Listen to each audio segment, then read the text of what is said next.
The right of the people to be secure in their persons, house, papers, and effects against unreasonable searches and seizures shall not be violated, and no warrants shall issue but upon probable cause. When people ask me where I'm from, because they can tell in kind of a nice, curious way, they want to be inclusive. Yeah. They might actually want to be like, what's your experience? Like, who are you?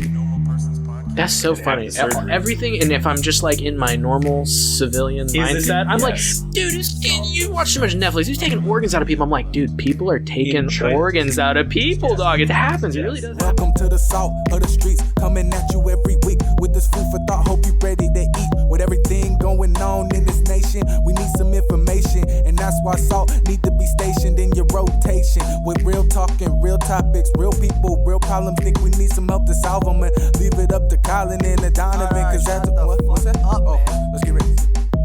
And just like a red, white, and blue phoenix rising from the ashes of political bipartisanship, we are back to Salt of the Streets podcast. This is Saturday, September 19th, episode 93, 1:08 p.m. John Satak. John Satak. And welcome back, everybody, to the Salt of the Streets podcast, your one and only source for social and political commentary on all the weekly news, pop culture, and sports that you can handle. And the best part about the whole deal, it's all built for you, for everyday, normal people like you and me. So come down and join us as we discuss life, liberty, and happiness, and continue our endless endeavor to bridge the gap between people and information. It's been a month. It's been a while. we took a week off. And as always, we are your hosts. I'm Colin. I'm Donovan. That's Donovan. And today we are joined by the great and powerful John Satak, or Satak, whatever you feel. John, welcome to the show. Just mean it. Thank you. I appreciate that. And how I feel like I just want to do this again because it was good content. Do it. Yeah, do it again. I'm ready. Is it Satak or is it Satak? It's Satak, but who knows why? And there's a whole family history behind that one, boys. A trip to Ellis Island. There's World War II. I meant to say this when you were first talking about that. I feel like a lot of people, especially who came through the big immigration ports. Big one, yeah. The Americans that were here were like, that's not your last name anymore. Like, it's not. No, sir. What? How did you put all those letters together like that? Exactly. I think there was a lot of people who legit had to change their last names when they migrated. There was like a lot of them. Yeah. There were, some of them were just too crazy. The white people were like, no. Yeah, that's right. Like, your last name is fucking Peters now, dude. Yeah. No. You're American now. What? Did you try to put on this? Do you know how the alphabet works, dog? Johnson. Yeah. But you said you went and found your grandpa's grave in Europe. I did it, right? Yeah. It was like a whole life mission. Because, okay, so let's Journey start here. Because after we got out of high school... So, wait, before the topics, this is just going to be the show today. This is the topic of the week. Yeah. We're going to get into some stuff, but we're going to start here because we've known each other since high school, right?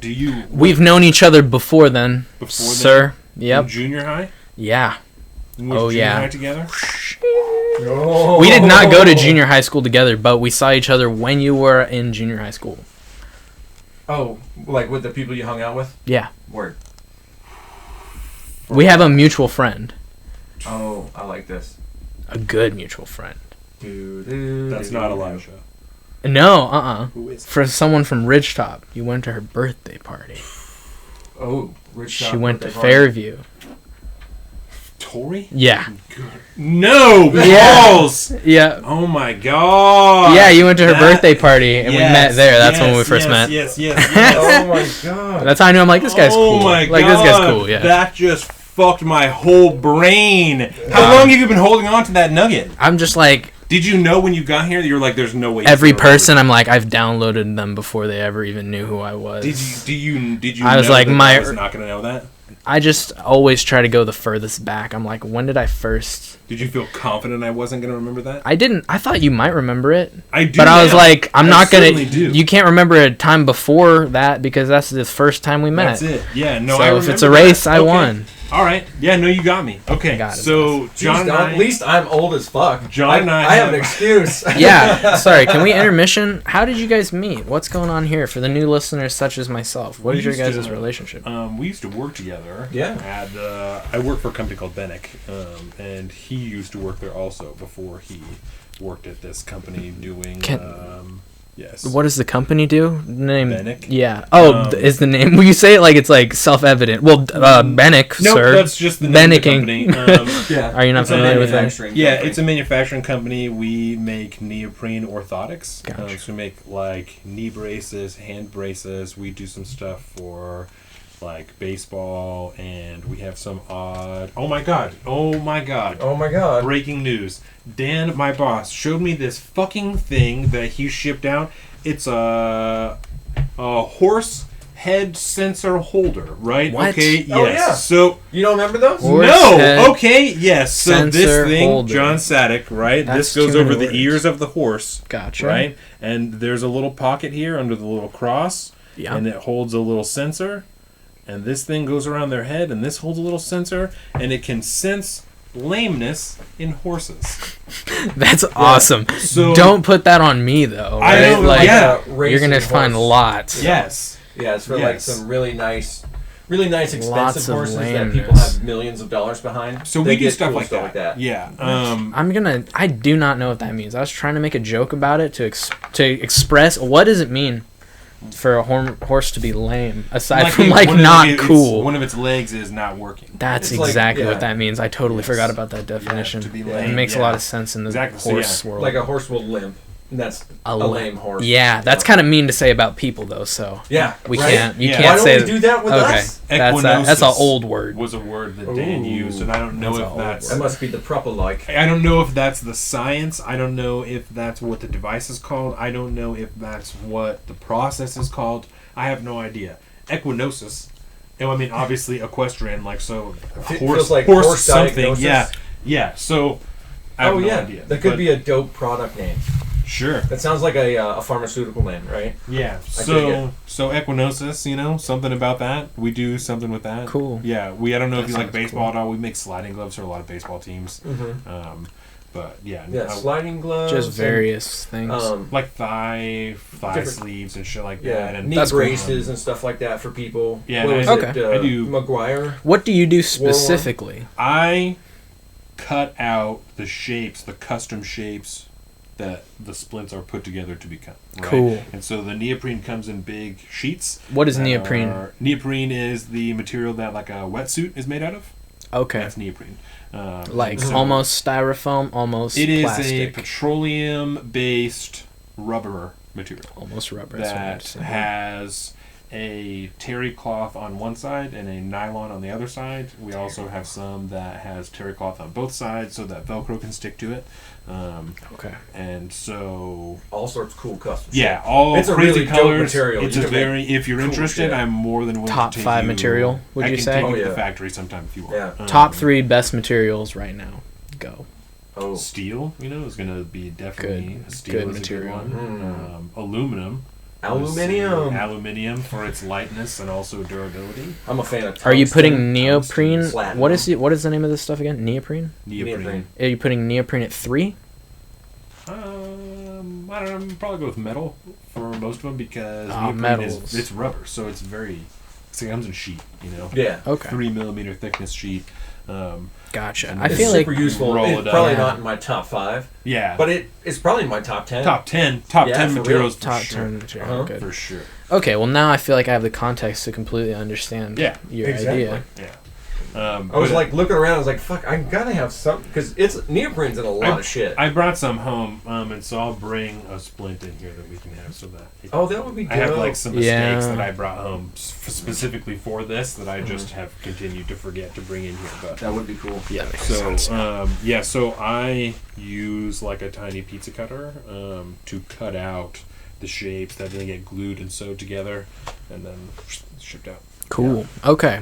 Cool. And it's all for like mostly for people that like have some pretty bad medical conditions Yes. that need Yeah. them for therapeutic use. And it's probably, at least the custom stuff that I do, is probably 85% or so pediatric, mostly children. There you go. Helping Perfect. Hey, look This at that. is There's a an Benefrace. easily, this is Oh, actually cool. called Super Stretch. That material is Super Stretch. Super stretch neoprene? Yeah, so it's just super thin Nice. neoprene that has the nylon on both sides. So we make stuff like that all the Thank you. Super Yes, cool. thank you very much. That's awesome. Yeah. I probably Best producer ever. What's up, Jamie? yeah. Good move. Yeah, so that's what I do. And so he used to work there. He used to work in the same department that I do. Yep. And So we got stuck behind the same table together. Yes, yeah. Cool. And so we worked across from each other, Mm-hmm. and for a long time didn't speak to each other at all. Yep. We just kind of like most people will listen to something like that's. We got into like podcasts and stuff. So listen to podcasts. Like I watch I do YouTube that too. videos all day now. Mm-hmm. And so we did that, and then I don't remember how we started talking, but we just like exchanging podcasts, I sharing think, at podcasts, and then Like, oh we man, would you like this? I'm like, what kind of shit are you into? start asking each other about like what we were listening, and then like, well, what did you think about this particular segment? Mm-hmm. Yeah. And so then we would do that every day. Be like, hey, have you listened to Ben Shapiro yet? Have you listened to Stephen Crowder yet? Have you listened to Intercepted yet? Have you listened to The Daily yet? All these things. And so Lots of stuff. And fun stuff too. Yeah. Like Tell 'em Steve Dave and shit like that. So it was good podcast. Like we were into podcasts when that's like how we knew each other, I guess, initially. At The first. podcast boys. Yeah, it was funny. I didn't really think about that aspect for a minute. Mm-hmm. Yeah. You guys have always been a podcast, really. Oh, You just weren't recording yet. That was the initial idea. Was sitting there. It was like, well, those conversations we used to have at work all the time. Let's just have those and then put a microphone in front of us. That would be cool. Yeah, Which is why if you go back and listen to the first one, the first few, they are nothing like what the show is today. They're very informal. It's very, very informal. Very different styles of Do conversation. you guys miss that? No. No. I used to smoke It was out very of a bong awkward to me. when we were recording. Got him. And part of it was like, we've always, consumed cannabis when we've been recording, but part of it was like a fuck you to society of like, I'm going to be intelligent and I'm also going to hit a bong at the same time. Genius. Yeah, It doesn't I have for probably since you and I have known each other carried with me an air of I can smoke cannabis and also be extremely intelligent, and I've been very dickish about it. So for the last 2 years I have not, but when we started doing this I was like, oh, it's fucking time to get raring again, and that only lasted for a few weeks. A few weeks, you're like, well, maybe. I'm listening to it and I'm like, What was the mixture too much? Too much cannabis, not enough other. No, things? it was just the sound of like he's hitting a bong, like while he's bong. like Yeah. you can The hear issue. it. Yeah, it was the Gotcha. bong. It was actually hitting the bong, and I was like, well, maybe I'll just start like smoking joints. You know what I'm saying? Gotcha. Smoke joints. Like a it's not gentleman, about it anymore. right? Well, and at first we were like, Like a gentleman. Colin was like much more conservative than he is now, and I was much more liberal than, or not even liberal. I was much more progressive than I am now. Like we always reference, one of the first episodes was like an argument that we had about AR-15s, and I was adamantly against the ownership of an AR-15. Like I was like, nobody should have that. That seems ludicrous to me.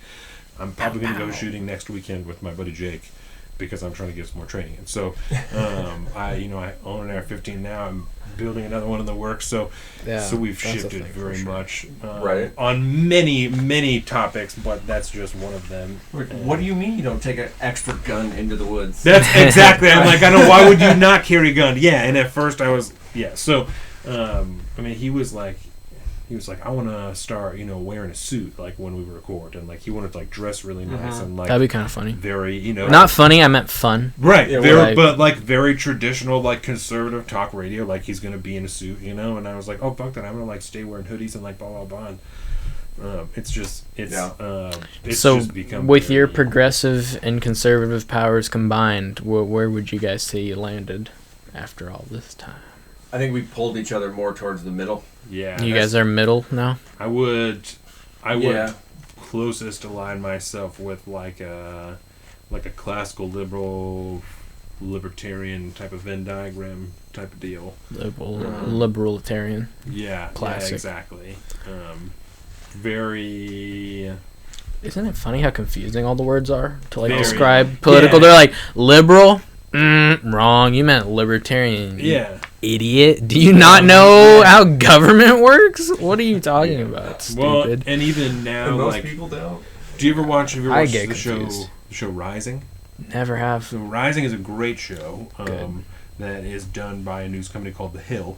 And it is hosted by two people, a woman named Crystal Ball and a guy named Sagar Enjeti. And he's like pretty conservative and she's pretty progressive. But, hold on, I'm sorry. Is his name also like a play on words? Nope. Sagar Enjeti. He's just Indian. Oh man, because I thought they were like show names. Is the first one's Crystal Ball? Okay, so I'm not an idiot. No. I'm like, okay, so she's Crystal Ball, and who's this character? That's awful. And sir, I'm sorry. I just wanted to try to find out the answer. I did not understand. I'm sorry. I think that, by the way. And that's why I just. If I had seen it written down, I would have never said it. Exactly. It's. I would have known that was a name. Not that it changes, clearly. Not that it changes it much, but it's Crystal with a K, but it doesn't. Mm-hmm. Yeah, it's still Ball. Her parents, with that setup. Well, she's married, so I think that's the name that she took. Yeah. I hope to God, I don't even know what I would hope if she took it, or if is that's that on her purpose? Because her parents then are assholes, like you know what I'm saying? Yeah, but she's like, let me do this to people. Yeah. I think she talked about that on Rogan when they were on. Because they were on a show with him recently. Yeah, they were on Joe Rogan less than a year ago. Yeah, so if you want to get into them and kind of get a taste of who they are, that's a good way if you're a Rogan fan. Gotcha. That's how I learned about them. I am enough. Yeah, they're really interesting. It had to be like in January because they were talking about coronavirus and the response and shit. So, sometime between, probably around February, March. March. Yeah, probably March. There's a good starting point if you want to. But that's a great show. What was I gonna? Oh, confusing terms. They used terms like neocon and neoliberal and shit like that all the time, and I was like, I don't even know what the fuck that means. Yeah, I had to look up what that meant so I could understand what the fuck they're even talking about. Yeah. And they're very very political, like Washington, the capital, votes count, they're governmental polls. based. Yeah, exactly. Oh. These are the votes needed for this. This needs to be passed. They're like kind of scary budgets. almost. You're like, oh no, I don't know what's happening. They're like both in their late 30s, and I'd say it's one of the most approachable, very reasonable, hardcore political podcasts. Gosh. Very, very. Oh, it's a podcast. Yeah. It's a YouTube show. Yeah, and it's cut up into clips, and they're all usually out by 9 or 10 a.m.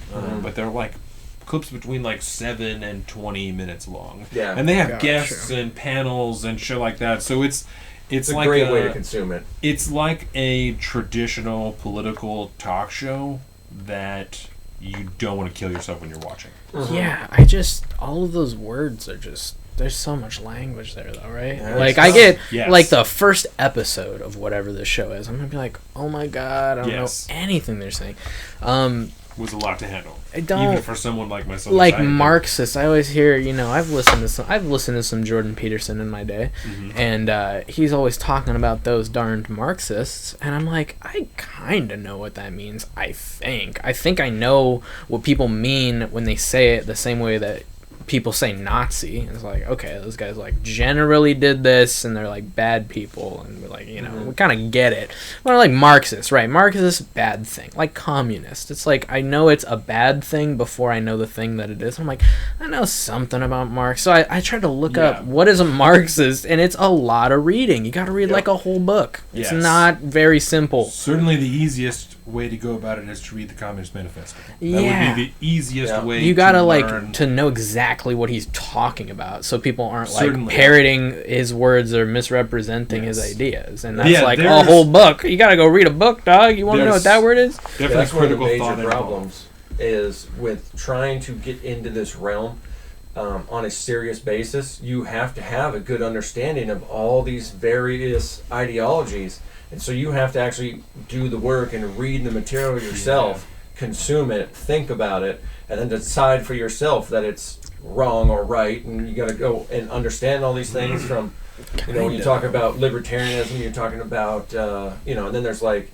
ANCAPs, anarcho-capitalists. There's big L libertarians, little L libertarians. There's all these various groups, and that applies to almost every ideological set. So there is a shit ton of reading involved, and it is hard. It is so hard, which is why these more and more of these labels pop up, and it gets really difficult to get into it at all because it's so fucking confusing for most people to start out with. Because I know it was for me when I first got into it. I just had a crazy idea. Can I pitch this at you guys?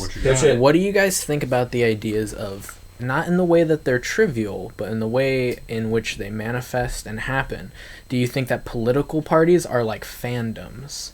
It's like, we dress this way, we like these things. In America, yes. You got to like learn the coding of in like, America, yes. I'm this thing. It's like a fandom. You're like part of a club. Oh, yeah. Yes. You represent it. You show it off. You're like, yeah. And it's like a fandom of how your opinion of how life should be. Yep. You're like, what do you think life should be like? And you're like, I want it to be this kind of world. And we're like, yeah, we get along. We're part of the same club. We're part of the same team. Yeah. You know. And that's and some fandoms like other fandoms more, but it's Yeah. like, I'm part of the conservative fandom. yeah. I got guns and It's like the Republican. I'm a part of the Republican club, you know, and we don't. Our rivals are the Democrat club, you know. Yeah. That's why we make a lot of like baseball references and shit like that. Mm-hmm. You know, some people call it partisanship because it's the different parties and their relationships. But yeah, you know, everyone's always it's serious. very tribal now. Yeah, It's very serious. You're not allowed to make jokes about it. Yeah. Well, it's because you're talking about the way you think life should be lived and how people should live their lives in the country of yours. What so does it mean? It's generally important for a lot of people. A lot of passions run high. What are the most important things to you? You know, what is your? Yeah, I mean, what are like your, you know, some of your core values? What are the things that are most important to you? Core values, yeah. Are you asking me right now, or are you saying I'm hypothetically? Oh man, that's like I guess.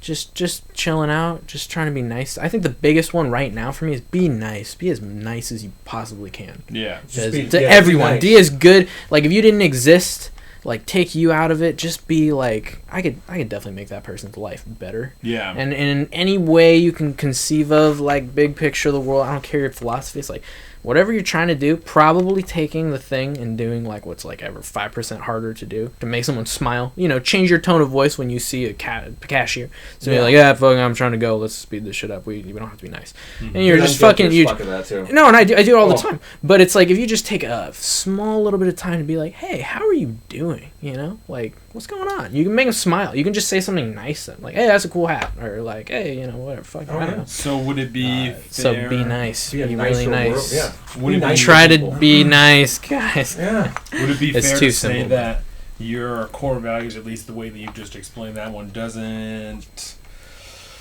necessarily directly translate over into a political ideology or stance, which would make it harder for... It's a hard game, huh? You know, would make it harder for someone like yourself to align with a political party, which would certainly make it feel, and I'm not to argue against, but would certainly make it feel more Hippie like is more my like a suit that you're putting on, as instead of. I'm not trying to attribute one to you. I'm saying the way that you like seem to be looking at it, right, is that like a party affiliation is more of, like you said, a thing that you're representing. It's just it's like a. Almost like a facade without a negative connotation, right? I mean, I get that. Yeah. A mask. It's a sign that you're holding. You know what I'm saying? It's certainly A party an image affiliation. Are you saying? Yeah, that's the way you're right. And I don't so, know. Yeah, I don't know if I can affiliate with a party. Right, and I don't even mean you. I mean a person in general. or anybody. Okay. Right. But for your core values, because one of your core values is not. And not that it's not. Like if it was like the preservation of life, you know what I'm saying? Then that might more directly correlate to a political idea like abortion, or to like a foreign policy regarding war or something, because you're like, well, first and foremost, I want to preserve life, so anything that's going to go against that is going to be a hard no for me. You know what I'm saying? And that's not a negative thing, but because your initial core value is not something that directly relates to a political value, it's like it doesn't mean as much to you, you know. So I think it just like looks different in different situations. I get what you're saying. I think I understand what you're saying. But like, I don't know, core value. It is a core value because it's like what I feel like I'm aiming for is world peace, man. I love everybody. No, you know, like if the optimal goal is like everyone gets along and is experiencing the highest quality of life they can, right? That's the goal. I think we're needing to value other things, right? And you know, this goes into like every philosophy ever, basically. You kind of got to figure out for you what that looks like, you know. And so I think that you know, you're saying, you're like, oh, you're putting on a suit by wearing this political thing. It's like, no, I think that's how people are navigating the world, and it kind of simplifies and kind of like qualifies categories in general. Why do we label anything? So we can understand it easier, right? We don't have to put so much brain power into each, like, oh, what about this specific question? You kind of already have like a guiding ideology, right? And if you're a Republican, you're generally going to think these things, even if it deters, you know. If you call yourself a libertarian, I can guess that you believe this, and this. Right. I think a lot of those things, and kind of, I think a lot of those things have been harder to.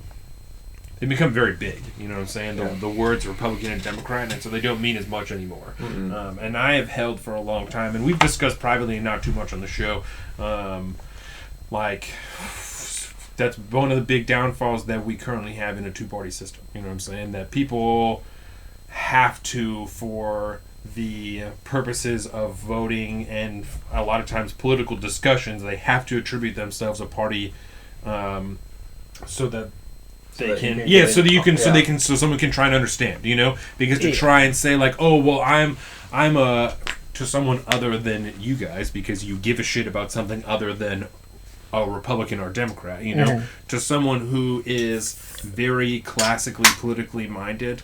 If I tell them, well, I'm kind of like a classical liberal, like libertarian, like type of deal, they're going to be like, what the fuck does that even mean? Oh, you're libertarian? That means you guys lose all of the time. You're always last in all of the races. You guys are third place, right? Because when we first started this, that's exactly what the fuck I was saying. It's like, libertarians lose. You don't want to be a libertarian because they lose every race all of the time. That's what they want you to think, man. Because statistically, that's true. But when you're talking about core values, you probably do want to be a libertarian. You know what I'm saying? Yeah. At least me personally. And so we have, like I said, spoken privately for a long time about that being one of the issues of the two-party system, and a more parliamentary style political system probably holding a lot of benefit for America today, so that we can still have larger umbrellas, you know what I'm saying, but kind of solidify the caucuses that we have now. You know, in the Republicans, there's the Freedom Caucus. You know, there's a defined group of dudes that are like along one political line. The like Republicans, a party, party, but they're not actually a party. They're just a caucus. They're just a group of dudes. You know, but I think that there would be benefit to ratifying smaller groups like that, legitimizing them, and making those party affiliations that are maybe, you know. And so even in the UK, they still have like conservative parties and labor parties. You know what I'm saying? Yeah. And there are other ones that go underneath that hold those values. That, you know, and so they will have a lot more of those parties rise in prominence and fall away than we ever could. Essentially, certainly, and that's why I think that the it wasn't always of the Conservative Party. There was like the Tory Party was in charge for a while, right. But they were very similar to the Conservative Party. And then there's Labour parties, and there's all sorts of them. But there's still only like 3 to 4 maybe that kind of come and go. Whereas and my point to that is the two. My point is, even when one of those smaller parties get in, if they don't have the majority, they have to form a coalition government, and they do it with another conservative party. You know what I'm saying? That may not hold all of the same values, but they hold most of the same values. So these are the guys that are going to go to first. You know what I'm saying? And what that does is prevent the government from being run by like 10% of the population, because the way they do those kind of tiered votes can allow somebody who initially got 10% of the vote to win the top chair by forming those other coalitions with the smaller ones.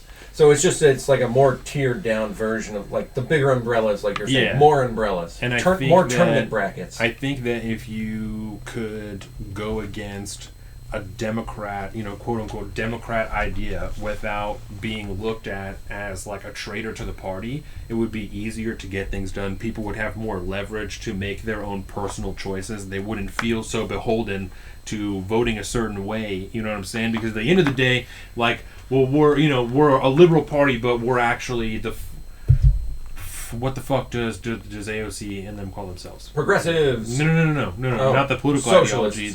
They have their own little group, like the girls, the squad. The squad, right? Okay, so like I'm a liberal, but I'm actually part of the squad, right? So that's my caucus, is the squad caucus. So I'm actually the most progressives of the Democratic Party. So it's not absurd that I would vote against this particular legislation that goes against my ideas. You know what I'm saying? I think it would be way easier for people. Like we got Rand Paul in the Republican Party. Exactly. And so you have a handful of people. Yeah, you have a handful of people who don't give a shit. John McCain didn't give a fuck. You know, he would vote how he wanted because at the end of the day, he's like, this is where I'm at. If you're torturing people, I don't give a fuck. I'm not doing it. You know, there were some things that held truer to, and maybe that's a poor example, but there are many people you could pick that their core values, Bernie Sanders, right? Yeah. Core values generally tend to hold stronger than whatever the party affiliation is, even if currently he's independent. You know what I'm saying? Still a Democrat at the end of the day. He was going to be the Democratic candidate for president if that's what he was elected. So I think that it would provide people more freedom if they were just like, oh, well, it's a liberal party, but, you know, I'm actually part of fucking the Salt of the Streets caucus, where, you know, they're like pretty libertarian, but actually they're like, hey, welfare is not a bad thing, so we do this and whatever, you know, whatever other things you want to apply. So, you know, whatever our caucus believes its deepest core values are and how people should live their lives. I was going to ask John if two things. If you could attribute yourself a party affiliation, and if not, do you think that a system like this would make it easier for you to do such a thing and not feel like you were compromising values or holding a sign or putting on a facade or however you want to put it, that's not being totally genuine to who you are? You know what I'm saying? Yeah, I get what you're saying. What was the first question exactly? If you could apply a party affiliation to yourself. If not, probably left leaning. I want to say left leaning, but I don't. Even then, it's like I'd rather talk about like specific issues and ideas around them, as opposed to like being like my opinion and my stake in the ground is right here, and I'm putting my money here, and if it lands on this, then we're winners. And if it, I don't. And we're not at all trying to pigeonhole you. Oh no, for sure, nothing like that. That right there in itself speaks volumes. It's an incredibly respectable place to be at, because I like to think I'm there too. Well, I don't like the big labels and stuff like that, because I don't know what that label technically means. You know, I just let's talk about whatever it is you want to talk about. Just give me an issue. I'm issue based. When that type of stuff makes you own shit that you don't support, you know, just because like if you tell someone that you're a Democrat, even if you're like, well, I'm really like very moderate, I just kind of lean a little bit more left. Well, what do you think about the fucking Green New Deal? And what about this? And what about fucking this and AOC and all this shit? And you're like, I don't have nothing to do with that. Like, I don't support any of that shit. Like, I'm just, this is where I'm at. You know what I'm saying? But if you, like I said, if you were to tell somebody that you were a Democrat in a non-understanding scenario, you could be questioned about shit that you don't even care about, you know? Yeah, but then, okay, your second question was like, do you think in a government like that or parliament or whatever? And I think, I think parliamentary style. I think we could definitely improve upon the system. But my question is, do you think a system change, we rearrange things and add more codes and really try to codify out? Because what are we doing with law in general? You're trying to make a set of code, a set of rules to weed out human immorality, essentially, right? We're trying to make a set of rules where there's no way, or at least we reduce as much as possible, the bad things that make life worse for people, right? We're trying to make as much good for as many people as possible. That's the point, right? Of like a social contract, why we help each other at all, So we're trying to do good, and we're trying to make a rule like, okay, don't kill people. You definitely can't kill people, right? We're like, okay, good. We're all on board with that, right? Could you make enough codes and enough systems and enough checks and balances to make no human figure out the puzzle and figure out how to exploit it and get on top of it? I mean, it's made by man, right? Like every lock can be unlocked if we made it. Like it's a huge part of human nature, right? It's to maximize, to exploit. And so if you're still playing by those rules, you're saying, okay, we're going to add more rules on top of it. Even more rules, even smarter rules. Smarter rules. We're going to get, I think we can definitely, I'm not saying don't move in a direction towards smarter rules, right? But would it get rid of corruption? Would it get rid of, would it fix the things that make it, that bad? Like, for example, like, could we ever put enough code in where everyone's happy about abortion, right? I'm not trying to make it a trivial thing, but the end debate is really like, half of these people think that you're just killing kids. That you're just like, it's like the same to them as like walking in a classroom and just start killing kids, right? I don't have to paint a picture there. And that's how they feel. They're like, oh my God, we're letting people get murdered. Look at these little babies getting pulled out of one. And the other people are saying like, well, scientifically, we don't even know how life got here. We don't even know what life is. We don't know when, inanimate becomes animate objects, or even how. We got a few theories. Yeah, we don't know. So we're saying at 1 cell, 2 cell, you're like, okay, well, it'll become a person. And even on the religious sides, they take a different stance in different areas. Some say, okay, you can't use any contraception at all. Even stopping the sperm, you're stopping souls. They have their ideas, but at the end of the day, it's like, you can't convince these people that this action at 1 cell, 2 cell, 3 cells, or whatever that you take your action at is not killing humans. Goes against their core values. Yeah, and so how would you remedy this when these people, and we don't know, we don't have the definitive answer. Doctors are like, heartbeat, I guess, or brain activity a little bit. Maybe that's a person. I don't know. Like, I don't think that the parliamentary style system is the answer to that question. That's certainly not the problem that I'm trying to solve. The problem that I would be trying to solve, I wouldn't even call it more codes. It is a... Because you don't necessarily think that more no, laws because are it's the not. answer. Because no, I don't think that more laws are the answer. But I think that if people didn't feel so held to a pre-written set of ideologies that they don't necessarily hold to 100%, then it would be easier for a discussion to be had that was genuine and honest for progress to be made. Right. Is more what I'm getting at. And I don't know that progress means more laws. If you ask me personally, it means many, many less laws. It means much less government, like much, much smaller. Yeah. So I don't think that more codes is the answer. I think that a strengthening of a social contract is more important than a strengthening of the government's say in how people conduct themselves. Right. Would be how I would answer that question. Yeah. And that comes up with, just to add on and add my own little, because I essentially agree, but to add my own 2 cents onto that, and that kind of, the problem kind of arises there, that the questions that we all really want answers to, or kind of the most important core value things, aren't necessary things you can address in law. It's like we all kind of just have to get on board together. Otherwise it doesn't really work, because then it's just, the government telling you have to do something and then you do it. We want everybody to be a nicer person, to be nicer to other people. That's not something you can just sign into law. You could, but then next thing you know, niceness, yeah, and then all of a sudden, then if you're not a nice person, what's considered nice, then you run with hardcore totalitarian dictatorships. But on a social level, on a social contract level, if that could be the first rule, just fucking be nice to other people. Guess what happens? The world's going to be a hell of a lot better place. Things would be fantastic. I mean, that's the general idea. I think most people want to be nice to people, but you get people do that? Because people don't get what they want, and sometimes with good reason. I mean, maybe they want very normal, not die every single day, try to fight for my life kind of things. Yeah. And life's tough. Yeah, but so people are dissatisfied, and that's a big part of everything, right? Well, and I would broader to say that there are very few moralities that you can legislate. Yeah. Excuse me, and we just call them but rights. isn't that what you're trying to do with law anyways? Morality isn't law from philosophy? And that's why I don't think that more is the answer.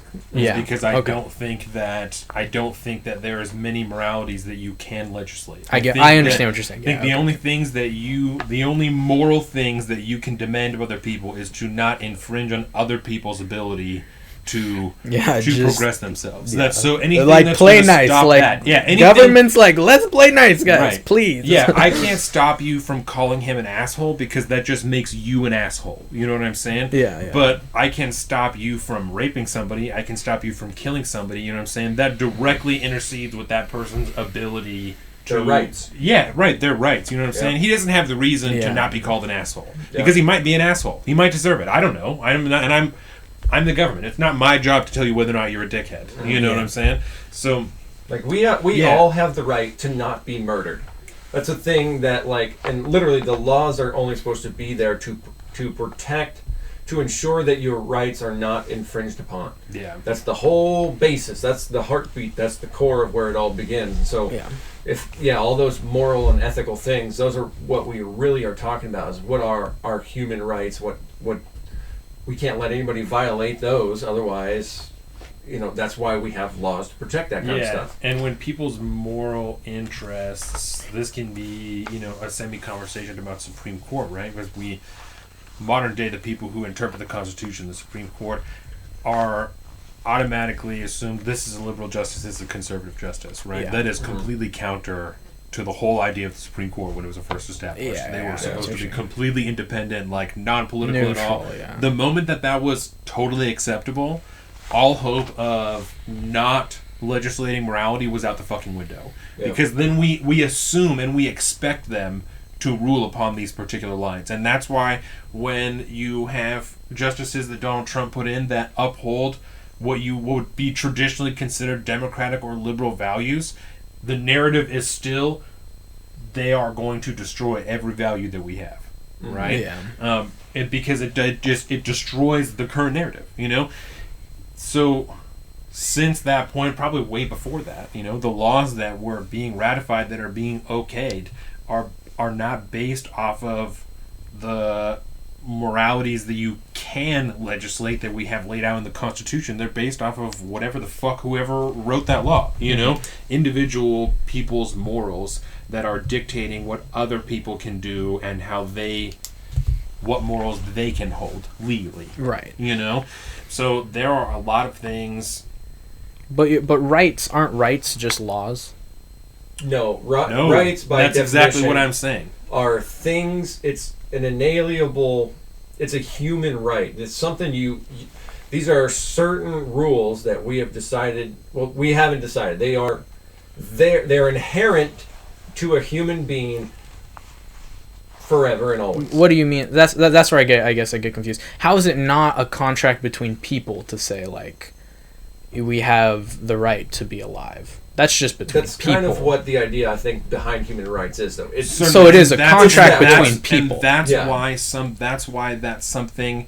If you want to have an organized government, that's why that's something you can legislate. This is something that's not okay because to harm somebody, to kill somebody, goes against everybody's ability, that person's ability to be happy. But not necessarily, right? Because we kill people sometimes. That's what the military's for, right? It's very complicated. Certainly. But that's what I'm saying. So rights are still laws, right? And that's no. It's no. But I mean, a law, in the sense that humans created it. It's an agreed upon thing between people. No. Because that's the thing. We believe that all humans all around the world have certain inalienable rights, but a lot of countries don't believe that. They are protected here because we have cemented those in a document that has turned it into a social contract that we all live here. Yeah. They're inalienable. They are, regardless of whether or not you live here and are protected by this social contract, this living document, you have those rights still. We just can't protect them all over the world. Because, we don't want to be the world police, this is the area that we exist in. These are the borders of our country. Yeah. Okay. We're the only country on the entire planet that their society is based that way. Other people have very similar things to ours, but no one else really has ours. If you think about a society based on rules, like most societies are, you can't do this, you can't do that, you can't do that, you can't do that. Our society is based essentially the opposite way. These are the things, everyone can do all these things. These are the things people can't do to you.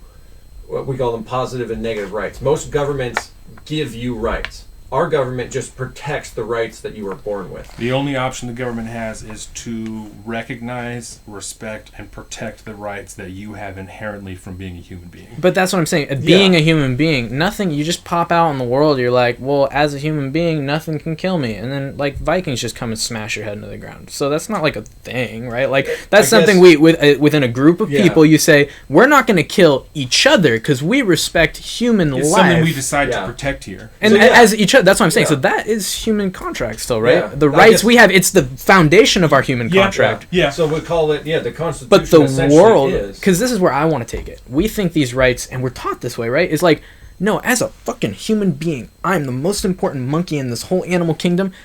I get to live. That's a part of me as a human thing, right? But the world says, I'm going to eat you, bitch. I'm just going to eat you.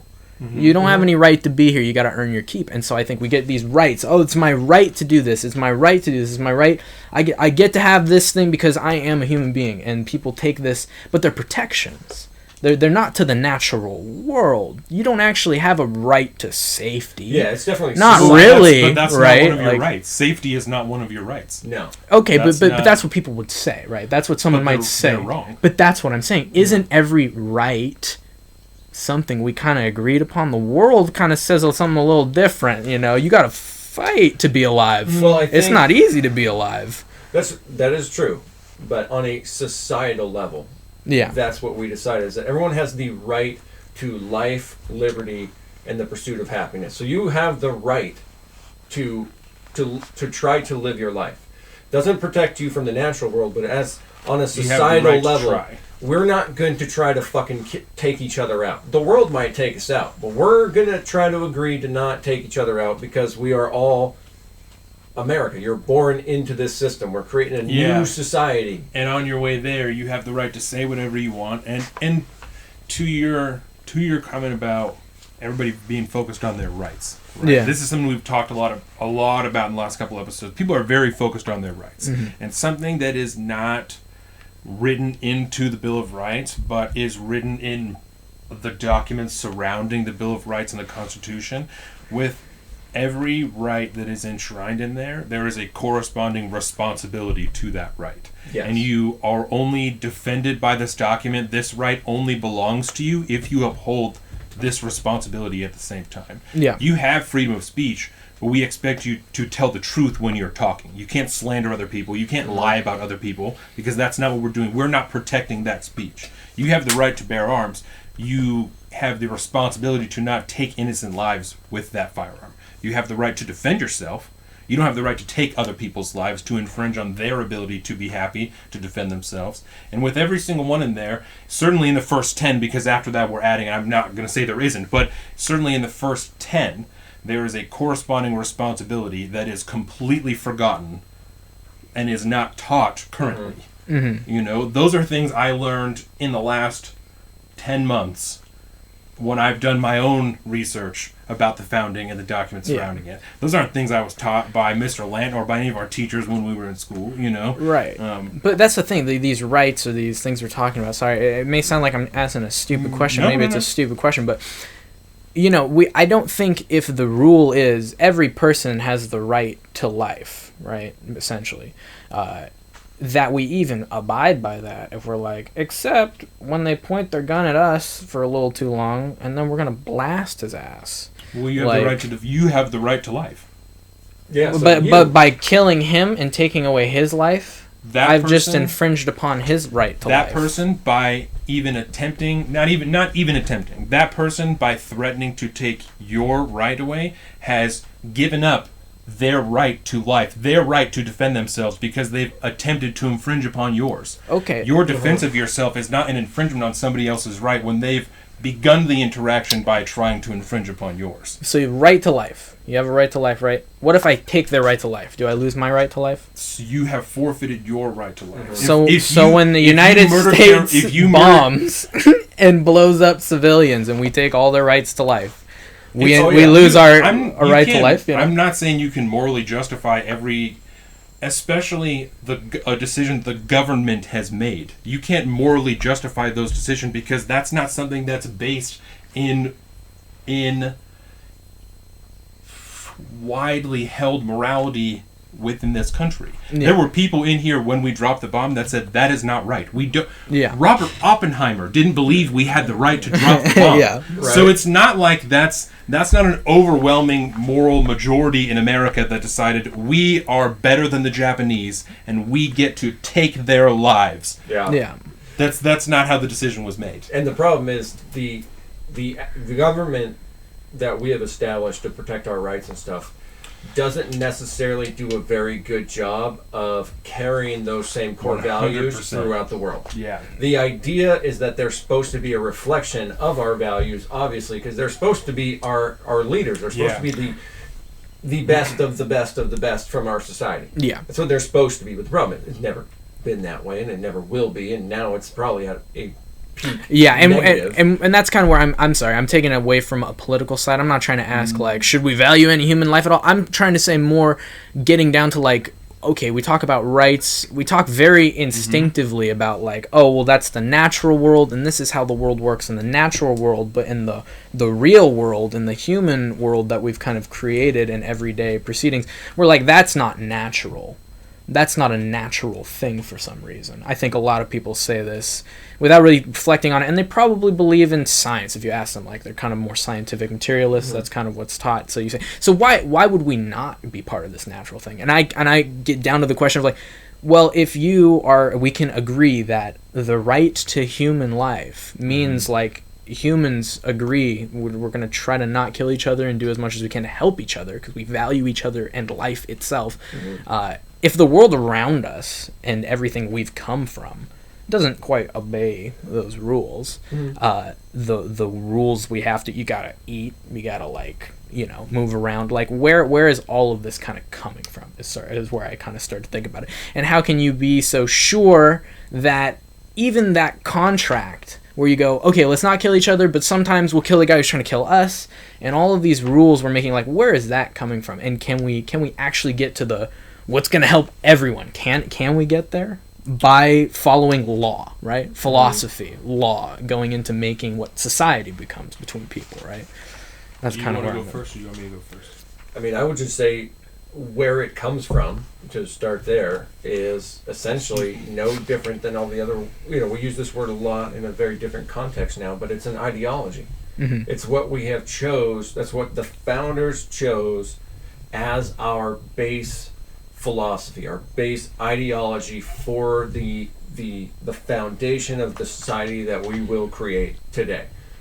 And they thought it was a pretty good idea to kind of go with these essential rules, because at the end of the day, we did make it up. That's what we want life to be like, and it's a pretty broad brush. I mean, it's like like good. It's not that complicated. It's things most people can adopt from almost all religions, by the way. Except it gets complicated. But that, I think, is the overall idea of, and so in some ways you could definitely look at it like a contract, like you were talking about earlier, because it were things that we just, some old ass motherfuckers that died a long time ago, decided to come up with. And fortunately, they were pretty fucking smart, and it worked out pretty well for a long time. Yeah, and can I say something about that? Because I love that, and that's where I think you can't just be like, oh, government sucks. It's like, at the core, it was two guys in the woods, like, are we going to kill each other right now and end each other's lives? We're going to say, no, we could both help each other to not die instead. That's where it all comes from, right? Yeah. And so that's why we even have these human contracts. So at the end of the day, you're like, I'm so fueled, all of these things in me that nature crafted, or however you believe the story to go, that's pushing me towards these types of reactions towards these people. It's like, if I was on a desert island with this person, would they help me live? Would grandma help me survive? It's like with all her heart, right? And so it's like, well, that's the whole point of all this stuff, is so that we can all not die and have as much good out of life as we can. So if you want to get the thing you think is right to happen, probably don't forget there's like a whole world that this isn't woo-woo. This is history. Our ancestors came from just being in the woods. Like, if you put me in the woods, I will die. I have all the ideas I have about how to make fire and find things. You just put me there with nothing, 100% I would die. That's where we came from. Yeah. That's how. So if we're not, we can go back to that, you know, like watch The Walking Dead. Watch The Walking Dead. We got a great thing, and it's not perfect. I mean, you know, like lots of bad things exist in the world because of people, right? I don't think you can look at anything in the world and call it evil if someone hasn't touched it in some way, like a person, you know, like a lion just ripping apart a gazelle while it's alive. That's just nature, baby. That's what it's supposed to do, and everybody's cool with that. So the concept of evil probably implies consciousness and morality. Exactly. So if we're just trying to get away from that stuff as much as we can, and we just came from the woods not that long ago, like, we should really try to remember, hey, you're not dying, I'm not dying, let's try to make this good. Let's figure it out. Figure it out, man. Like, we don't need to draw lines. We don't have to die. Let's just talk. We're trying not to die still. Yeah. Well, and my response to that, at least from like a political or governmental perspective, would be, you know, why people are focused on that.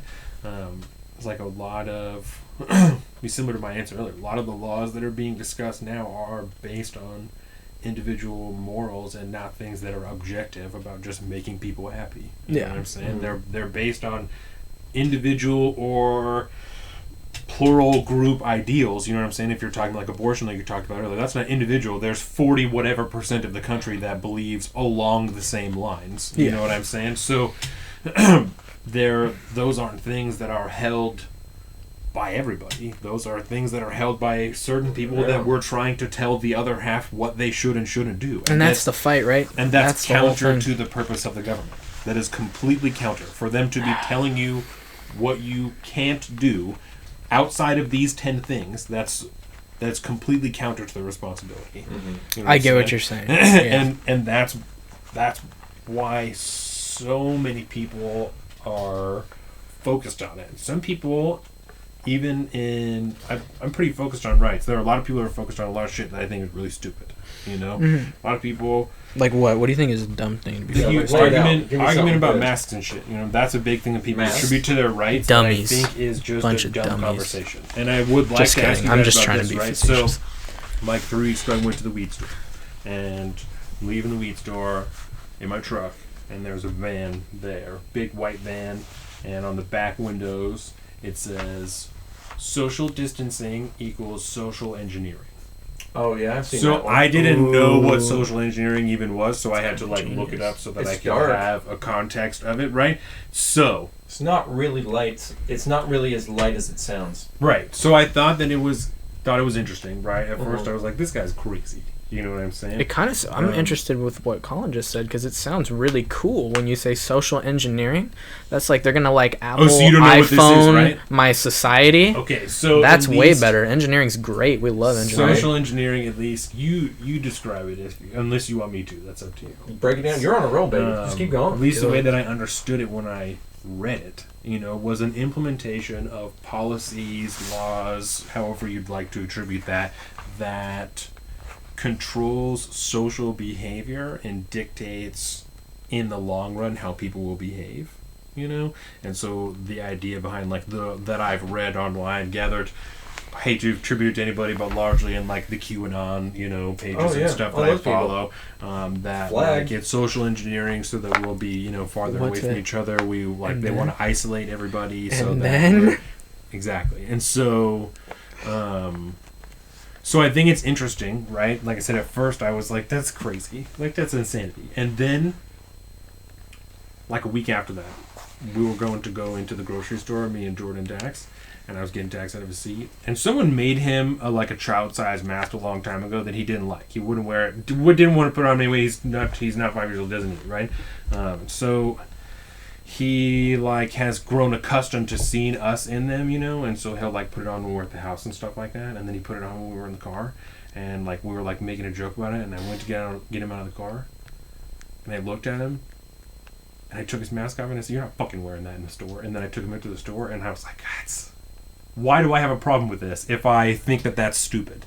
You know what I'm saying? Like, if I think the idea of social engineering is dumb, why do I have a problem with Dax wearing a mask when I go into the store? Because even a week before that, around that same time I saw that thing on the van, Jordan and I had a conversation on the way somewhere where she's like, it makes me sad, you know, that I don't want to oversimplify her position, but like, you know, it makes her sad that Dax is going to grow up in a world where people are wearing masks, you know, where that's what people are doing is wear masks. And I was like, that's fucking stupid. People in Japan wear masks all the time. Those fucking kids are just fine. Like, it's not a problem. It's kind of dope, honestly. And then this shit happened when we were in the fucking store, or we were going to go in the store. And I was like, okay, so why did I shit on her if now I have a problem with him wearing a fucking mask when we're going to the store? This is a non-judgmental question, but how afraid are you that he gets the Rona?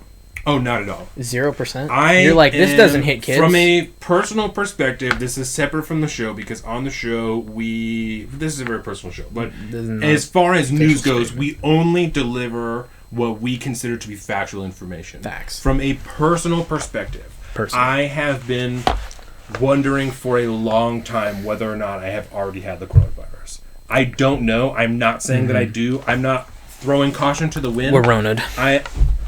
I feel that I am trying to be as unbiased as possible. I feel that there's a strong possibility that with some of the things that I have seen, many of the people that I know have already had the coronavirus and have had little to no symptoms and may have been unaffected by it. I don't know that for a fact. Real. I don't have no, not that they it's not real. They lied to me, Donovan. I'm not saying it's not real. No, I'm it's just not kidding. that.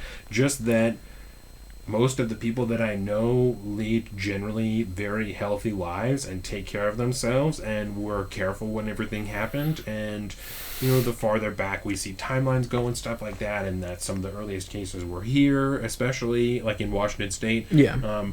I feel that, like I said, there's a strong possibility that I may have already had it. I don't throw caution to the wind. We still do all the stuff we're supposed to do, partially because it's, you know, the law. But you hate it. I'm not. I don't like it. I am way more concerned about larger infringements on my rights than being asked to wear a mask in the store. Yeah. I understand the concern. I would never tell anybody that's fucking stupid. I personally think that it's like kind of a dumb conversation, but I understand.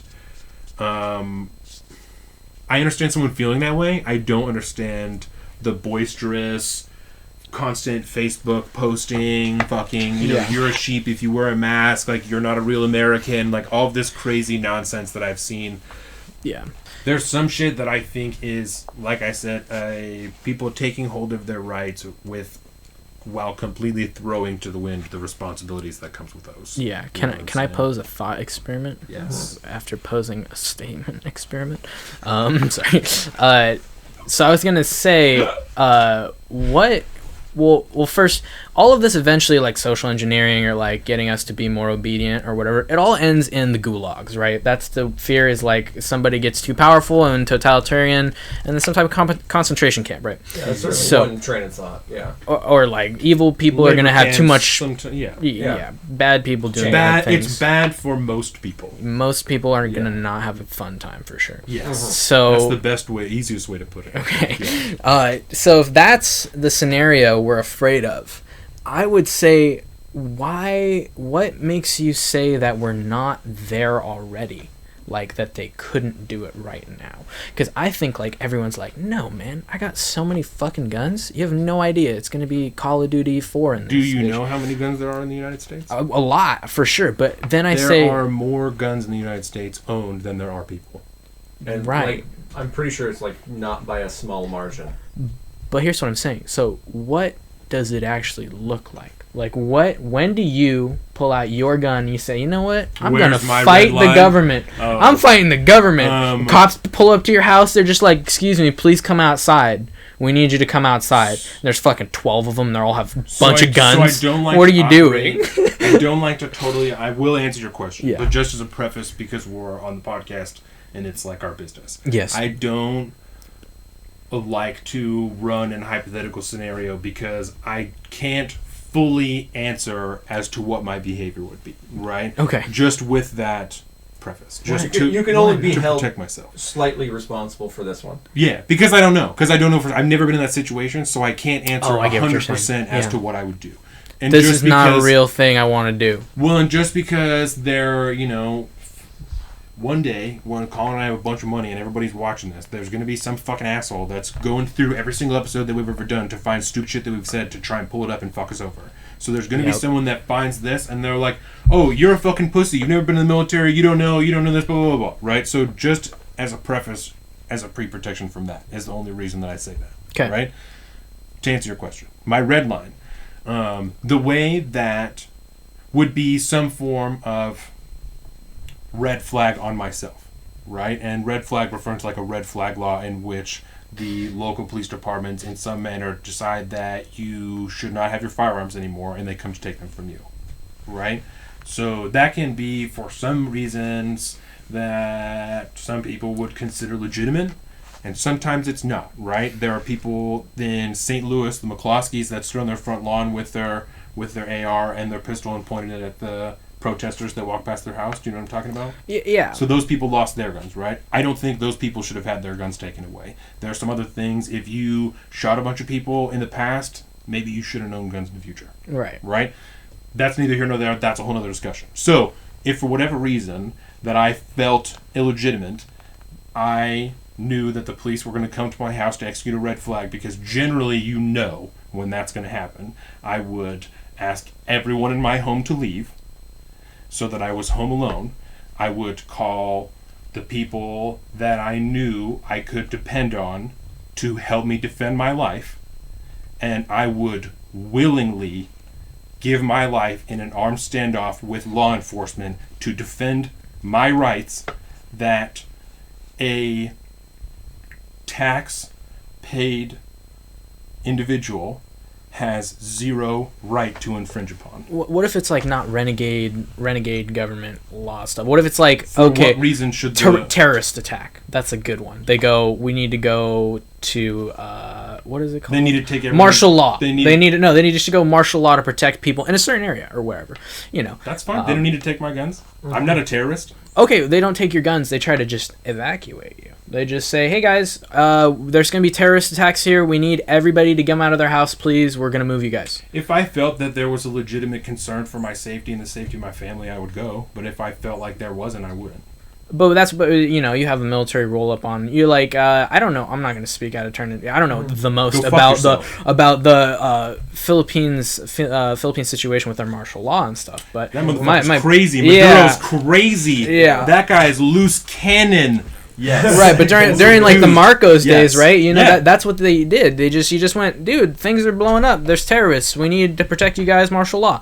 And then he did whatever he wanted with his police militia force. And you can't fight the cops. They're like, they just I mean, I don't have to get into this story, but like, disagree wholeheartedly. Well, you can, but you're like you're saying like it's like that's just another way of committing suicide. Yeah, I mean, and that's one of the things that happened with my uncle, actually. And so Duterte, where's Rodolfo? What did Duterte. I say? Maduro? Yeah. Oh, Maduro. I'm sorry. Duterte. Duterte is the one now. Yeah. So I'm still down with that one. Yeah. That's the thing, you know. Like, Maduro's in Venezuela. Yeah. So you can kind of hear the similarities. whispers. Could be why. Yeah. Maduro. Yeah. But it looks all legit and stuff. Like when it first starts, and then you're like, oh, I don't know what to do now, because it's all like not legal. Every single time these, you know, if the military, if the army was just on our block and they just had people walking around like, oh, we're just doing training exercises. You're like, I don't know about that. We've discussed these things. That's what I'm saying. It's like, I don't know when I would be like, time to have a firefight with these people. Yeah, I'm not going to start drawing just because they're in the neighborhood, you know. Right. But I also am not going to blindly follow directions from somebody that I don't feel has the right to really tell me what to do. But that's what I'm saying, is like every time it's pretty much happened. Maybe not every time, but most times it happens is mostly just people being like, hey, this area is not safe. We need you guys to get on these trains and just go over to this next place. We're protecting you. Well, we have not guns. Going to take any type of government transportation anywhere. Right, but you know, they're just trying to move people, and they're asking you to leave your house. You have some armed people, and they say it's for your protection. If there's a terrorist attack coming, we think this place is going to get bombed. I can protect myself. You're just going to be like, I'll get bombed, maybe. Like I said, if I feel like there's a legitimate threat to my safety, then I would go. But if I felt like, based off of political climate, social circumstance, that this might be a power move by my military, I'm not going. I'm not going to take I'm not doing that. And then if it's totally legitimate, and they will move on. And it's the same circumstance would... Yeah, fuck you. Exactly. If you're not going to go, then you're not going to go. Or in disasters and shit like that. Oh, okay. See, that's an aspect of it that I was not. Yeah, really it's thinking. like, all right, man. Well, if you're not going to fucking go, you're not going to go. Peace out. Yeah, they're not going to...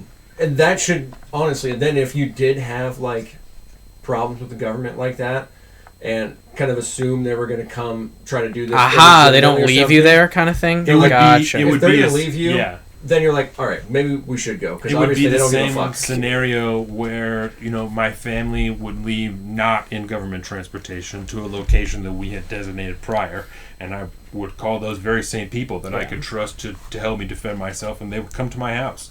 And we would do whatever we had to do to defend ourselves. Yeah, because I argue, like, at any point in time, they could just evacuate me, and I would not be of the mind to, like, not listen to them. You know what I mean? But I guess what you're saying, like, political climate. but that's the thing, is, like, my big question was, like, do you think it could happen right now? And I'm like, yeah. In fact, if there was less lead up, if the government showed up right now and we're like, come outside, we're all just gonna go outside, No way. Really, you wouldn't? No, I mean, I wouldn't be like, I'm firefighting now. I'm definitely just going outside because I'm confused. I mean so many people. If people are talking about a mask being government overreach, you think that if they come to their house and say you need to leave right now, they're gonna say, okay. If they said if it was like a missile strikes incoming, we think because you're by the bases, we need to get everyone out as fast as you can. You wouldn't just be like, you're right. You're probably right. You're the military. But if you know, think the government is manufacturing a crisis to try and win an election, But I'm saying today, right now, that's the first information you get. There are people that are holding that belief today that coronavirus is a manufactured pandemic, that it's not real.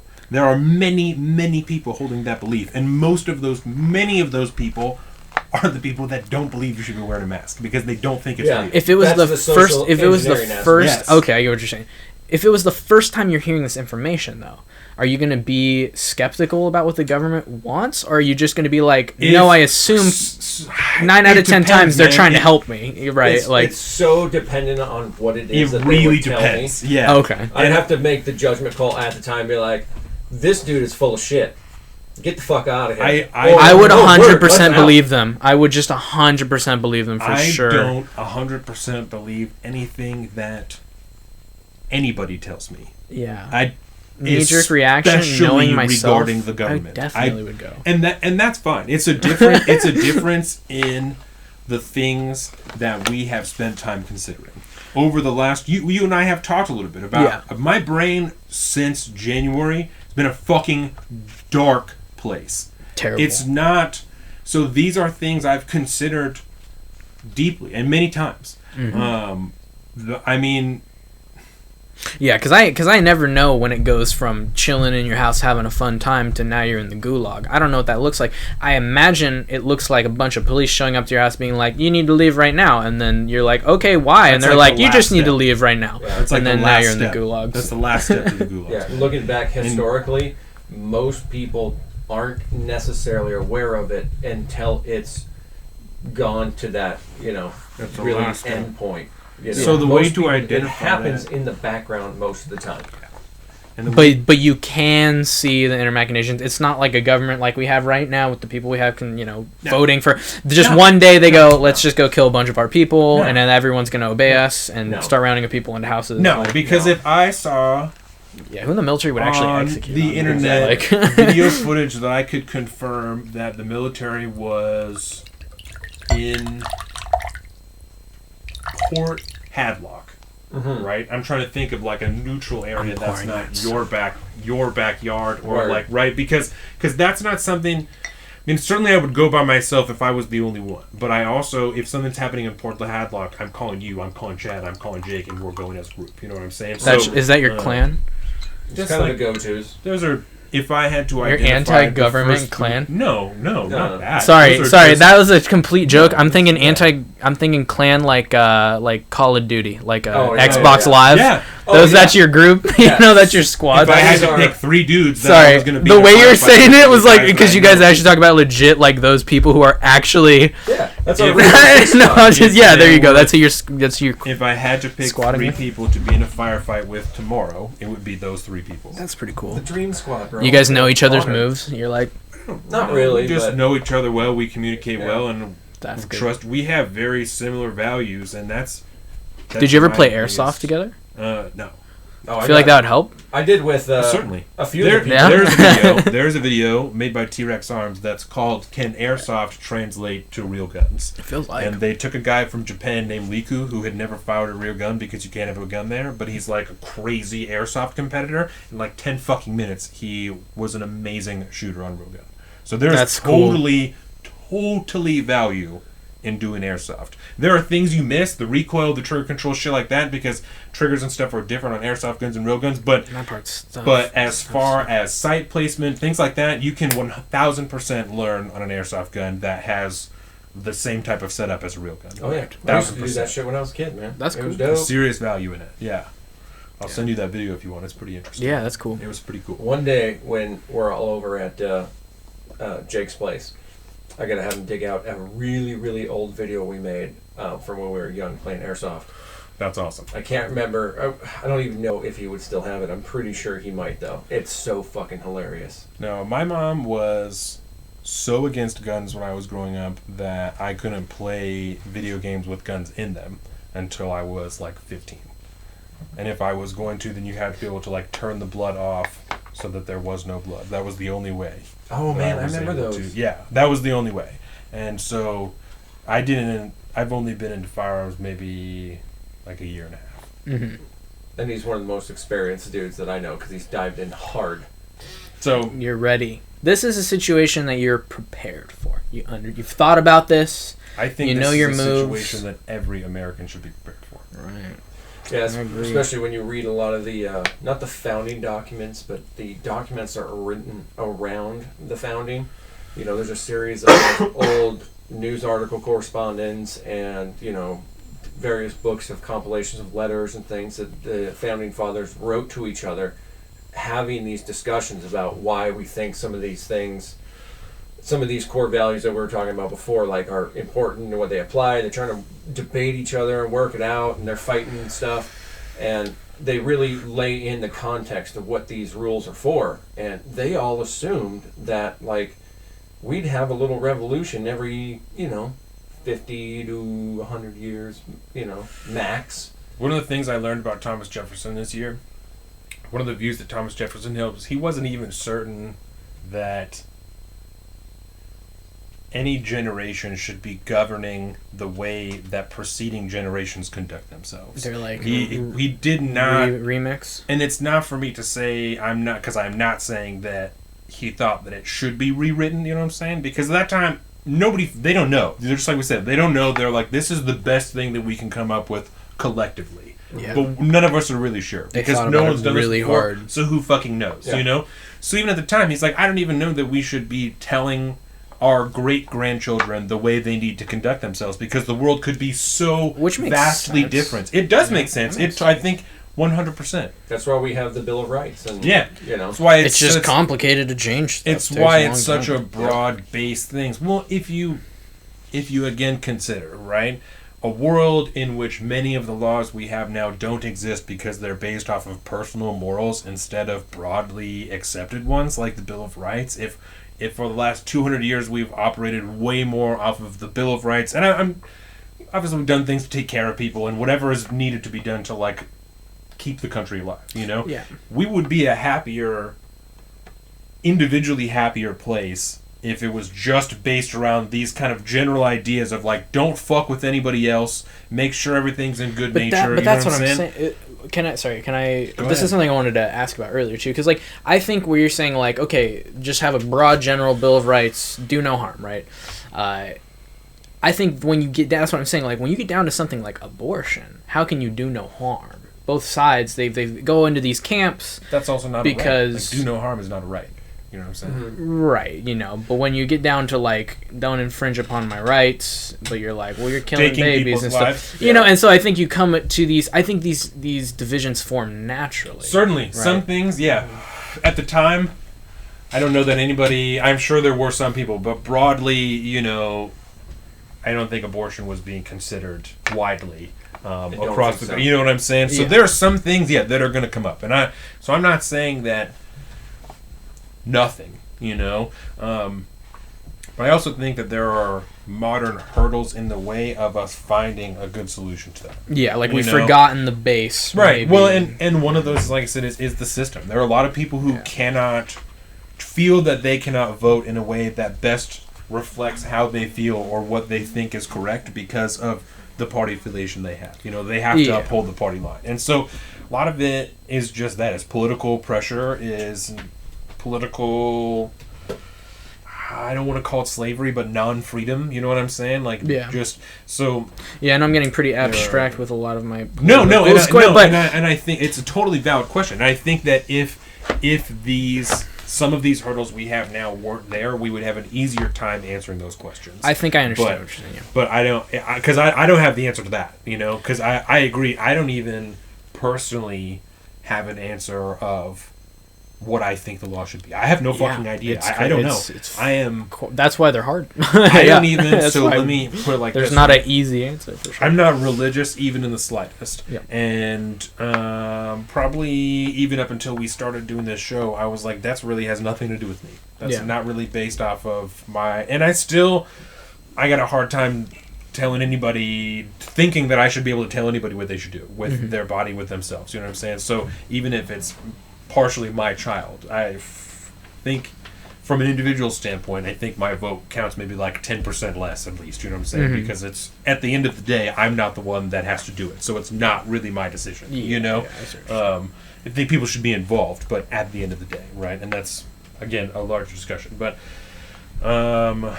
what the fuck was I talking about? Oh, abortion, right? So I'm not religious at all, right? But I was watching a video. You know who Steven Crowder is? Yeah. So he does all his Change My Mind videos, and one of them was an abortion video that I was watching, and he was talking about his stance and where he arrived at from a logical perspective. So that's try and really lead my life through logic, what makes the most sense to me logically.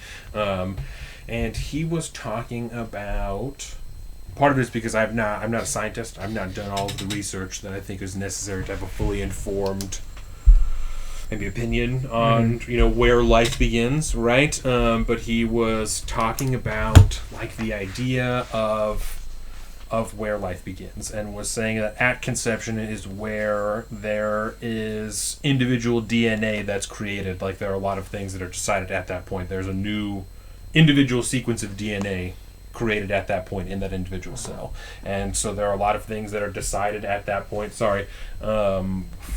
Physical characteristics and stuff like that, And so for him, he was saying that seemed like the most logical point of when an individual is there and he leads his life through like no harm policy or whatever the fuck the libertarians call it, where you can't hurt anybody. And so because of that, and that's what an individual person is, he doesn't think that abortion should be okay at all, And I have a hard time, again, thinking that that's the way that things should be legislated, but I also have a hard time personally, logically arguing against that. But at the same time, when you get back down to philosophy, we're all kind of using our subjective conscious experience to be like, this is reality. So you go, I think that these two cells together now or whatever, this is a human being. And then you have like a baby in the room, and you're like, okay, pick one to die. That's a really horrible question, right? Not morally, but it's like, certainly, but like if you extinguish a life, you could take a little alcohol dropper and put it in the thing and be like, okay, and then, but you definitely couldn't kill that baby, okay, I'm not saying that's what I think the legislation should be, because that's not what I think. I don't think my personal ideal should be dictating other people's lives. Right. Because And that's not a logic business. argument, the one I just made. But it is like I think we can all kind of agree that it doesn't quite right. feel the same. It doesn't feel the same. Yeah, like, certainly. and they're like, oh, but, and then they're like, those two cells, that because you think that way, and I'm not convinced that that's a human, that's like cells. Right. That's not even. It doesn't even look like me. It's not even close to me. It's closer to bacteria than it is to like me and my form now. Right. Mm-hmm. That thing is gonna kill me, and I cannot choose to get rid of it because it might be another human life, and it could, and it gets complicated and stuff like that. So it's like when you can say no, I 100% agree because this is where I draw the line scientifically. This is where I get to decide where I personally think that atoms formed and bumped into each other this way with this DNA at this exact point in time, and so that's a human life, and you have to suffer because of it. You have no choices in this. Like that's what I think science is. Like I don't know if that's better, right? That feels like infringing on someone's life necessarily. You're taking away their choice because of what you personally believe about what science has to say of what life is or isn't. Yeah. And the argument provided to that is that there are, from that belief or that standpoint, right, from the Crowder standpoint, is that there are choices. Abortion just isn't one of them.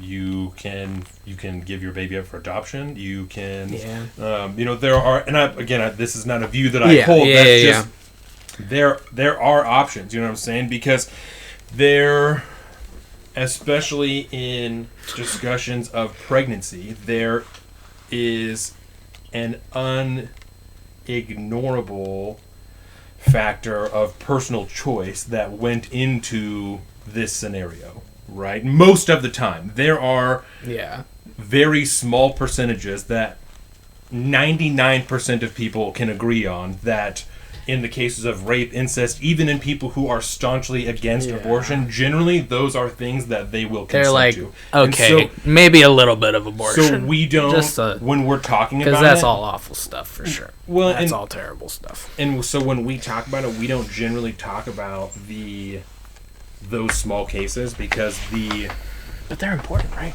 Certainly they're important, but the vast majority of abortions that are performed every year are not under those circumstances. Okay, yeah. And we've gone through those numbers before in the past. I don't have them now, but we had my friend Haley on like a year ago probably and went deep through the numbers, through the amount of abortions that are performed every year. Right. So I can attest to you without having the evidence and numbers in front of me that the amount of abortions performed every year because of those circumstances are extremely small, less than 5%.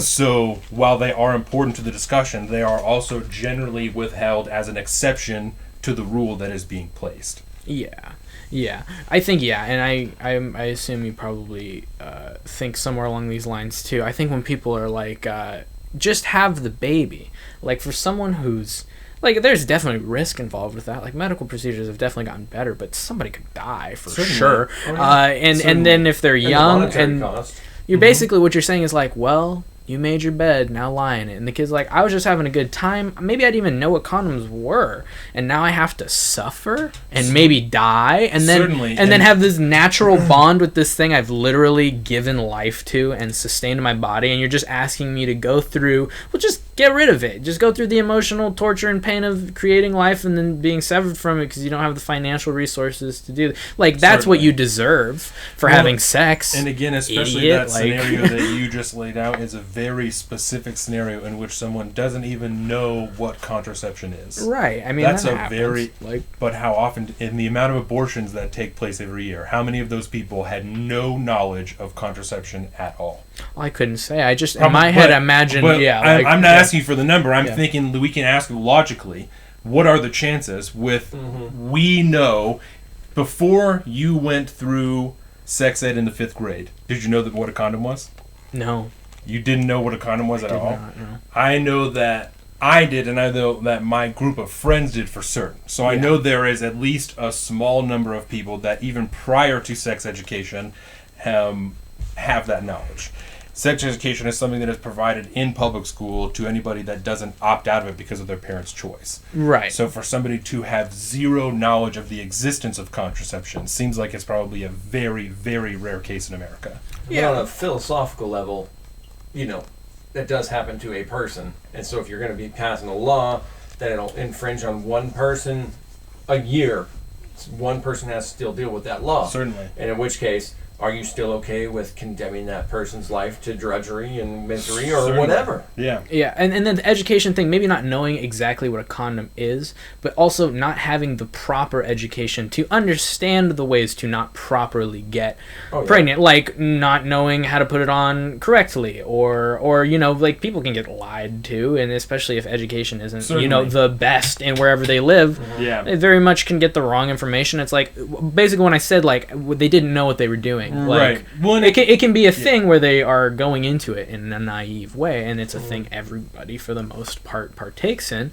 And now you're saying, well, sucks to be you. Welcome to suffering, because you made a mistake. And I'm not saying that it is better to kill another human for this or that. You know, I don't know the answer. I really, really don't. And I'm not here to spout whatever I believe in things. I'm just trying to explore this idea. Like, I couldn't say if I'm here to not infringe on people's rights and not create suffering, to do the most good I can, I can't look in the eye and be like, I know 100% these 2 cells right here is a living human being, just like you. Brain, whatever we think you are, how you're created by science. This is the exact same thing as that. And we cannot get rid of this. Sorry. Here's all this suffering. Because if they look at me in the eye and say, no, it's fucking not. It's not a person. Look at it. It's just 2 cells. And people believe that, and that's science. Then I go, well, I don't know, man. I really don't know. I don't know what the truth is behind this, but I'm choosing one way or the other on it. And I guess maybe there has to be those 2 sides with this kind of issue. Politically, yes. Yeah. And that's where it's kind of I think that might be part of the problem with... Well, I think at the end of the day, even, right? This discussion, but with a lot of discussions, is that, like, even with this, I have kind of, in many things, I have kind of 2 different views on it. I have a personal stance, and I have a political stance, right? And those don't sit in the same area, and that's not uncommon. Why wouldn't they, though, if government and law is supposed to be the extension of, like, because how you think the world works and how those people are my should get along? individual views. Those, okay. So laws should not be. So it should. So that's what I'm views. saying is, like, because I couldn't 100% with certainty in myself say, like, I know the truth, and yes, I'm sorry, but this is a human life, and you must suffer because of it. Like, I can't tell that to someone. Yeah, and that's why. And no 100%. Like, okay, right. I don't care about your circumstances, how rare or whatever. You know, like, sucks to suck. This is a human life. No exceptions to be made. Right? Like, I couldn't do that in good conscience and know that I was 100% Politics correct. isn't the life for you, man. Like 100% correct. Yeah, like I could not. So I've had this discussion, I think, with 2 different people. I think Josh Keaton and Zeke also, about guns in the last couple weeks. That there are a lot of views that I hold personally that I don't. I think I would like to think they're best for the country, but I don't think that they're attainable. And so, while I personally believe that almost all gun laws are unconstitutional, I understand and respect that in 2020, in an effort to meet halfway and have some type of compromise, you know, I got to give a little bit for me to be left alone. To at least, 90% of what I'd like. There are a lot of people more radical than me that don't think that, you should compromise at all. I don't abide by that. And so personally, there are things that I hold that I think that I believe in, and I think many other people would benefit, and I think would possibly benefit the rest of the country. Then I have political views that I think this is attainable and this is probably the best thing for everybody, so that most people are happy. I get what you're saying. So it's sacrificing what you personally might want or believe in so that everyone can still get along. Yes. I don't, as far as abortion goes, I have no fucking idea. I don't know. I don't have the answer. I don't even know what I personally believe, because I don't, like I said, I don't know that I buy the immediate at conception thing. That feels weird to me. Doesn't feel right. I don't know that I buy it.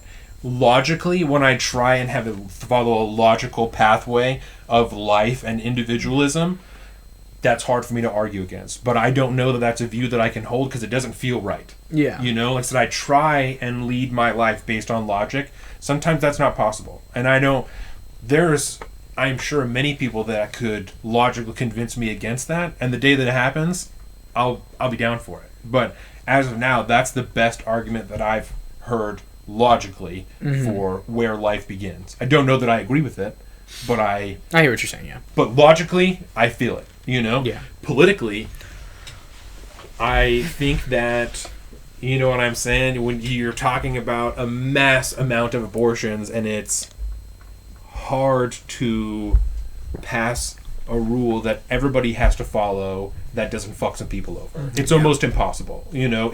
It is impossible. I don't think there's a law you can pass that everybody will be fine and nobody gets fucked over. Yep. So I think, where do we and go? at that point, you reach a position like Colin's, where is that reason enough? Like, is that one person reason enough for you to not do it? Is this 5%, this whatever it is that you're talking about, is that reason enough for you to not pass it? Or are you able to overlook that and just press on, right? Which is fine. I'm not placing any difference in, or like, hierarchy and values, you know what I'm saying? You're unable to look over that whatever percentage is, totally fine. That's fine. So you're not able to fully reconcile an abortion law that would put that percentage in jeopardy. You know what I'm saying? There are many other people, like Steven Crowder, for example, that are more than willing, more than okay with whatever. I'm not questioning his morals, but are fine with overlooking that 5% because most people are willing to compromise on it for a political discussion, for something to get done. You know what I'm saying? So, I think, don't know, like as an absolute value answer, you're right. There's no correct thing. So you have to kind of pick at the end of the day, like, and 84% versus 16% people hurt, especially if you're thinking like these are human lives. And I think part of it, and there are definitely some abortions where you're like, a baby just got ripped out of another human being. There are many who's probably going to be fine, who's right, and that's kind of real too. There are still third-term abortions that happen in America. Like, that's still something that happens here, happen. And so, I mean, even ones that are non-medically necessary, that's a thing that happens. And it's not supposed to. It's supposed to be against the law. Shit happens all the time. There's documentation for it. It totally happens. Yeah. Horrible, unfortunate. I don't think... I mean, I'm thinking 90% of people are not okay with that. You know what I'm saying? For sure.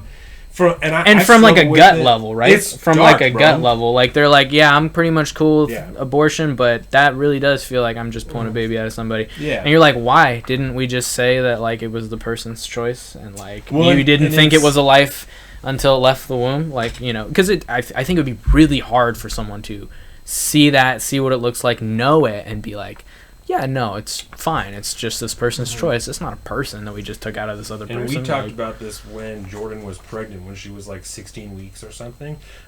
Because, again, prior to then, I was like, fuck it. Like, on whatever, as long as it's not like a baby. Like, I think 20 weeks was like the number I'd drawn. And she was like 16 weeks pregnant at that time.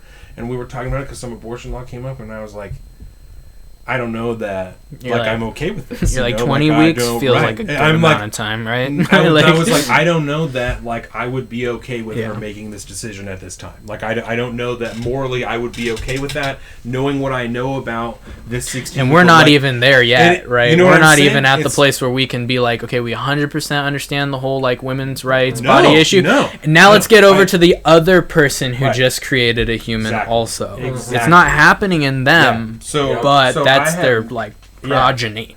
So, I have no idea. And that's one of those things where I was talking about legislating personal morality. And part of it is, like, you're talking about not having the actual definitive answer of when that is a life. You know what I'm saying? Yeah, it's complicated. Because even science changes all the time. If there was some way to set a definite point of, like, this is 1,000% with no questions, this is where it's an individual person, I think you'd have a real argument of, like, okay, well, then that's the time. All like, the if that's when we know it's a person, then this is, like, I don't know. What do you think, Colin? I think I have come to an impasse where I do not believe that I think there are certain questions that we call hot button issues and stuff these days about what you can and can't do. Abortion being one of them, where I don't think there's an actual answer other than a non-answer.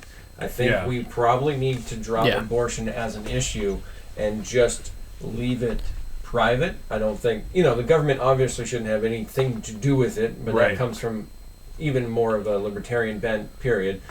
And it's none of my fucking business unless it's happening to me. There's no possible way I can conceive of ever making that decision without actually going through that circumstance. You wouldn't legislate out the concentration camps, Colin? The concentration camp? There are more babies getting aborted than the concentration camps. You're going to just let that happen in the private because it's fine? It is not my call to make, unfortunately. And I think that is the dirty, dark part about life that we like to pretend doesn't exist. We like to pretend that life, because it is sacred, that it's also this wonderful, beautiful thing. When we know from experience that life is basically nothing but chaos. And it's dark as fuck. And there's literally, you can pretend that you have a good control over life and society, but no one really truly ever does. It can go sideways at any minute, at any time. There's just no conceivable way I think I have any say in what anyone else should do along their life and their pursuit of happiness while they're living life. There's just even to like the bad ones, the Nazis. I think that's where everybody goes, right? I mean, just in the realm of like abortion, this is a question I don't think we can answer. But isn't that how people kind of view it, though? They're like, well, you're enabling Nazi concentration camps. Like, they're not coming for you because you're not a Jew, right? You're not Jewish. No, they're not, like, you're not a baby, but they're getting the babies for sure. And you're like, I really can't tell them that they can't do concentration camps to babies. Because he's not a pregnant lady.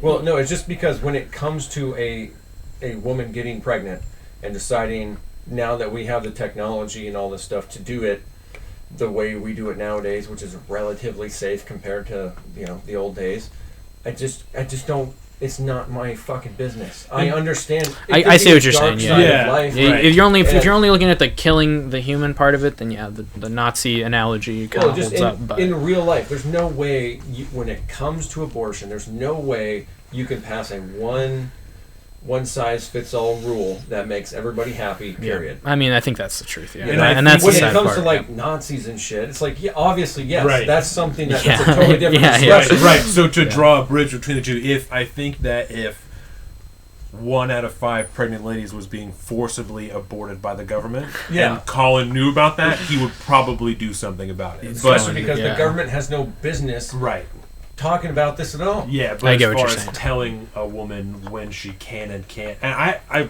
okay, so you land on that side of it. One of the biggest struggles that I have, even when we talk about all the point of life and conception and all this shit, I'm like, but at what point do I have? Is it my right to tell you what the fuck to do? Like, I don't know. I have no idea. You can go that route, and I may disagree with whatever route you're taking, but if you think that it's your right to do that, I mean, if this is how you want to live your life and it doesn't hurt, can I set you up? It doesn't infringe on my rights. I don't have any direct cause to talk against you. I may judge you afterwards, right? Or whatever it is that you're going to do like that. I will judge you afterwards accordingly. I don't know how I'm going to feel about it. Right. Yeah. I just don't think that there's a fucking way we can enshrine that in a law. If you're 34 weeks pregnant and I see you going to get an abortion, I can't kill you because I know your baby will survive. You know what I'm saying? Like, that's... Well, here's how I'm setting it up. So you're like, at what point do I get to intercede and make that decision for you that it's my job to protect that life instead of you doing whatever you're going to do? Like, you know what I'm saying? I don't want 100%. You to tell me what to do. How far the fuck does that reach? But here's what I'm saying. So you think, let's say your opinion is that person that they're aborting is a life. That's a human life, right? Yes. And you say, I okay. personally would call that, And then so you go, okay, well, I don't agree with killing people, but that's what you're doing, and I can't say that you can't. But like, what about the day one it's outside the body? Now the government can step in and say, well, you can't kill your baby.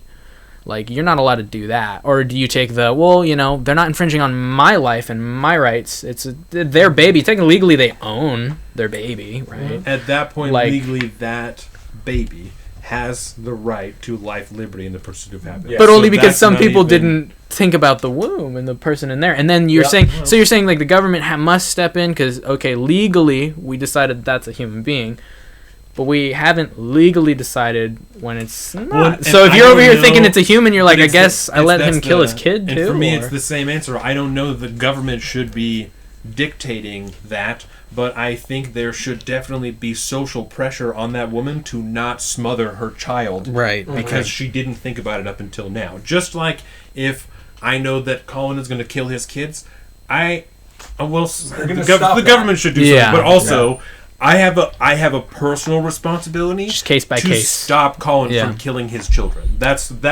my job. As an American, as a whatever. That's my job. You know what I'm saying? So maybe that's a poor example because I think maybe the government should do something about that. But even if we lived in an anarchist nation where the government dissolved and we all just kept our houses and shit and everything was normal except there's no government, I'm still gonna fucking stop Colin from killing his kids, even if everyone's like, "What's fucking my business?" Like, I'm still gonna stop him from doing it. So, the knowledge behind the thing that's happening is so important. Yes. And it's nothing is an isolated case, right? If it's one thing, because it's very circumstantial at that point when you're talking about just the taking of human life in general. It's not. Right. There's not just that. There's a lot of books because it's not objective. There's a lot of what else is going on in this situation? It's just a human life being snuffed out, and that's what we're talking about. Period. Odds are no, because it's reality, and there's always circumstances attached to everything. And so in the mindset of just speaking about abortion itself, most of the people that are only going to know this, because it's once the baby's born, there's a whole new set of other things that are taking place that there's a lot more tangible reality to deal with versus if it's between a woman and her doctor and then that conversation is protected by doctor-patient confidentiality. Literally nobody except the concerned parties know about this thing. And I can, have my own moral judgments, again, about what happens in that conversation. But if I'm not going to know about it, it's not a tangible life yet, and I have my own thoughts about timing and all this stuff. But a hard black and white date is when that thing pops out, gets squeezed out, I should say. There's something now tangibly different. This thing has now gone from breathing amniotic fluid to breathing air. This is very different. Unquestionably a human being. Whether or not we know how long it has been, at we're this very point, sure. At that point. we're for sure. I'm pretty confident with the baby being a human. At least 99% sure that if I saw a baby, I'm like, that's a human being every time. Every time. Yeah. And it's arguable to say because there's a lot of preemie babies that get born very, very early and do survive. They're like 60% of humans. It's a weird thing, crazy. But that's just my personal opinion. And 100% human. They're 100%. So it's a tough call to make, and I think it's much better on a societal level to err on the side of personal responsibility, and you and your doctor just handle your shit. No one needs to fucking know about it. Period. Yeah. And then that fundamentally shifts after the baby's born. Yeah, and just not to be like, oh man, we homed in on abortion, which is maybe not what we wanted to talk about or anyone, this was not planned at all. But I think this is what happens when John Satak is in the house. I really have been thinking about abortion. No, that sucks because I really have not been, and maybe it shows. But I think it kind of ties to everything because I think a lot of people like to take a stance on something and be like, well, it's pretty fucking obvious if you ask me. But it's like, you got every person, who's like what you'd consider smart, like lawyers and the smartest people who are trying to figure this out. And there's no 100% right answer. So if somebody has a different idea, at the very least, like trying to understand what they're saying, is probably going to get you to a place, because that's where we're at, right? We're all like, you with everything. This isn't just that one hot button issue. You cannot make a law as it stands, as we could all think as hard as we can, that makes everybody happy. Mm-hmm. Because we just don't know. And so, you might need to talk to those people, and we might need to get it to that place we were talking about where you can actually be like, okay, I can give up a little bit of this, and it's not exactly what I believe, exactly what I want, but it's going to do the most good for the most amount of people, because at the end of the day, I'm just trying to make the hurt not over there. Yeah. Like where does it hurt? Let's work together, and that's maybe naive or whatever, because a lot of people say, no, but he already hurt me, and so now I got to do all this other stuff. But it's like, at the end of the day, we just don't know, man. There's so much stuff we don't know about, and we're not going to get there by making teams and going to war.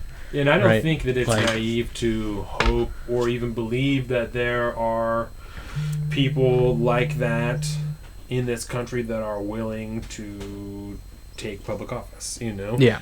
I think you just have to... I don't know how to encourage those people to do it. It's hard. They have you can't really walk the line. Yeah. It's easier to get people to say this is the simple, complete, one right answer. Because everybody wants to know. They want to know, like, okay, do we have an answer for this? Yeah. Please, does some authority, have they figured out life? Have they figured out what's going on here enough to just tell me what I have to do? Because it's too hard to think about. I can't figure it out. Don't make me choose. Right. If you had to be like, what happens, John, to this woman in this particular, I'm like, I don't know, man. We have thousands of lawyers to handle the simplest questions. Like, when is life? When is that a thing? When do we start valuing that? Lots of really smart people, right? So it's complicated. And I think if you think someone has a different idea than you, maybe give them the benefit of the doubt and say, like, it is complicated. Maybe they just don't understand. Yeah. Maybe you need to like talk to them in like a way that's not combative. That's the other part. It's not. You may feel like you need to go to war with that person, but that's not how you're gonna win, right? As soon as you go at them in like a war cry, they're just pulling up they're just cranking the rope on their castle door, and they're all locked up, and now you guys are talking the modem between you, and like. So, if you're gonna start any conversation with the concept that you're going to war with this, that is not going to be a productive conversation. Yeah. Oh, yeah. Right. Oh, yeah. That's just as a general rule. Yeah, if you could have the most, like hardcore disagreement, but the minute you go into that fight, that conversation, looking for a fight, you've already lost what you're going to do, because there's no way you're going to convince the other person's mind by coming at them in a massively combative tone. Oh yeah. Nobody likes getting their ass kicked. Nobody likes losing. Yeah. You don't want. To have a good, productive, change your mind conversation, you want to try to teach somebody something that you believe they might be ignorant on, or they may not understand the point that you rely on to hold your own position. So you have to go into that conversation knowing that person has an open mind that you can get at and pick at. The minute you're going in there for a fight, you've already decided that their mind's closed, and all you're going to go do is devastate their ideas and send them away walking. Now they're going to be pissed off. You're going to push them into a corner. Burn them to the ground. Yeah. It's just, there's no good way to have a productive conversation going in hot and heavy. Yeah. Period.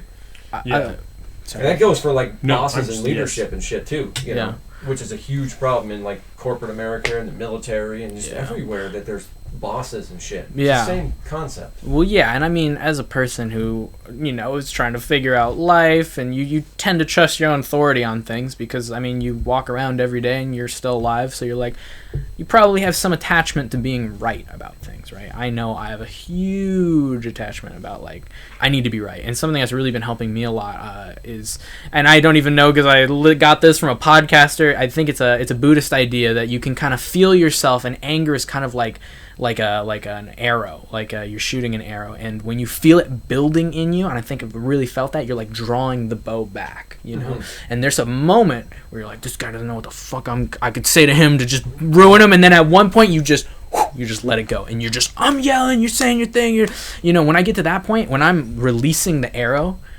and I let it all go, even if I win, even if I burn his whole village to the ground, like, it feels bad. You're like, I didn't want to burn a village to the ground. I just wanted him to hear what I had to say, But that's what you always do. I always feel bad. Even if I say the thing, I get him. It's like a movie scene. It's like, yeah, I fucking got him. He doesn't feel good. Yep. It's like, that's what you wanted to do. You wanted to make him feel bad. You wanted to make him feel stupid. Show him how stupid he is and how right you are. That's how you're going to get good in the world to go. Yeah. And I've just been like, trying to be like, I can feel when I'm seeing all these political ideas, and I'm like, no, you're wrong, and I just feel that. I feel myself, the anger building. I'm drawing the arrow back, and I've been just trying to let it go without releasing the arrow, and it's hard, man. It's hard to not get angry. You can kill an enemy. If you kill your enemy, you're never going to gain an ally. Yeah. You're never going to convert that enemy into an ally if you fucking kill him. If you go in there, you talk. Maybe you'll have another dude who's on your side. Spread the ideas around. It's a good thing. Yeah, there's a whole thing we're trying to do here, and it's probably not kill each other. Right. We're probably not trying to do that. That's become very common. since the social unrest, people just been if you don't agree with this, then fucking don't even talk to me. Yeah. It's so tough. You don't agree with this, then you're a piece of shit, then we can't even be friends. We can't even, this is a topic shift, but... I was going to say, this is a perfect segue. Yeah. Now that we've gotten to kind of know John a little bit over this first half of the podcast. Just a huge hippie. Now let's shift gears into like the social unrest. Right. And Can I pee while you guys bring it in? Absolutely. I'm going to pee. So one of the big... Damn, I don't even think I sent you the video that I sent to him. Kyle Rittenhouse. Right? Kyle Rittenhouse. That was one of the big things that we saw like crazy division on. You know what I'm saying? That like if you think that's self-defense, like fucking don't even talk to me right now. Like I saw my own friends like doing shit like that. And I sent John a video that I should have sent you that I was telling you about that was made by InfoWars. That was like a huge breakdown comprehensively of like all of the footage and everything that was shown, and we'll talk to John more about it when he gets back in here. Okay. But like kind of had numerous different video clips of him earlier in the night, like kind of stating his intentions and like came out here, to like protect property and like provide medical coverage, whatever, blah, blah. And this was in Kenosha, Wisconsin. And then, him at the gas station, like, and video of, because that's where him and these other dudes were at the gas station, protecting the gas station. And then there was, some other protesters that showed up and were like, get in their face. And there's the one guy that's like, shoot me, N-word, shoot me. And you saw that video, right? And so that's the guy that got shot in the head. And so something happens in between that, and then he's chasing this kid. We're talking about Kyle Rittenhouse now. Yes, okay. And so something happens in between, the video of the guy at the gas station to when he's chasing Kyle Rittenhouse and like tries to throw something at him. Kyle Rittenhouse turns around, shoots the guy. Looks like he, like he certainly calls the police and says like, I just shot somebody, you know what I'm saying? And then after that, he gets identified by other protesters and they start to chase him. And then he's running down the street, and then there's the video, that everybody's seen of like someone tries to hit him with a skateboard, shoots that guy, somebody else like comes at him with a gun, he shoots that guy, and then he runs towards the police, and the police drive past him, and it's a whole... Yeah, it's like a whole thing. So, okay, so the running up to the police part at the end. Yes. That's what I was going to start too. Okay, he didn't get... Like, they just ignored him? That's what happened? So, this is the way that I walked through it logically when this happened. Gotcha. Right? Gotcha. Yes, explain it to me. I'm no fan of the police. We have talked about this a million times, so... Is it fuck 12 in this? No, it's not that. Okay. Not there. I'm just not like a back the blue type of guy, so that's just not where I'm at. So that's not one of those teams I'm willing to sign up for. This is again one of those things. We don't like the police as much? I don't have like a particular problem with them. I think in general I have a problem with a lot of the things that they have been told they're allowed to do, and fundamentally I have a problem with paying people my tax money to violate my constitutional rights. Yeah. I don't have a problem with it being someone's job to ensure that there's a general tone of happiness and well-being in the community. I don't think that's a problem, and just kind of ensure that things are fine. Yeah. Investigate crimes, ensure that people who are the town people helper is what I think police are supposed to be, right? I don't they go help think people. that their job is to be bursting into people's homes in the middle of the night, regardless of whether or not they die. Go get all their marijuana. I'm not speaking specifically go about kill Breonna Taylor or anybody like that. That's like another conversation. But that's another thing I talked to like Zeke about this week was like no-knock raids. Like I understand the police argument for them, and they save lives, and it's reduces the amount of armed conflict that we run into when we do it, and excuse me, that's all well and good. I don't feel comfortable paying somebody with my tax dollars to violate my constitutional rights, and in my opinion, bursting into my home without my knowledge, firearms ablaze with no knowledge, is a violation of my constitutional rights. So you have like more of a fundamental disagreement with how we're running law enforcement, not the body police itself. Type of thing, which is okay. They should be a better entity than they are. I'm way more a county sheriff guy than like a like a state troopers or anything like that. Gotcha. Okay. Let the people who live in the community, Figure it out. But Yeah. that's Better community. I had Right. a very good interaction with a sheriff's deputy recently. I Really? think we talked about it. Maybe when John and I went shooting at his buddy's house. yes, Yeah, and that was like, it was so nice to have a good conversation with a cop. Ever 'Cause since I know we I- had just yeah. talked about that in the recent past. Right. So I have one good one now. So I only say that about not being a fan of the police just so that people aren't like, this guy's a fucking bootlicker, right? Because that we've Yeah. literally already run into that since we've had this. And you podcast. guys have guns, Yeah, right. which is So the last part of the video when he's running towards the police, someone just ring your doorbell? Maybe. I heard it. Here, I'll put it on you guys. Check it out. Yeah. All right. So the last Back part of the to it. video when he's walking towards the police has his hands up, right? Right. Um, I did see that. the way that I was trying to figure out why that would have happened that way. If you are the police, right, you know for certain there are people there that are open carrying rifles because you've seen them standing all over the place in front of gas stations, stuff like that, right? So immediately there's no way other than the people saying this guy just shot somebody to know that this is the person that just committed this crime. There's no way to know that for certain, right? Yeah. He could be, and they weren't even that close to the cops. No, Like, I don't think he there had was, to yeah. run. I'm like a quarter mile. Like I don't maybe, think there was I don't distance, think the like, cops there was- could hear anyone shouting down the street. No, like no. Hey, you just shot someone. And he was also walking with his hands up, So if you're a Yeah. police officer, you very well may be thinking, so this guy is not a threat because he has his arms up. So he's probably not the person who just did these shootings. Right? I assume, they're right, like, and- oh, he's trying to direct us to a problem. Right, over and there. again, I'm not defending the police, No.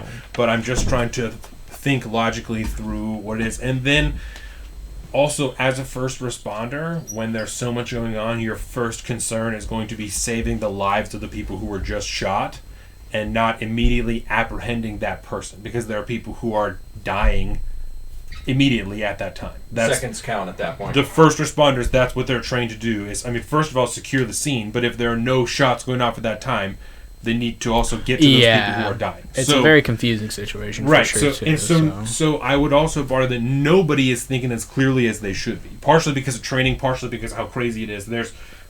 You know what I'm saying? So again, I'm not saying that there shouldn't have been at least one cop that was like, "Hey, what's up with you?" Or you just like you talk obviously to just him. ran from that direction.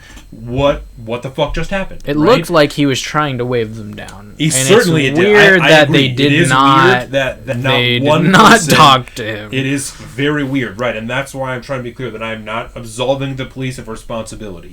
But in that situation, I think there are many reasons why they did not swarm down on him and hold him at gunpoint. You know what I'm saying? I think there are many things that factor into that. I do think... Oh, okay, I get it. Because they're saying it's because he was just like a chill Because he's white. kid. Because he's white, Got it. yeah. I was And totally forgetting that. So again, I don't think that nobody should have interacted with him. I think certainly numerous people, probably 2 or 3 police officers should have interacted with this kid who has a firearm to be like, hey, what the fuck just happened down the road that you just ran from with your hands up? What just happened down there? Yeah. So I do think it's very fucking weird that not one person stopped, but I don't think it's evidence of racism that nobody stopped to ask him what he was doing. Yeah. You know what I like think the cops were doing? I think it was... if I was in that car and I just was doing my whatever maneuver, I was like almost 100% sure that if I was in that situation, I would just... I don't want to deal with this, man. Like, did they fire in the air? Like, you're knows? trying to, like, Who fucking knows? Because if you go and investigate every single thing for every single person yelling and running, and especially during a riot. there's definitely cops, obviously, who are like, this is my job. And if they hear gunshots, I assume they're going to do the correct and right thing. But I also know people who I'm almost surprised, no judgment on them, but I'm like, oh, you're a cop. Like, I don't think you're running into to armed fire situations. I'm like, you seem like you kind of want to help the community. Like, you're a nice person. You don't seem like you want to go headfirst into combat. Right. And so I'm sure there's a little bit of like, maybe he'll go away, or God, I don't want to have to do this right now. Like, this is gonna suck, you know. Cops aren't superheroes. Yeah, You know, like I it's say, they still. don't I would be necessarily very know. reluctant. Obviously, I'm not a cop, but like It's to certainly go not charging into like, oh my god, what's gonna happen? You know. You know, and at the end of the day, I mean, an investigation, I'm sure, is definitely going to take a while. And Oh, we got then- charged with murder. So Yeah. they're definitely doing an But investigation, right? Yeah, so, yeah. so this I is mean, the this is, within the they're of looking why at they how responded every that way. cop Okay. acted at that situation. They all have statements. They all got something. I mean, yeah. I'm sure Eternal Affairs will be all over it eventually. You know Yeah. that. kind Oh of my thing. god, yeah, because you need to talk to that kid who's like trying to wave Yeah. you down. You have to, Because right? as- You have to. As that is a thing that that's what we pay you to do to make sure. yeah, that, bitch. Sometimes people are shooting at you. That's part of it. I'm the sorry. police chief saw that video and he was like, "What the fuck? Like, he's right here. He's right here, and you drove past him. What are you doing?" That doesn't look Yeah. good for Yeah. sure. So But then so that's also because cops are fucking human, and like you said before, they're not getting anywhere near the training they should Yeah. be. Out The of- right yeah. people probably aren't always in the job. Oh my god, yeah. So it's, and then You don't have to go far either. You could just find like the first video on the internet to be like, this guy's not in very good physical shape, and he's just physically losing to the person he's trying to Yeah. arrest. How can you be careful with someone if you're not stronger than them? let's also Like, and you don't know what you're doing. You're just like, I have a gun. I hope I can shoot him because he's gonna kick me in the head. You know, like. Let's also provide some more detail for this because I just so that no one you're fucking leaving pieces out, right? So he's Oh, yeah. Go ahead, 17 go years ahead. old, 17. right? He did not live in Kenosha, Wisconsin. He lived like across the border to the next state, wherever the fuck it was. Michigan, Like 30 minutes. Yeah, is like what 30 they said, minutes, right? So there's a lot of people even, like, again, Josh Keaton was like, I have a hard time, you know, like, why did he travel? And my first response to that was, I mean, because his Kyle Rittenhouse's defense was that he worked in that town, and so that's why he was there.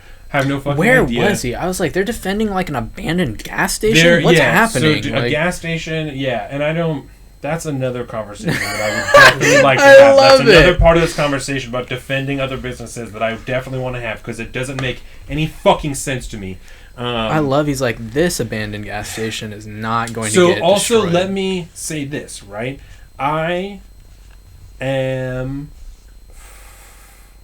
keep track of many people. Keep track is also not good because I'm not like watching them. I am tapped into many social media profiles for like they were called book boys, right? That are now whatever the fuck they're calling themselves. That were there that night at that gas station, like have pictures with that kid in the background. You know what I'm saying? So I was seeing all this that night through to the morning of discussions from people on the ground of what was happening there. Right? They were there for real. They were there. This and is their so squad, the Book Boys. The Boog Boys. Boog, like Boogaloo okay. Boys is a group that I would say largely no longer exists, at least from the people that it first started. But when all this happened, all the social unrest, they began to be painted as like white supremacists, and you know. Wait, who's we?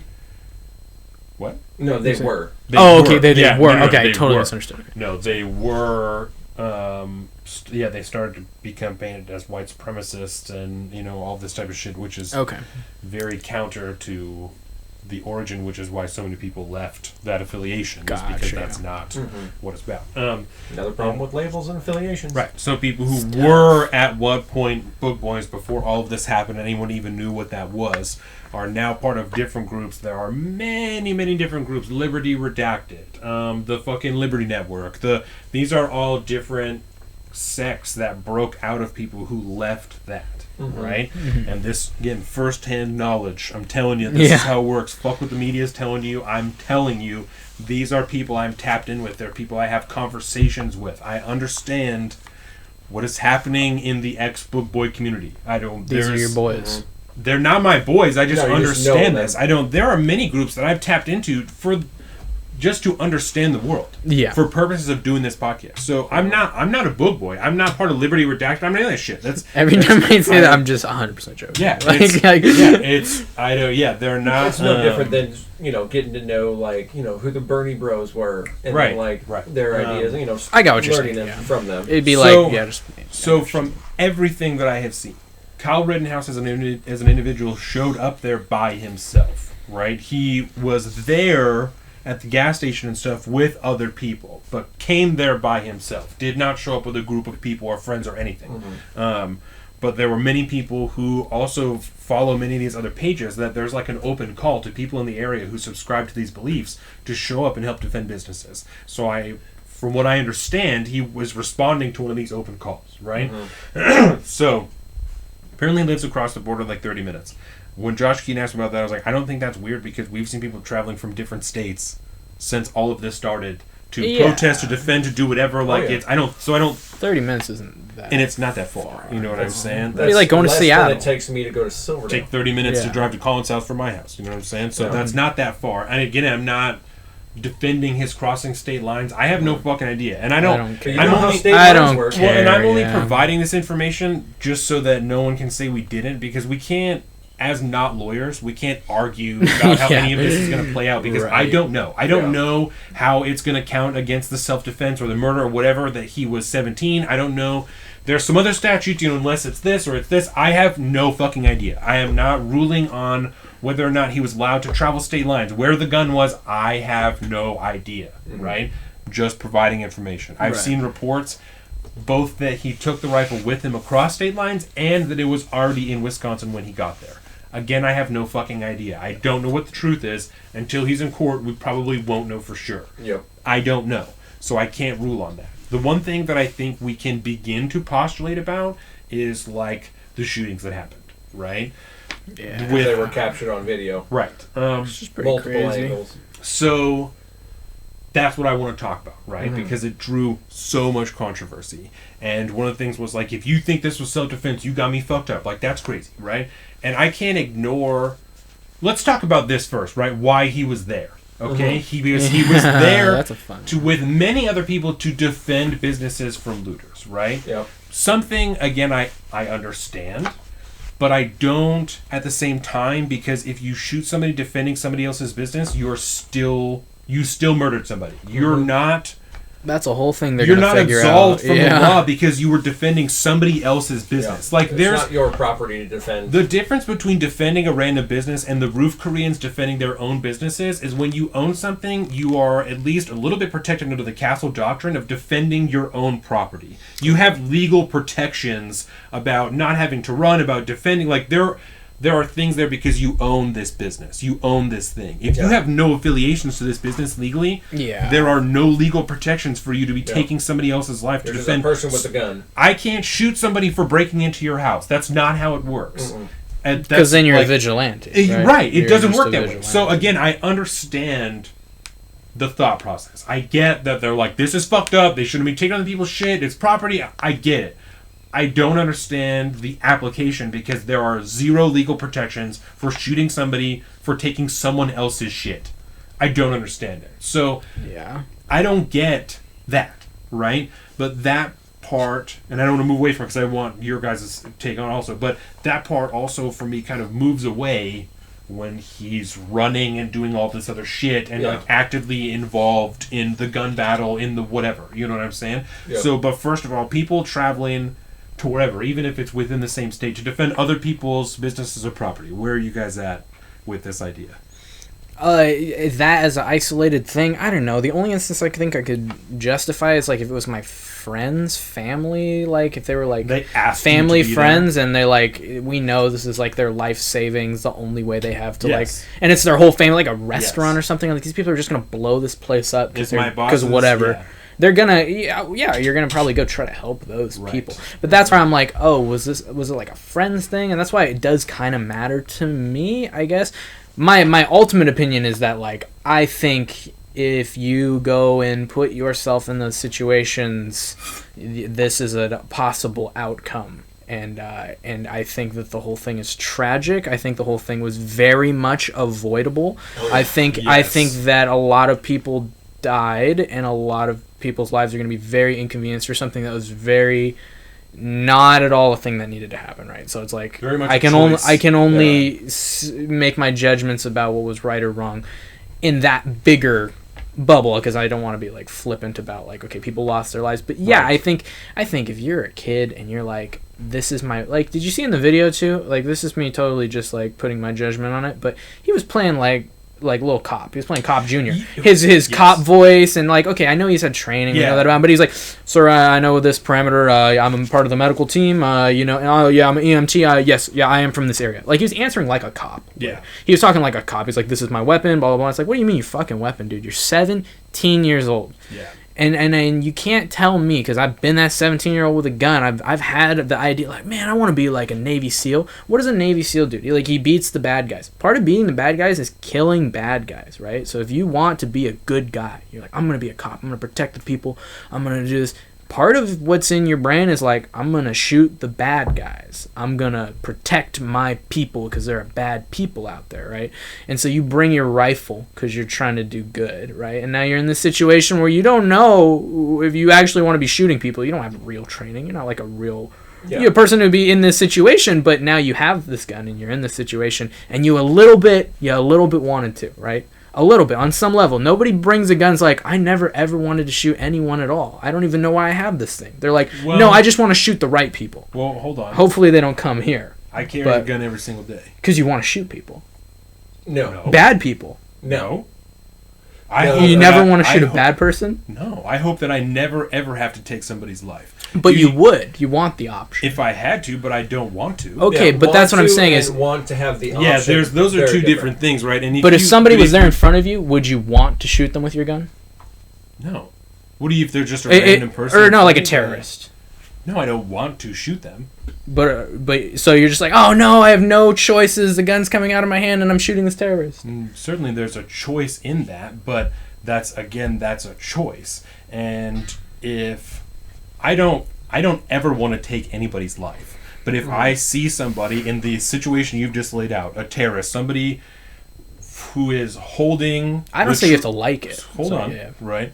Somebody holding the trigger to a bomb, right? Because I'm trying to think of a scenario in which me killing them doesn't also make the bomb go off. So like a suicide vest is not a good. That's why I'm... So holding the trigger to a bomb, that's not a pressure trigger, it's a button. You have to do it, right? They got their hand over the button. I don't want to kill that person, but that personally feels to me like the only choice I have to save that many other lives. That's not something I ever want to do. Let me display what I'm talking about. When I think you're confounding want with like to do something. You don't... Well, here's the situation. Would you rather have a gun? Would you want a gun if a terrorist is there?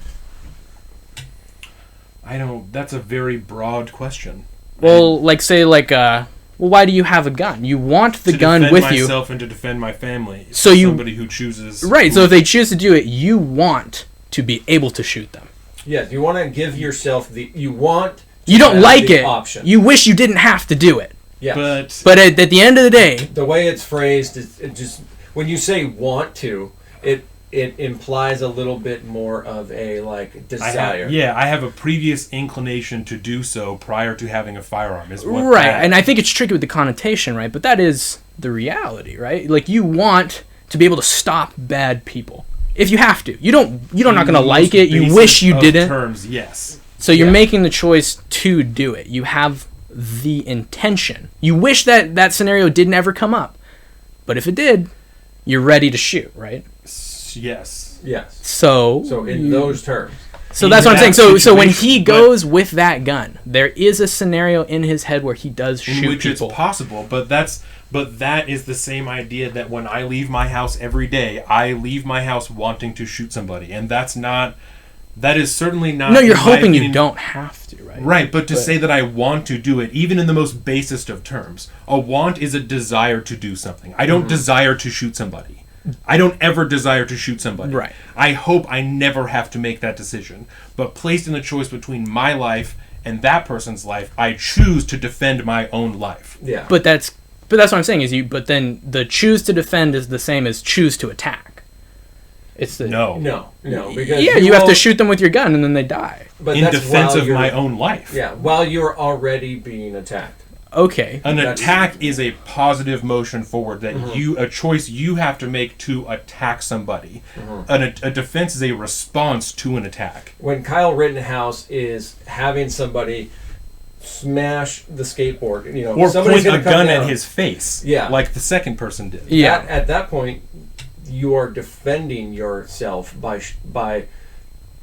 a preemptive attack, if you already will. If depending on what your definition of the attack is, if the attack is pulling the trigger, not the act of somebody coming up and throwing a fucking pistol in your face, maybe he wasn't going to shoot him. But at that point, as somebody getting the pistol pointing in my face, I am being attacked. There's no way I know whether or not he's going to pull that trigger, so I'm going to defend myself, and I'm going to blow that motherfucker away. But that's what I'm saying. A defense is an attack. You have to shoot him. You can't just parry his bullet, right? You can't just, boom, I defended myself. I don't think that's self-defense, again, and this is... Like a shield is a defending. I can't kill what you're him, saying, right? But these are also very hairy terms that you are using that I think you understand the questionality in using them. That saying a defense is an attack. An attack is something you are doing to someone. If you're attacking me, my self-defense in shooting you is not me attacking you. That's, in the basest of terms, it's an attack move, but it's not... I'm not attacking you by defending myself when you're attacking me. I think we're just getting a little too bogged down in the terminology being used. You're saying I don't want the attack to be seen as if it wasn't justified.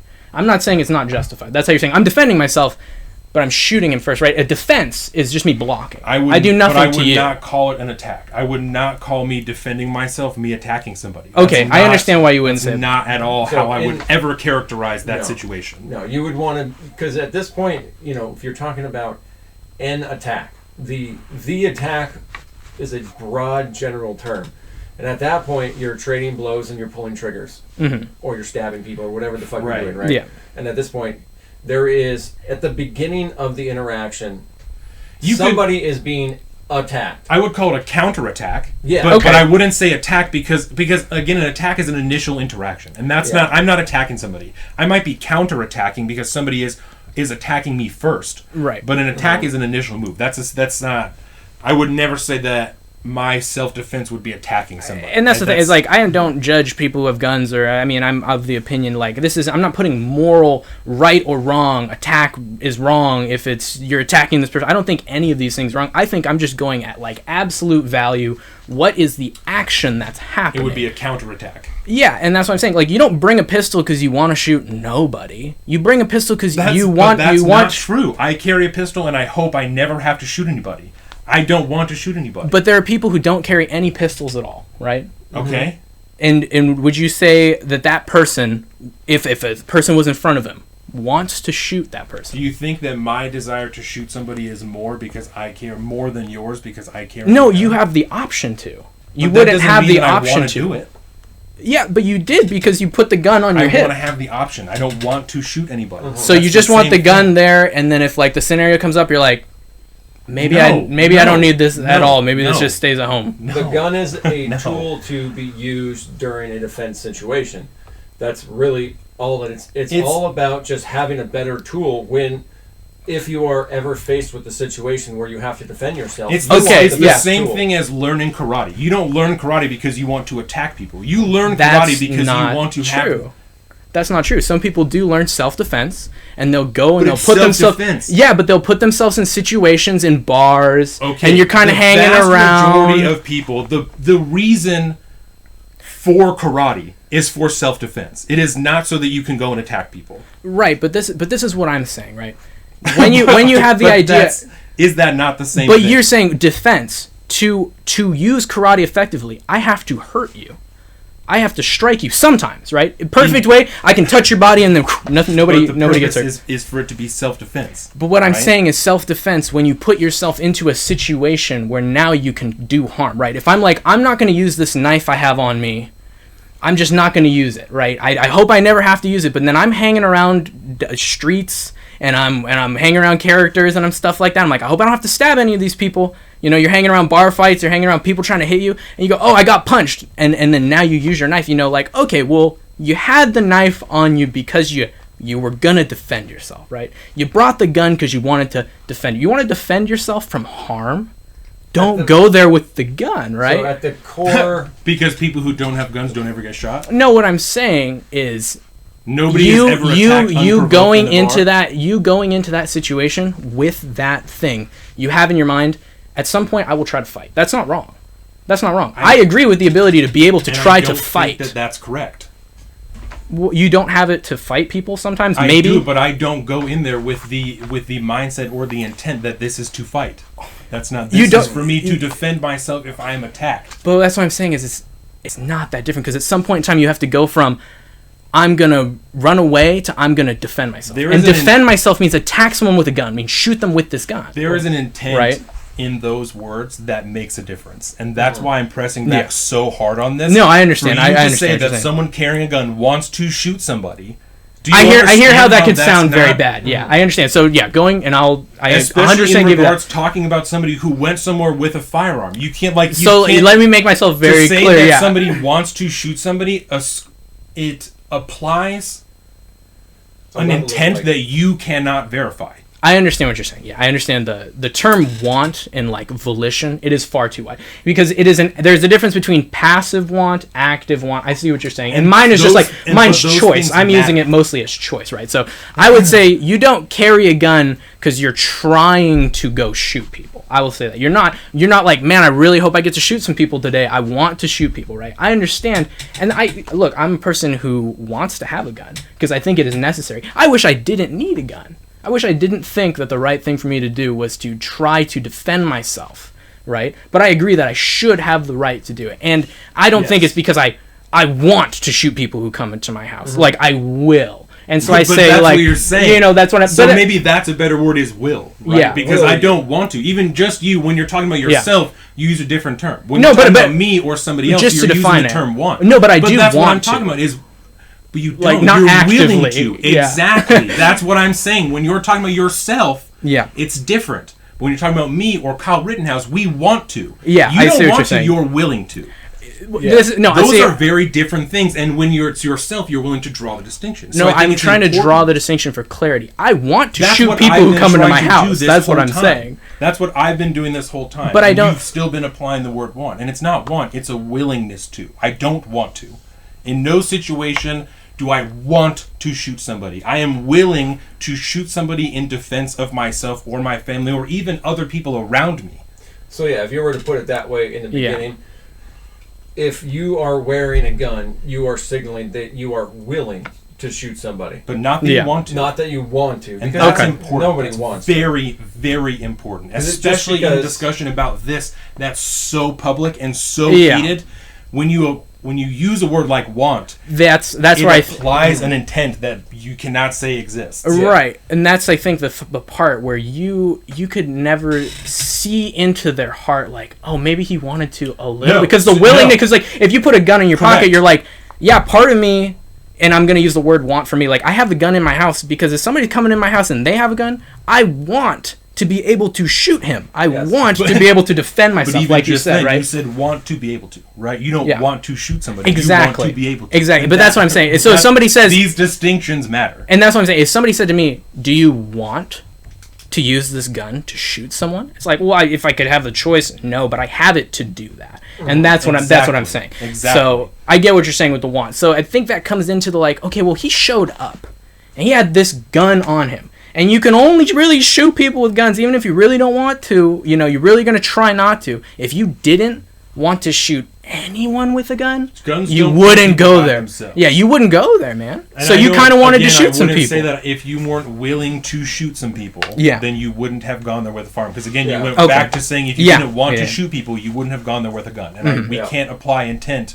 to why he went there because we weren't there and we're not him. Yeah. If he wasn't willing to shoot people, he would not or should not go there without a firearm, certainly. Yeah. But I don't think we can say that if he didn't want to shoot somebody, he wouldn't go somewhere with a firearm.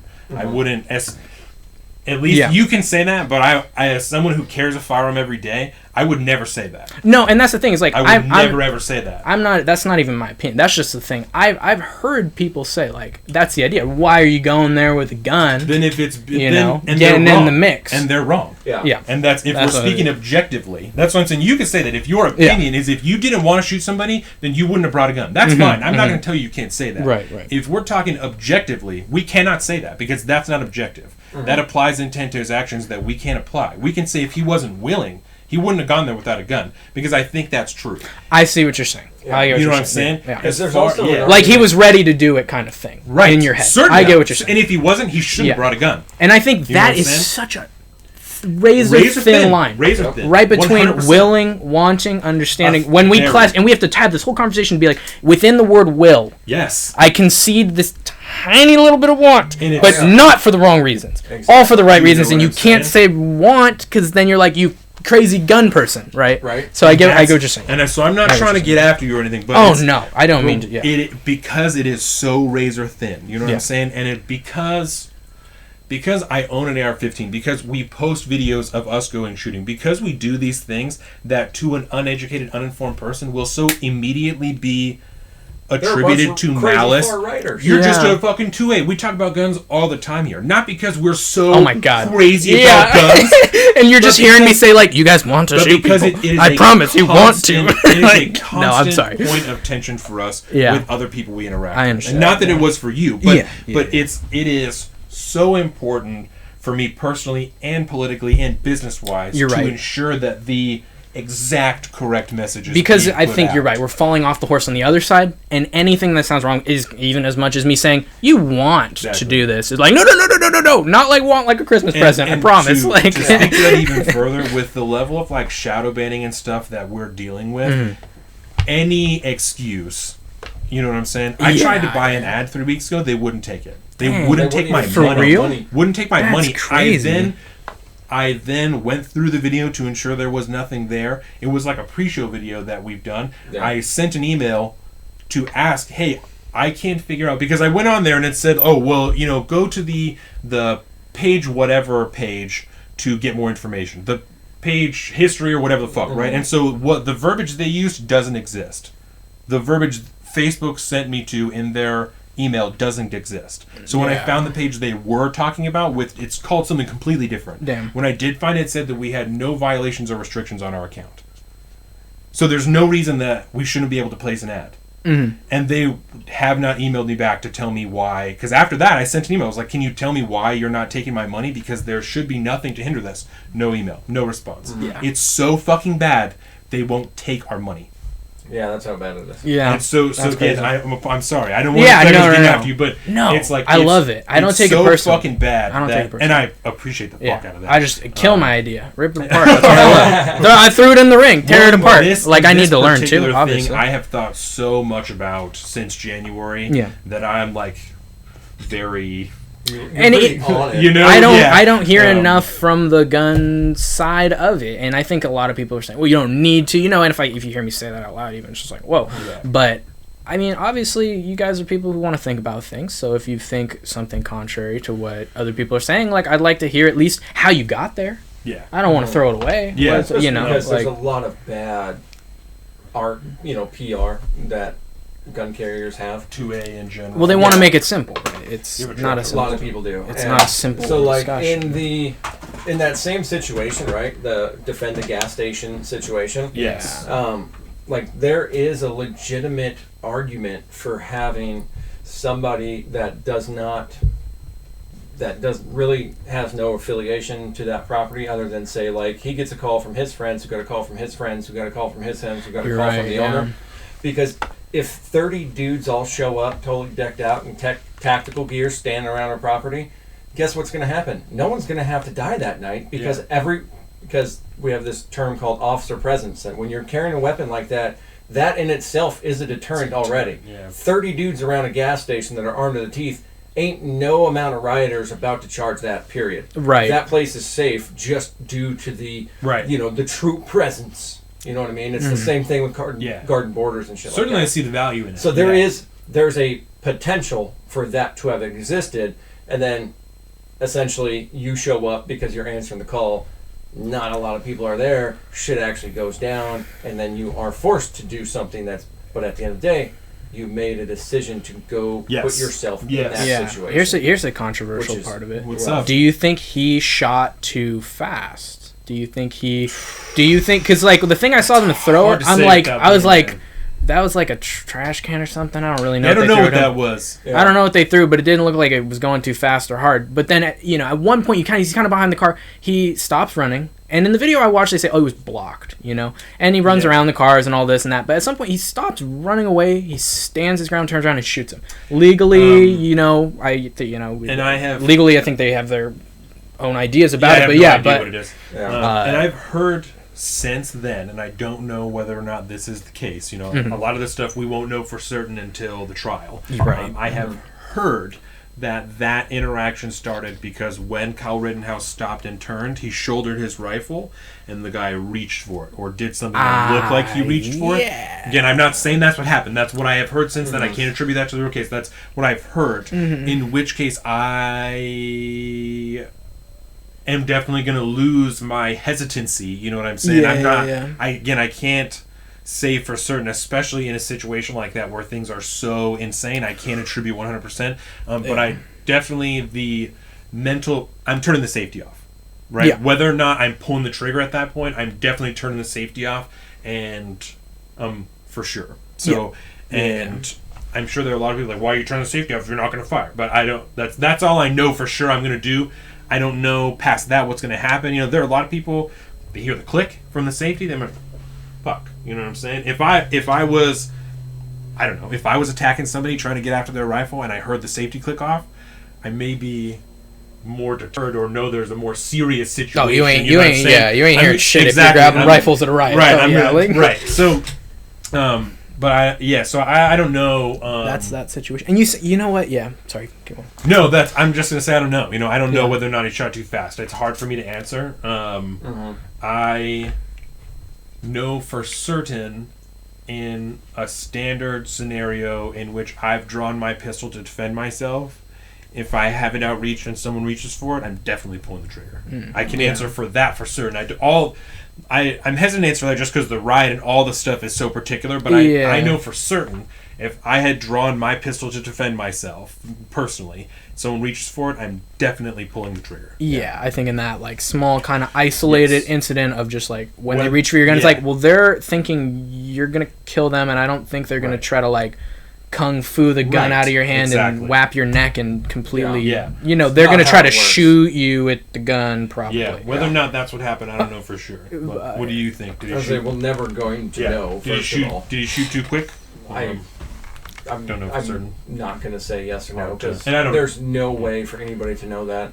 And frankly, this is becoming a habit, especially with all these things that have been happening for so long. It's become a habit for a lot of pundits to pass judgment on a lot of these things. I'm sure quarterback that shit. Yeah. Oh, yeah. It's just, it is not a good idea because that in itself is, I mean, you're starting to build a narrative and assign blame behind something. It's a compassion thing, right? Well, it's when you're telling a lot of people what to believe. Yeah, you know it's unethical in my mind to rush to judgment when we have a constitutional right again. There we go, those pesky rights about, you know, a timely trial, you know, with a jury of our peers and everyone is innocent until proven guilty. I mean, I'm not going to sit there and pass judgment just because now with the technology we have like videos of different things that happen. There's still so much more going. We have fucking Hollywood movies. It takes 1,000 people to make a movie on them. All right, they perfectly crazy. You know, curtail this thing for our consumption so that we'll believe what it is that's happening on screen. Mm-hmm. Why do we think we have even a 10% of the actual picture when we see these videos that are a few minutes long, a half hour long? This shit went on all goddamn night. Yeah. I mean, who knows? That was like 5 minutes of an interaction. Yeah. And even just the videos compiled that we watch, you know, it's like just 5 minutes. Like it's not it's not very much actual information. You know, even when I saw that, my coworker showed it to me, I was like, that's great. Like this is a lot of information, but I still need to know what happened in between this guy at the gas station and him chasing this fucking kid. Yeah. Like, how did that happen? Like what happened there to make that stuff going on? Like he just ripped his shirt off, started fucking chasing him? Like that seems weird, you know? Like how so there's still so much that we need to know, you know, and that's why I think though for going against the he was a gun crazed, want to shoot him up cop junior, evil American spawn. I think if that's how he went in there, let's just assume he's like, I'm ready to start blasting people for America. If that's the scenario, you're like, he can't show up without a gun without wanting to do that in some way. After he shot that dude, he ran back around and called the cops. Like who the fuck's gonna do that? said, "I just shot somebody." Yeah, and he had medical kits and shit. I believe that he aided some form of medical assistance before he left. I don't know whether or not that's true, but yeah, he certainly called the cops. So I don't know I can only speculate clearly what's going on in the psychology of someone like that, but as long as we're speculating on his psychology and demonizing him based on what we think he's probably like based on some of his actions. Yeah. I'm going to go ahead and say, at that moment, he did not feel like, I'm going to get the bad guy. He was like, oh, fuck, I shot someone. And then his next scared, panicked reaction was to try to alert the police. I don't know if it was for benevolent reasons. Yeah. I don't know if it was because he was scared of getting in trouble. I'm not even going to go that far. But the thing he did was an actively, probably helpful action. Right? He's like checking to see if this dude's okay. He's not still shooting him on the ground. He's like, oh, fuck, this dude, like, I think I just killed someone. This is a for real situation. Yeah. And he also, like, I don't know how believable it is. Again, I don't know him, but he's saying, oh, I want to help people, medic, this, that. So, at the very least, I'm not going to say whether what he did was right or wrong. I think that I wish this whole thing didn't happen. I'm not going to go legal, like you said. But at the very least, I don't think you can paint him very simply into one corner or the other as this, like, he's a demon kid. He's a demon gun-toting kid, and he shot someone, and that's what's going to happen when you get these kids in a situation. So I'm like, it's not that simple of a story, and that's definitely what I heard. I only heard, like, look at this messed up kid who's just going and shooting people, and because he's white, he's getting away with it in the cops. And I'm like, yeah, a lot of shit happened in that scenario. Yeah. And as long as we're speculating on the videos we've seen, he did some things back and forth. Like, I can't say that a person who's like, oh, I'm going to slip away now, runs straight to the cops. And I can't say that that's, oh, look, he definitely tried his hardest to get arrested or what. You know, like, I don't know. I don't know. But lay down on the ground or, whatever. What I do know is the things I saw on the screen were not what were advertised by either side. Yes. Goods not as advertised for certain. It was not advertised at all what I thought the situation would be. And even though I don't know what the situation is, it's not what I was advertised. And unfortunately, that's pretty standard throughout the vast majority of all this social unrest that's happening. And given the news last night, about Ruth Bader Ginsburg, I imagine there's going to be more very soon. There were people, I saw what do you anticipate? Tweets last night, people saying they were marching to Mitch McConnell's house. Because last night... What about that? That's kind of a crazy move, right? Go straight to somebody's house? It's like, we could kill you if we wanted to, right? Well, have you heard, my good friend John, about the mayor of Chicago, Lori Lightfoot? No, I don't know. So, there's all the things that are happening in Chicago, the standard stuff, and then also all the... Oh, I was just fucking with it. Oh, sorry, I guess I shouldn't. You can hear it now. I'll show you how to close it. All the standard stuff happening in Chicago, the standard gun violence, and then the social unrest on top of it. Mm-hmm. They eventually go... Standard, that's sad to say. It is. And sad to say, but I get what you're saying, yeah. I almost didn't want to say it like that, because it's like, just all the murders that happen in Chicago. Like, I don't want to... We promise it's not trivial. We know it's not trivial, yeah. But I just mean on top of, what is happening there normally.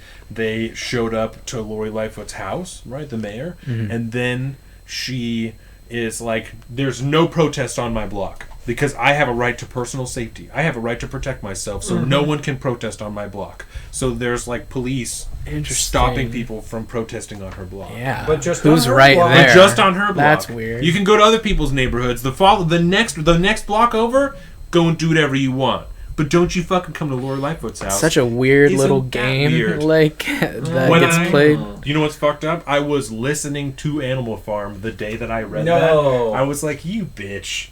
See, you bitch.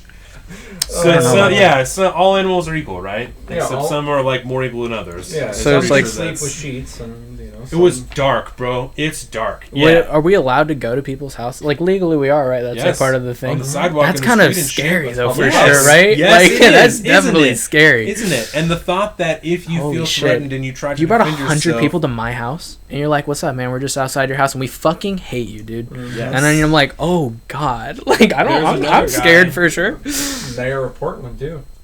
Yeah, that's that guy to move out of his condo. That's a powerful protest move, honestly. But what are the rules there? You're like, I'm gonna shoot you guys. Don't come on my property. Portland's crazy. Yeah, Portland's Tell me about it. I don't know. Portland is. I don't know the newest to date information.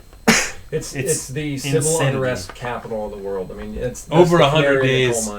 Oh, there was one day of rest actually, just like recently, right? Yeah. Just First like 2 days over ago. 100. Yeah, but over 100 days of consistent, I'm going to say a mix of protests and riots, because sometimes it was protests, but it would almost always evolve into riots in the evening, assaulting that building, and then lighting fires and Ted Wheeler's and then going out into neighborhoods, into other people's neighborhoods and shit. Neighborhoods and, my cousin Todd, shout out Todd, owns a bike tour business in Portland, and they were looted. They have been vandalized like 3 times. I know they lost, and it's like, it's a bike tour business, you know what I'm saying? So they got a fuckload of real nice bikes and shit in there for, they had like, I don't want to misquote, I think like 10 bikes stolen, you know, that they're, and, you know, it's just like, oh, fucking insurance, you know, whatever. Yeah, it's like, insurance, it's gonna it's take, that easy. Yeah, it's going to take, you know, however, especially with everything going on, it's going to take even longer to try and get a claim processed, to have to eat those costs in the meantime, you know what I'm saying? Not to mention your insurance is going the to shoot through the deductible, roof. yep, exactly. Yeah, so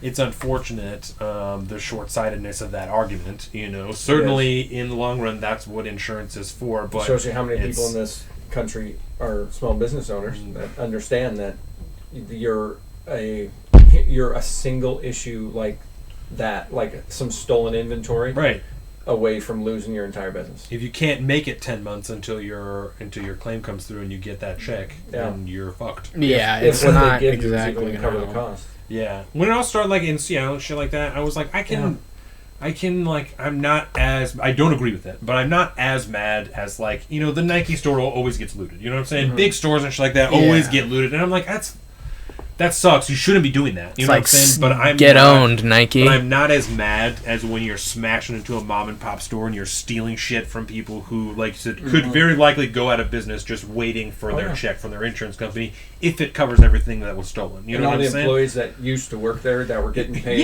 minimum wage to work retail and hustle and grind now can't work there anymore because there's no store. So it hurts everybody. It hurts the cause of what you're fighting for. It hurts everybody. And all it does is it's just a way for anger to lash out, and it's completely unproductive, and it has no place in civil society. But you know, when I understand it's the anger, tough. you know People got to do something. I guess it's hard. It's hard to pick the right things. It's not unwarranted frustration. It's not unwarranted anger. No, you know, like you can understand the anger, but in our society, we are better than that. We don't throw childish tantrums when we're fucking angry. We figured out. We have courts and laws, and we have a constitutional right to address our grievances. We have all these different things, but you do not have the right to go around smashing other people's fucking property and lighting fires and shit.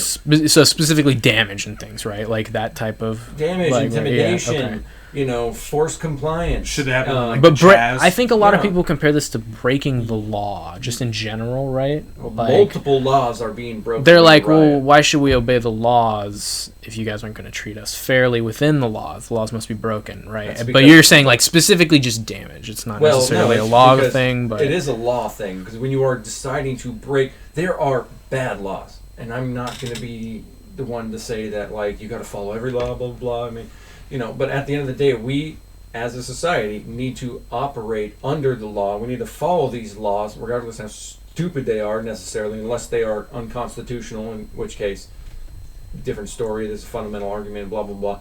But I mean, like the speed limit. You know, you're going to drive the speed limit because that's the fucking law. Whether I think it's stupid to go 25 on this road or not, and then if I'm going to break that law, I'm going to pay the penalty. But you know, if we don't have that speed limit, maybe speed limit's a bad idea. But I mean, just the idea of breaking a bad law. If we decide that we don't want to obey bad laws, who's going to say what laws are bad and which laws are good? There's an argument against unconstitutional laws and that kind of stuff like that. But if we decide that each individual citizen can determine whether or not there's a good law and a bad law, and which ones are okay to break and not, we do not have a society of laws. Which I see what you're saying. Yeah. And so it sucks, but that's also why we have laws made by lawmakers who come from the people. We are the ones that decide, in a perfect world, obviously, we're the ones that decide what laws to have. What are the rules, to go back to what we originally started talking about back in the day, what are the rules we all want to live by? And there can't not be consequences for breaking the rule. Can I ask you, I don't interrupt you, but can I ask you, is your issue with the destruction of property, the unproductivity of it? Is it that it's not productive? The unconstitutionality. Because I also I'm asking this because I also don't agree. Like, I don't think that it's the right thing to do. Mm-hmm. But I think to a certain extent it's like natural. Like, people frustrated enough for long enough are gonna burn shit down, and it's not right. You know what I'm saying? Yeah. But I struggle with. It's also semi-natural for the biggest, stronger males to go out there and take whatever women he wants and make a bunch of babies and shit. You know what I mean? We are a civilized society that can deal with our fucking societal anger, and we do not allow it to devolve into violence and destruction. We are better than that as humans in 2020, or we should be. Yeah. So it's kind of a fundamental thing. Do I give a shit if the Nike in the Prada store get knocked off? Not really. Yeah. I mean, I have a constitutional, issue with that because you're interfering with someone's pursuit of happiness. You know, the whole deal. Right. Okay. But that's very interesting. Yeah, I was gonna ask, like, when you're saying, like, don't break the laws through protesting. Like, I was thinking civil rights. You know, like, there's kind of some stupid ones where you couldn't sit in certain places and stuff. Like, is it okay break those? That was an unconstitutional law. Okay, so that unconstitutional. But you gotta be fucking right. You have the odds are you are going to get arrested because at the time it's illegal, but you're going to force the change. It's not going to be pretty. Right. Yeah. Okay. So here's something that they do in France for sure. Yeah. Yeah, you were talking about France earlier. The joke is that the protests or riots are like their national sport. Right. Like they do it all the time. They do it all the time. Constantly. Like if it's not summertime, it's riot time. It's like bred into the DNA. Yeah, and so Les Mis for life. Yeah, they do some kind of smart things. I think, like when there was the gilets jaunes, like the yellow vests. Yeah. I don't know I actually don't know. Were they yellow vests here? Yes. Yeah, okay. That's what they were called. Okay, yeah. So you guys did see some of that and stuff? Yeah. Oh, fuck yeah. Yeah. They were always like blocking commercial areas. The place that made the most money for French people, they would literally prevent people from going to malls, or they'd block certain stops on the road to slow down trucks, production for certain, like, you know, where France gets its money from, basically. They would attack the gas and things like that. Hit them where it hurts. But slowing things down, exactly. But it's, like, illegal to, like, stand in front of cars and not let them come into the malls and stuff like that. So is at that point, is it okay? As long as it's, like, peaceful, like, breaking the law, would you say? Or I mean, it's all real fucking situational, man. Especially for France, I'm not going to pass judgment on that. Yeah, that's how things get done there. They do have a fundamentally different culture. Yes. And so they may not necessarily have the right to freedom, you know, and shit like that. Right. I mean, they have that kind of enshrined in laws, I think, or something like that. But it's literally not written down. Like, well, I don't know. I know in the UK, there's not an actual, like, written original document that has all the laws and shit like that. It's like this weird quasi, like, we have these fundamental rights that we all kind of just generally go along with, but it's not law, is what you're saying. It's not like they don't have like a constitution like we do. It's really weird the way all these different countries do it. It's more like a memo that they have, sort of, or like I get what you're saying. It's like a saying more than it is like actual written law. English common law, right? It's like there's no constitution underneath of English common law, from my understanding. It's just they have their common law. Our Constitution was based around the ideas of English common law, and our entire judicial system and all that stuff is based from that. Yeah. And so it's like they had a kind of a similar version that we did, but we have this one underlying founding document that was like all the real base rules are thrown into here. And I don't think many other countries do that.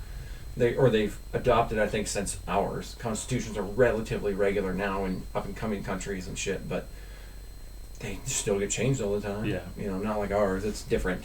So in the yellow vest, I don't know.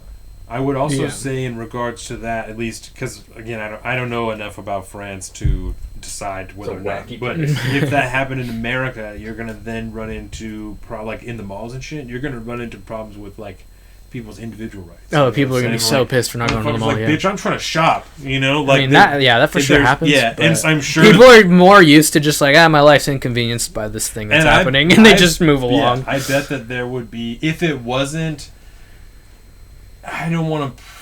A lot of people find the protest in the streets in America obnoxious. Yes. Like when they're driving and stuff like that. They're like, there's a lot of yelling, a lot of shit. I don't know if it's the same thing in France. If like they're screaming at the cars, or if they are doing. Yeah, that. they get for real out there. Yeah. I've seen so many riot. Like when I first really started seeing riot police was, I mean, in France, obviously. Yeah, They're all like, sometimes you just walk around the block and like, man, there's a lot of people here. What's going on? And then you just see like a line and some tennis rackets to try to hit things back, and then you just see waves of police. You're like, man, my GPS is telling me to go down that street. I've like gone in between people, like, I'm sorry, I'm not here to be like mean to you guys. Right. Like, excuse me. Like, that's what I don't want me to go this way. Yeah, I don't know how to get there anyway. If the people who were walking around and shit weren't being fucked with, weren't being accosted, you know, like in America, you got people yelling at people who are eating in restaurants. They're eating outside at tables in restaurants, and they're screaming at them, put their fist up in the air and shit like that. Like, I understand being super pissed off at somebody do that. 100 people staying in front of me, screaming at me, telling me to put my fist up. I would also be super fucking pissed. I'd be super pissed. But if they were just walking down the street, fucking protesting, screaming, doing that shit, as long as they're not fucking with me, I don't care. Right. And I would feel the same way about everything else. If you're not, even if I can't go to the mall because this happened, I'd be like, that's really shitty, and I don't know that I agree with this, but I'm not gonna go out there and fucking fight about it, you know? I'm gonna go along with my day. Like, it's, you know, it'd be very inconvenient, and I might be mad about it, but I'm not gonna fucking make a whole thing, and then you're just not gonna pay the people who like make the laws. It's just not gonna happen that day. I'm gonna have to go somewhere else, because chances are if we go to the mall, probably don't need so to so how personal it gets for you when they're just like breaking your how much they're interfering iPhone, with my shit. Like, if they're breaking my phone, it's destruction of my own property. And I don't like, and I don't want it to seem like it's like a selfish thing, because if I saw somebody else having their fucking iPhone broken, I would have a problem with it too, you know? It's just interfering with other people's personal pursuit of happiness and shit. You know? Can I throw this one at you for it? What do you guys think about people say like that's the point though? Like the point of the protest is to get you upset about it too, because you aren't experiencing like all of the bad stuff. I'm talking from I don't mean you. I'm the same person saying that. You don't know how I feel. Right. I have no idea what I'm doing. I have no idea what I'm conducting my life. And they're from the point of like, no, like you need to, if it bothers you, that's the point, because it's bothering us and we need you to know about it. If you could just go along your day and ignore us, then it would just be like putting us back in the corner, because you can tolerate this isn't important enough to actually do anything about. But when I get in your face, now you have to listen to me, now you have to think about it, vote differently, whatever. I think maybe is that the mentality of the like get in your face sort of,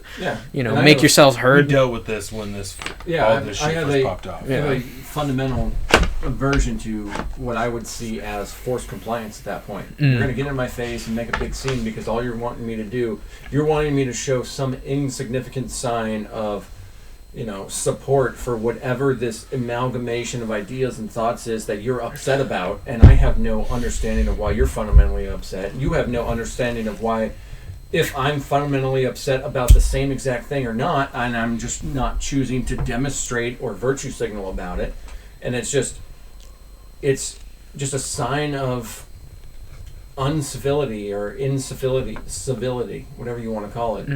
I have a serious problem with people trying to force other people into being in the same situation that they're in to, let's get out of this shithole together kind of thing. Yeah, if it's for like, I need you to feel the pain that I'm feeling, so that you can understand why I'm upset.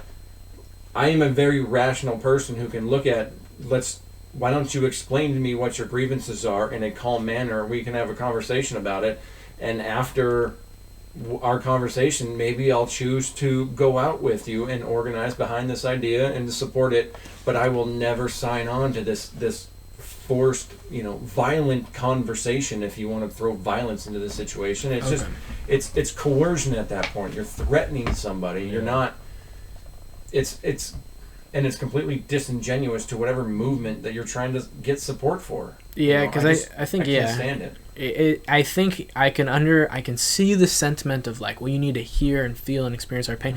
But I think at the end of the day, it ends up being like you said, like, is this actually gonna help people to accomplish the things you want to accomplish? Like, is this the best way to get somebody to hear what you're trying to talk about? Right. Right. And I mean, and by all measures, go out and protest and be loud and be angry, but do not interfere with the goings on of other citizens' lives in the process of that. Mm-hmm. You can get a permit to close a section of public street or public park and get your right to demonstrate for whatever you're wanting to do.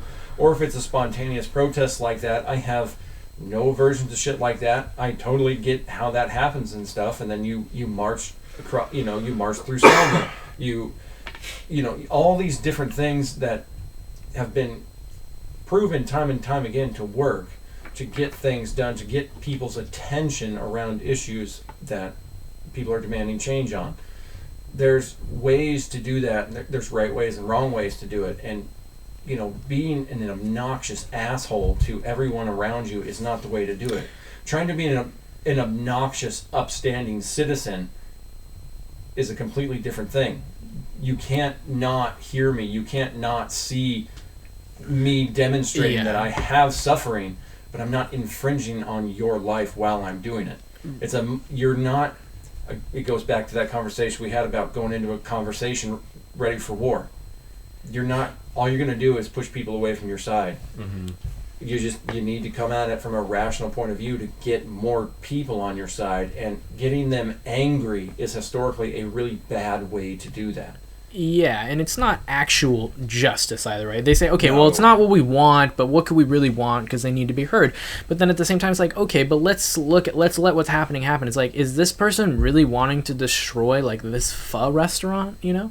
And everyone's, like, kind of like, yeah, maybe that's not exactly the exact justice we thought would come from this situation, you know? And the thing is, like, they're not going to ask what the owners of that pho restaurant believe. They could be supporting the movement. And you're hurting your. Yeah.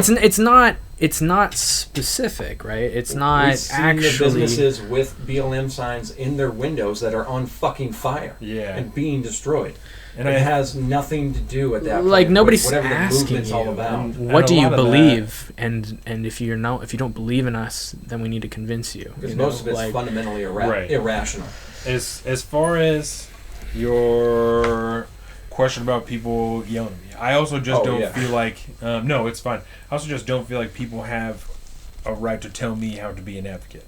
You know what I'm saying? Like, you have no right to tell me how to be productive about what I'm doing, because and this may be like a shitty example, but as far as race, like, I may have been an asshole and surrounded myself with white supremacists, even though I'm not really, and I don't agree, but I let these guys say this crazy shit all the time, and I just never fucking say anything. You know what I'm saying? I've let them accost in a hypothetical situation. Yeah, I've let them accost 9,000 black people before, and I never said a goddamn thing. You know what I'm saying? And progress for that person, as sad as that might fucking be, might just be like, hey, this person is actually like a regular person having a reasonable conversation with somebody who's fucking ignorant, right? Mm-hmm. Horrible. But we can't, like, it's not my right to tell that person how to be an advocate, and that's again like an extreme circumstance. But and then we had somebody who was trying to tell us, you know, that we needed to be more open and more outspoken about what was going on, and like the, you know, supportive of this and supportive of that. And I don't feel that it's anybody's responsibility or It's hard to be like, maybe we shouldn't be forced to pick sides, and like, oh, so you're on the other side then. And that's how that. You have a nuanced thought. And I don't think that it's anyone's right to tell me or Colin or anybody else who has a platform or business how to use that platform, or what they need to say, or how they need to say it, or anything like that. That's completely up to us how we want to handle that. And it might people might not like it if we chose to say nothing at all. You know what I'm saying? And just continue on and not address anything that's going on and only talk about politics. People would really not like that. And we would have to deal with that. You know? The same way that we have to deal with what we've been saying this entire time, is that we are not going to... I fucking fell down the hole, black square, all the shit. Deleted the shit the other day because I was like, I feel terrible with myself. You got rid of it? I had to do it. And I would tell people I did in the first place. But looking back on it now, when people posted the black squares on the internet, you know, like the damn signs. So I did that from our account and then from my own personal account. And like the next day I was like, Colin, I'm a fucking shitbag. It's like, this was stupid. Like, this was a dumb, like, this is not productive, it's not doing anything, like, this is just and I fell down the whole. That's a really scary thing to say. Do you know what I'm saying? Is if you say that, because then they're like, well, then you don't support us, man. Yeah. How could you not? Like, I'm I thought we willing were to friends. own that I went back and deleted it. I did at the time. I did it at the time, and I wish that I had not. I wish that I had been more present at thought. I've been open with both of you. I have had a lot of things happen in my brain since January. You know, I had a week or two of like really not being sure exactly how I felt about, you know, whatever and what we were gonna do, and so, you know, it's sad that that's the problem. It's unfortunate. It's unfortunate that you can't take time to digest something and try to get your mind wrapped around it and wait for people to have discussions and talk about it and look at footage and really think about what you might or might not have seen, and was questioning what's good and what's bad. Because nothing is just the one thing. I was questioning whether or not I had the freedom to say what I wanted to say in the way that I wanted to say it. You know what I'm saying? And so, like we've had to do it in the same way with what we've decided to say, which is that. Like we're not gonna pander, and we're going to continue to advocate for freedom and equality for every single person that lives in this country, because that's what we've stood for from the very beginning. We are not going to look at an issue of justice from whether or not certain people should have it. And as far as this particular discussion goes, I have held since the beginning, even in my confusion, that I believe the discussion should be directed more at Fourth Amendment rights as a whole. And I feel that... Remind me what the Fourth Amendment rights are. The Fourth Amendment is your right to protection from search and seizure. Unlawful search and seizure. There we go. We'll read it straight out of the book. Sweet. Yeah. That's a good little thing to have, huh? We both have one. Yeah, they just stay here, unfortunately. But when you need them most. I know. But then we've used it several times. Like we used it when Larry was on here, and so. Oh yeah. Yeah. Yeah, I mean it's like literally the thing. That's a good thing to have. For me. There we go. Okay, Fourth Amendment, but yeah, basically search and seizure. Yeah, unlawful search and seizure. Like you can't, just because a cop pulls you over for, this is the really baseline kind of idea of it, just because a cop pulls you over for having a broken taillight doesn't give him the right to go through your car and find the little bag of like coke that you have. If he said those things to me, I would just believe him. He'd be like, "Get out of your car! I'm looking in your car right now." It's I'm like, horrible. Oh God! Okay, yes, sir. Yeah. What do I say in this situation? The right of the people to be secure in their persons, house, papers, and effects against unreasonable searches and seizures shall not be violated, and no warrants shall issue but upon probable cause, supported by oath or affirmation, and particularly describing the place to be searched and the person or things to be seized. Probable cause. That's the tricky part. So I believe, and this is also, you know what I'm saying, where so like if you were, I completely lost my. Go ahead. Okay, I was gonna say, for another example for that unlawful search and seizures, you know, if there's somebody called in and heard gunshots, right, and they look out their window and see two cars getting in a gun battle, and they both take off, right, and then, you know, a half hour later a cop comes up to a car in the middle of the night that's generally befitting, or maybe there's no description on a car, but like there's fucking bullets, you know, there's bullet holes in the car. Yeah. He now, having the report of the gun battle in the vicinity, blah blah blah, knowing that there was vehicles involved, has now probable cause to pull that car over and investigate whether or not that car was involved in that shooting situation. That is not a violation of the Fourth Amendment, you know, your Fourth Amendment rights. Yeah. And there's an issue also with the Fifth Amendment rights. We're talking about a jury, right? Trial to a jury. And I have been concerned since all of this blew up that not that there isn't a discussion to be had about it, but race will be used, especially with how divisive modern media is, to detract from an infringement on the Fourth and Fifth Amendment rights of everybody, that I think is the eventual cause of these things, or the eventual result of these things. How are they attacking the Fourth and the Fifth right now, I guess? What are you worried about exactly? Well, I mean, we talked about no-knock warrants, right? No-knock raids into people's homes. That's a problem. There are a lot of gun laws that I feel are unconstitutional. Red flag laws, right?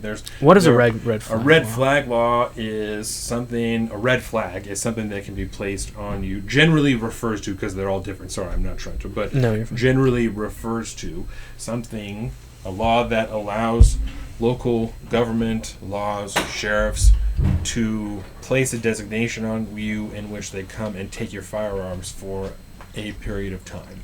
And some of these laws are written to the extent that it can be a report from somebody, and it goes to the cops, and then they go and they take your guns, and then they figure it out afterwards. Gotcha. There have been several people. The first person I can think of, and I can find other names for you later if you want to send them to you, but a man named Duncan Lemp that was shot through the wall of his house while he was sleeping by the police, who were serving a no-knock red flag warrant on his house. This type of thing happens all of the time. There are people that are murdered by the cops all of the time, regardless of their race, right? Mm-hmm. The cops should not be killing anybody. The police should not be killing anybody that is not immediately trying to take their lives, right? If that's not the situation, regardless of what color you are murdered by the police. Mm-hmm. The police, who are paid from your tax dollars, should not be infringing your constitutional rights. They should not be taking your life while infringing your constitutional rights. Right. And again, while I feel there is validity to the conversation of racial inequality in regards to law enforcement, right? Mm-hmm. I feel that that issue should be solved in a broader discussion of strengthening the protections that we have from the Patriot Act is another one, right? Yeah. Strengthening protections that we have as individuals with the 4th and 5th Amendment from our government, right? And so again, I'm not saying that there isn't a discussion to be had there, but my fear is that this has happened to African Americans for so long and minorities for so long, and it began to happen again to everybody through the Patriot Act and red flag laws, no-knock raids that are happening to everybody of every race. And if this continues to happen and we're distracted by race at such a pivotal time, we're all going down. Mm-hmm. The fate that we are screaming about now for minorities is a fate that we will all face if we don't address the core problem of the infringements of those rights. Okay, and do you know what I'm saying? Yeah, I understand what you're saying. Okay. I understand what you're saying. Yeah, I know that was kind of like a long-winded. No, but I think it makes sense. I think you explained it pretty clearly. It makes me think. Okay, so if this is the bigger worry at this point in time, or the ultimate bad result of these things, who is like behind it? Like, what's exactly going on? Like, they take the things and then what? I'm always curious, like, what people think about the next. Like, is this an elite circle of politicians who are trying to impose their? Certainly. I believe that. Okay. I don't know that it's like a like a torch that's being passed down. You know what I'm saying? But I think that, to turn it into like a metaphor, the broth of power in politics is like, so that's the right word, right? Metaphor is that? Sure. Yeah, it's so powerful that the moment you get there, it just distorts your mind away from generally any reason why you got there or anything that you wanted to try and do.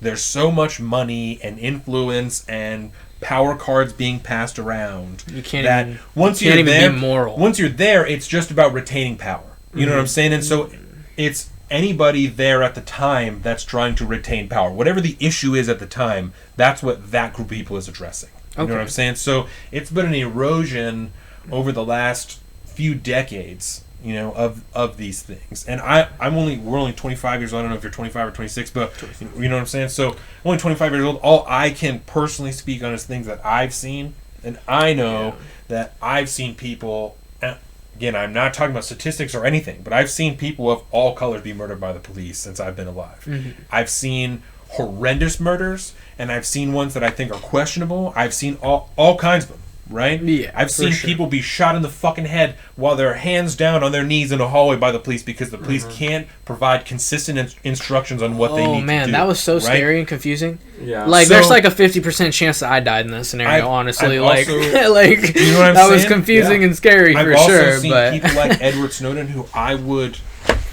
genuinely and generally consider an American hero, be forced to hide in an enemy country because our government is so focused on power and knowledge of the citizenry.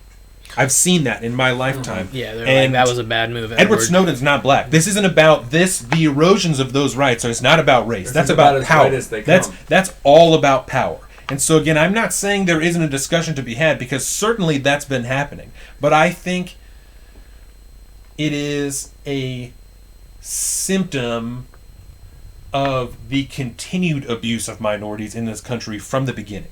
It's been so easy for so long that when you're talking about eroding the Fourth and Fifth Amendments, let's just start with black people. Let's start with minorities. Fuck them. It doesn't matter.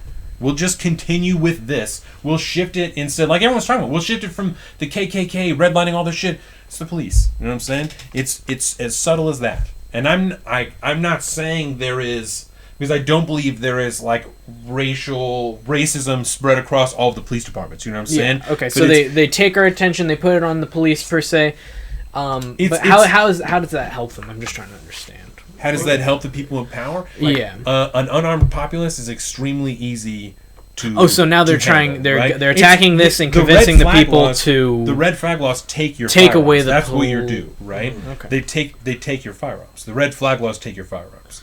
I don't think that this. But aren't they pushing for police to go away? Aren't they going to use the police? I don't know that they saw this coming. I don't know that the cabal, whatever you're going to call it. I don't know that this was a foreseen consequence. Because it's kind of going in the opposite direction, right? We're all very skeptical of the police. Especially with technology, right? Over the last 20 years, technology has gone to craziness. And there are so many people. The people in power now were in politics 20 years ago. Mm-hmm. You know what I'm saying? So they've been in the game the whole time. Yeah. You could not have convinced any of them that technology would be where it's at now. So the things that you could get away with 20 years ago are being documented and instantly uploaded on the internet now and cannot be gotten away with. So 20 years ago, in which someone may have had their neck kneeled on for 9 minutes and been killed, no one would have fucking known about it. And now everybody knows about it instantly. Mm-hmm. I don't think anybody could have taken technology into account for any of their long-term plans. Yeah. And so I think that's a crazy thing. So I think technology threw a major wrench in it, and I think especially social media and the instant spread of information, like, just shotgun blasted. They were very the power grab to hide information.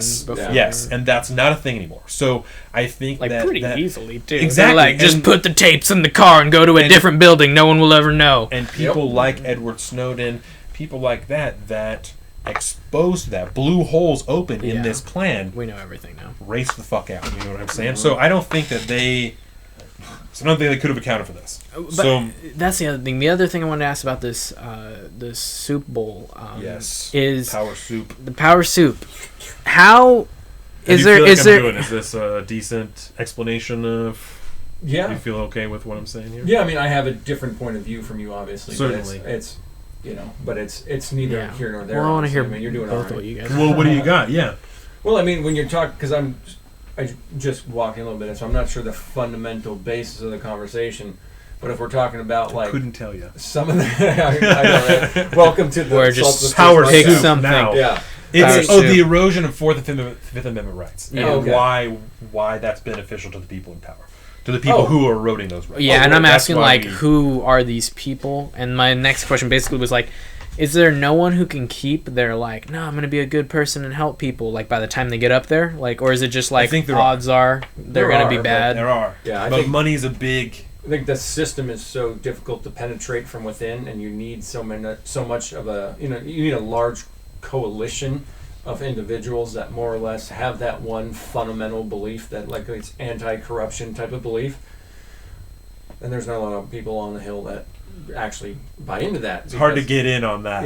Once you drink the soup of power, and especially because once you get there, if you are one of those people who fundamentally believes in actually doing the due diligence and bringing your constituents' point of view to the table, or your point of view to the table on a principled, depending on which way you think you are as a politician.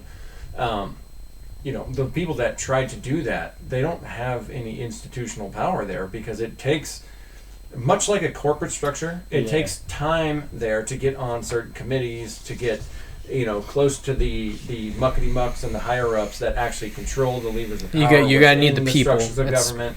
And money so to get reelected. Yeah, and you need to be able to be there for a while to get something through that convoluted bureaucracy system. Yeah. And so you may start out pushing a bill. Let's say you fast track this bill from you're a brand new freshman congressman. It may take you 10 years to get this one item that you went in trying to get done. It may take you 10 years to get it actually passed into law, and Which it is may or may crazy. not look relatively similar to what you started out at, as this original idea. That may not even look recognizable from where you started. Yeah. It's just, and that's probably just due to the corruptive nature of how the governmental structure has been built within our system of republic value, the groupings of representatives that represent the people. There's this tiered system. We have district representatives that go up there that sit in the House of Congress, but there's how many fucking hundreds of people there. Right. You're a small fish in a 435. big pond, and it's hard to get that stuff done. And I would add to that, I was talking about money. Money is a huge factor. Problem. Even if you're not influenced by money, the amount of time you have to spend in the Capitol to get there, you have to get, if you're a representative, you have to get elected every 2 years, you know what I'm saying? And so if you want to be there for 10 years, that's 5 elections you have to run through just in the time to try and get one good bill passed, right? So even with the way that it sits now, with Citizens United being what it is, do you know what Citizens United is? No. Citizens United was... I thought you were just talking in general about Citizens citizens being is united. a Supreme Court ruling that allows corporations that it recognizes corporations as individuals. So in political campaigns. So they can donate to political campaigns. Gotcha. And weird. Um, That's a weird thing to do. For normal people, you go, wait, what? Why is that real? So is that a real rule? We're allowed to do that? So okay. the reason that's even darker than you might think, right, is because it allows like super PACs to be created and shit like that. Oh yeah. And it also allows monopoly and shit. A large company or a very wealthy individual allows them to form fucking like 90 LLCs, you know what I'm saying, that are all just shell companies, and they can donate the maximum amount from all of those companies to one political campaign, and they're all individual donations because they're all coming from different companies. They're just being tricky, and that's real. real. They that's call like that real. They call that dark money, right? Because you don't know where the real source is, because the only thing they have to track is where the donation came from, which is whatever the fuck this LLC is, right? Suck a dick LLC corporation, you know what I'm saying?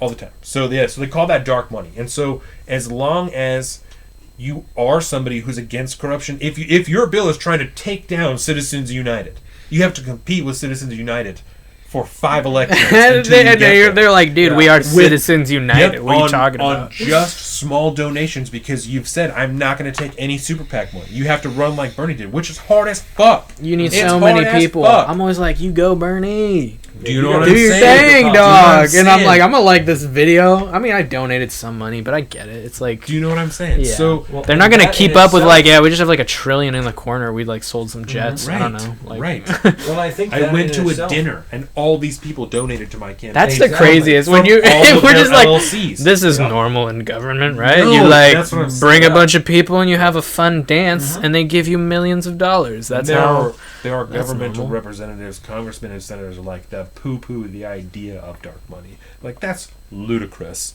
Yeah. Why would anybody set up a bunch of fucking companies just to donate money to a political campaign? That's dumb as shit. We can see where all the money comes from. They all come from established companies. Sure. Fucking stupid. Well, and that, I think, is one of the fallouts from, the Citizens United model that just, lays out what we just talked about, right?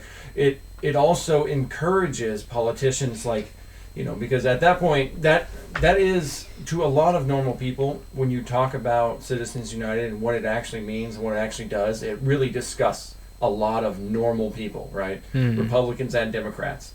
But what happens then is so many people become disenfranchised with the system now and want that aspect to go away. A politician comes along who is essentially what we would call a populist, that the old vox populi coming back from the old Roman times, where they go out and they do these grassroots campaigns and they get $5 to $25 from millions of people that get behind them because they're average so of popular. $27 donations. Right? And then what happens is you have this new rise, and we're seeing this a lot in Congress now, and even in the Senate, you have the rise of populist politicians who are not principled in any way, and they will go whichever way the populace that supports them wants them to go. Yes. And as we all know, dangerous. People are fucking stupid. And especially when they're passionate, they're really fucking stupid. Yeah. And then what happens is that they drink the fucking broth of power, the power soup. Yeah. And then they just, whatever the population wants them to Need do, to no make matter that how shirt. irrational, they will do it because they'll get reelected next time. And because I know, as a person who's also listening to everyone speak and myself, I'm like, man, we're stepping into some conspiracy territory. If you said to me, there's some people at the top who want to keep the power, man, that's who's after us. And if I heard that, crazy, but if I heard that, and I'm like, oh yeah, my knee-jerk reaction as like a whatever I say, I'm like, no, whatever, man, there's good people. We'd figure it out before then. Like, I just want to like kind of deny it. I want to be like, who are these mystery vampire people who hike in the bed? You think they're eating children or whatever, because that all kind of gets lumped together. But I just think like, oh yeah, think of literally how every society in history has gone. It's pretty much ended up with like a guy who's like, how about I do exactly whatever I want, and like the 12 people I like can do that too, and all of you guys suffer. And that's literally the structure of like, they think kings and pharaohs and like slaves, and it's like, it's so ludicrous to suggest that somebody might be trying to amass resources to make their life easy and convenient at the complete exploitation of everyone around them. It's like that's literally a history. So it sounds silly to me, like when you're like, there's all these people who want to control the power, man, and I'm like, yeah, maybe, but also maybe there's just good people. But then it's like, just look at what happens. Like this is the natural like progression, the shape of a society. It looks kind of like this. One of the only defenses I think we have is the fact that there are so many of these different populist movements, right? And the government that these movements support and stuff like that. The government is so massive that there's not just the 1 in 12 people. You know what I mean? It's not the total oligarchy like they have in Russia and shit. Where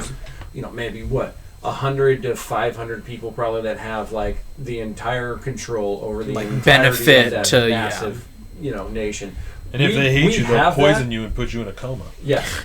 But we have that, but it's spread out over thousands of people that the heads of all the departments and the bureaucracies and like all these because they're all mini corporate ladders and like I love nepotism as a concept. They're like, no, we don't ever do nepotism. That's illegal. And it's like, what? Everyone does it everywhere always. Like that's kind of like nepotism is similar to like monarchy in a way. Yeah. And sometimes it works out really well, and sometimes it doesn't. It's the old roll of the monarchy dice. You can have an amazing king, one generation, and his son is a total fuck up that murders everybody. And you can have a great politician that does amazing things, and then his son, due to the connection, gets in power, and maybe that person is even better than their predecessor. And then all of a sudden the third line comes around, and he's a total fuck up and is a psychopath and ruins everything.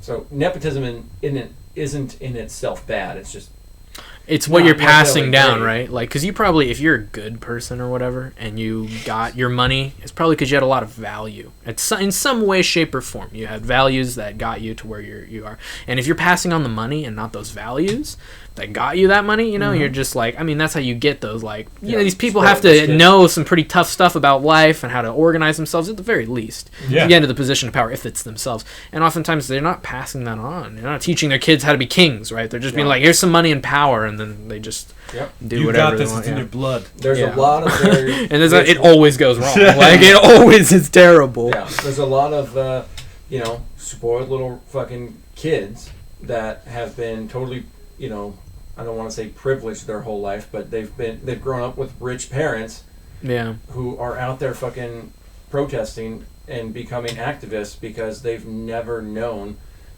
like what it actually took to get them where they're at. And so they latch onto these ideas because the idea of somebody being, stepped on, somebody's being disenfranchised or, cast out of the system. you don't understand what it's like to suffer, and so you adopt that thing because you don't like the idea of people suffering. When you realize the only reason you're in the position you're at is because your parents suffered to get where you're at. Life isn't supposed to be easy, like it has been for you. Life is suffering, you know, and so you can get a lot of really, ignorant people involved in these things that become powerful leaders that very idealistic. Yes. I think it's that perspective too, right? I think it's yes. the history. We're like, okay, history is just like stories, man. Like, shut up. I don't want to hear your dumb stories. I'm like, dude, this is like everything we know as much as we know it to right here, right now. Yeah. And it's like, look at your grandparents, and it's like, the gulags. You think people are gonna show up to my house, tell me to get on a train and go somewhere? Are you a crazy person, dude? We don't do that anymore. I'm like, we did that all the time, and then we kept doing it, and then not that long ago, people did it. Yeah. So people like, are doing it in the world now. Yeah, it's happening not in that China, ludicrous, right? I guess. We It's something you do need to pay attention to, right? We You can't talked about just that like, when the video came out of that happening in China. You know what I'm saying? And have you seen that video? Yeah, where they can't leave their house and stuff like that. No. Do you know the Uyghur Muslims? You know Oh no, I haven't seen anything about it. I thought you were talking about like around Corona time. But you know the issue of what's going on with the Uyghurs. Yeah, right? not good locked stuff. up in the concentration camp stuff. So I'm gonna say maybe a month, Concentration 2 months. camps. Are they burning them? Is it like that They are calling they them like re-education camps. re-education? They are stealing their organs and their hair and shit, that's multiple not so things. there's a lot of shit going on there. Damn, so I don't know that they're being not burned, good stuff. but I don't for know what sure. else to call it other than a concentration Gotcha. camp. Okay, that makes. I just wanted There to know might to be- the level. I there didn't know if might it be- was like. It's really bad. I didn't know if it was like an ICE situation where it's like this is just terrible, but like we're not. I don't know. They are we're literally not, stealing their experimenting. organs and their hair. Wow. They're like really bad shit. What about the hair though? Why the hair? They're selling it to America for hair extensions and wigs. Yeah. There was They're making money off the it. same thing 2 months ago. That's may for real? Even have, That may even sounds have scary. a newspaper about it. There was a shipment of firearms pieces and hair, over a ton of hair, a metric ton of hair That's a lot of hair. that was Yeah. caught coming in through the East Coast. Yeah. Just They're literally stealing organs and hair, selling the organs within China because the trade is crazy over there. People go to China to get organs and shit like that off the black market. That's so and have funny. the surgery. Everything, and if I'm just like in my normal civilian Isn't mindset, it? I'm Yes. like, dude, you watch too much Netflix. Who's taking organs out of people? I'm like, dude, people are taking In China. organs out of people, Yes. dog. It happens. It Yes. really does happen. Oh, yeah. So there's video that came out 2 months ago at the most, and you can see people, Uyghur Muslims, head shaved, hemmed up, right? Damn. Handcuffed, lined up, being loaded onto trains. That's Yeah. fucked up. Yes. That's It's so a modern bad. day, relatively high definition in color version of what we saw in World War II. Yeah, again, and we're not like, not to diminish And- anybody's suffering in America, you know what I'm saying? But it's like, It's like hard what to was talk happening in about Hong Kong when perspective, they're right? fucking holding up American flags and they're like, please God, like protect us, give us the rights that you have. And now fucking Uyghur Muslims are being shipped to another country or like to another part of China into re-education camps. Yeah. There are.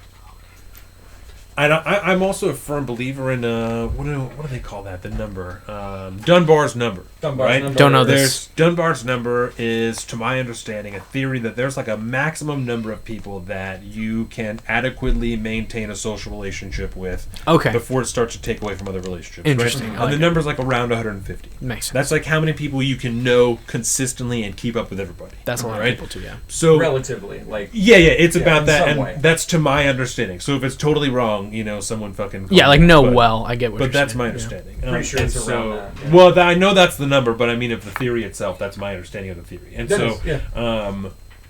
so I'm a firm believer in that like you can only really actually care about like so much. You know what I'm saying? Yeah. You only have the capacity to, and I think. We talked, I think, with Morgan about this, about like social media. That's like part of why people are so depressed about social media. Mm-hmm. To be inundated with information about everybody all over the globe is too much. Your brain, you're not made to. know there's about, like a lot of only you're- horrible shit You're happening not everywhere. made to know about the horrors of the entire globe. all at the same Like, time. what's dangerous, guys? Let's check. Do you know Oh, what I'm everything saying? is horrible. Got Exactly. it. And so that's like, I have concern, that people should not be not that they shouldn't know, you know what I'm saying, but like inundated with that. But it's also, you should be aware when there are people being sent to re-education camps that are literally holding up your nation's flag and begging for your rights. Yeah, they're like this is something that should be discussed and should be championed by us as a society, that there are people in another country begging for our government and our rights that we have here, because they are being stolen. They're being welded into their homes when a virus breaks out. Have you seen this? When Corona pops out, people welded into their homes. Like, they're like, fuck it, please, dear God. You know what I'm saying? In Hong Kong, they're like, this is happening just across the water. And we're like, and it's about to happen over here because they're taking everything away from us that we once had, even anywhere near what you have. And we're like, it's not our country, bro. Sorry, dog. We're just like, sorry, we got like, shit going on here. Yeah, and we're like, but we're kind of living on top of them a little bit, I want to say. Maybe that's a crazy statement to say, but I think the whole slavery, exploiting people to make the most industry we can. We just got it out of here. We just pushed it overseas. Oh yeah, we it's still happening. We just don't see it. Asian labor. We just don't see. Yeah, exactly. So it's like these people are like, they don't have another way to survive. They have to do this. So whatever. And basically, they're indentured servants or slaves or whatever. You know, they maybe have more rights than what you'd consider like the extremes of terrible, awful slavery here. But at the same time, it's like, it's not. If we can't go to war with them because it's gonna hurt us. It's like, yeah, dude, we're not the good guys. Yeah. Like there's things that happen, and if you want the life you have here, it means the life people have over there, and things are happening. Yeah. So I don't know. I straight up canceled my Disney Plus membership again because of Mulan and the stuff that came out about the $30 hairs about Mulan. And I'm like, well, it was like, you know, the filming of Mulan in China, where they filmed in the same province where the concentration camps at. No! And Disney's just like, you know, it's just like the NFL and all it's so the NBA like stuff. It's cool. It was mad cheap, though. And it was mad cheap to film there. Like, that's so fucked. And I'm just like, I don't know. And you're like, fuck, Disney Plus is like $7. That's so sick. Damn it. I love Disney Plus. That's why, I finally was like, fuck, I can't. I want to watch that movie tough. too, it's tough. I'm not going to. Because you literally pay with your money. Like, you made that's real dollars. The only way to support them. You vote with your is dollar. literally with the money you transfer to them. Like, and it's like living in Washington State. If you're a hardcore conservative, it's like no matter what you do, if you vote red every single time, the state's still going to be blue. You're like, I voted for. You know? I realistically voted for Bernie Sanders. Like, if he was in the running, You know, but it's like one of those. Just because I stop my Disney Plus, subscription, it's not gonna hurt Disney. It's a personal. I voted for Tulsi Gabbard in the primary. You know what I'm saying? Yeah. Because personal, I know she's not gonna win, but I got to do it. You know, it's a personal thing. There are like that's when you were talking about, you know, everybody upholding laws and stuff like that. There are some things, and I'll tell you about them after the cast because I don't want to incriminate myself. You know what I'm saying? Okay, there are some things that's the Fifth Amendment. I very much, you know, agree with that, but there are also some things that I'm like, I'm not doing that. Mm-hmm. And so I'd be interested in what you think about that. But like I said, I don't want to incriminate myself, so I'm not gonna spell them out on the podcast. But so I wanted to, because we're running like 3:30 now. Yeah. I'm still down to keep going for this because there's a couple things I do want to kind of hit and loose up. So we go long. Up to you guys. I could talk forever. You're definitely coming back. I don't want to do a 5.5 hour like Rogan did on that one. But I was like, let's go for the record, guys. Fuck it, let's do it. Today's the day we talk forever. It's over a day. We listened to Shane's show do that. It's like over a day, God, like 3 days or something. That was so rough.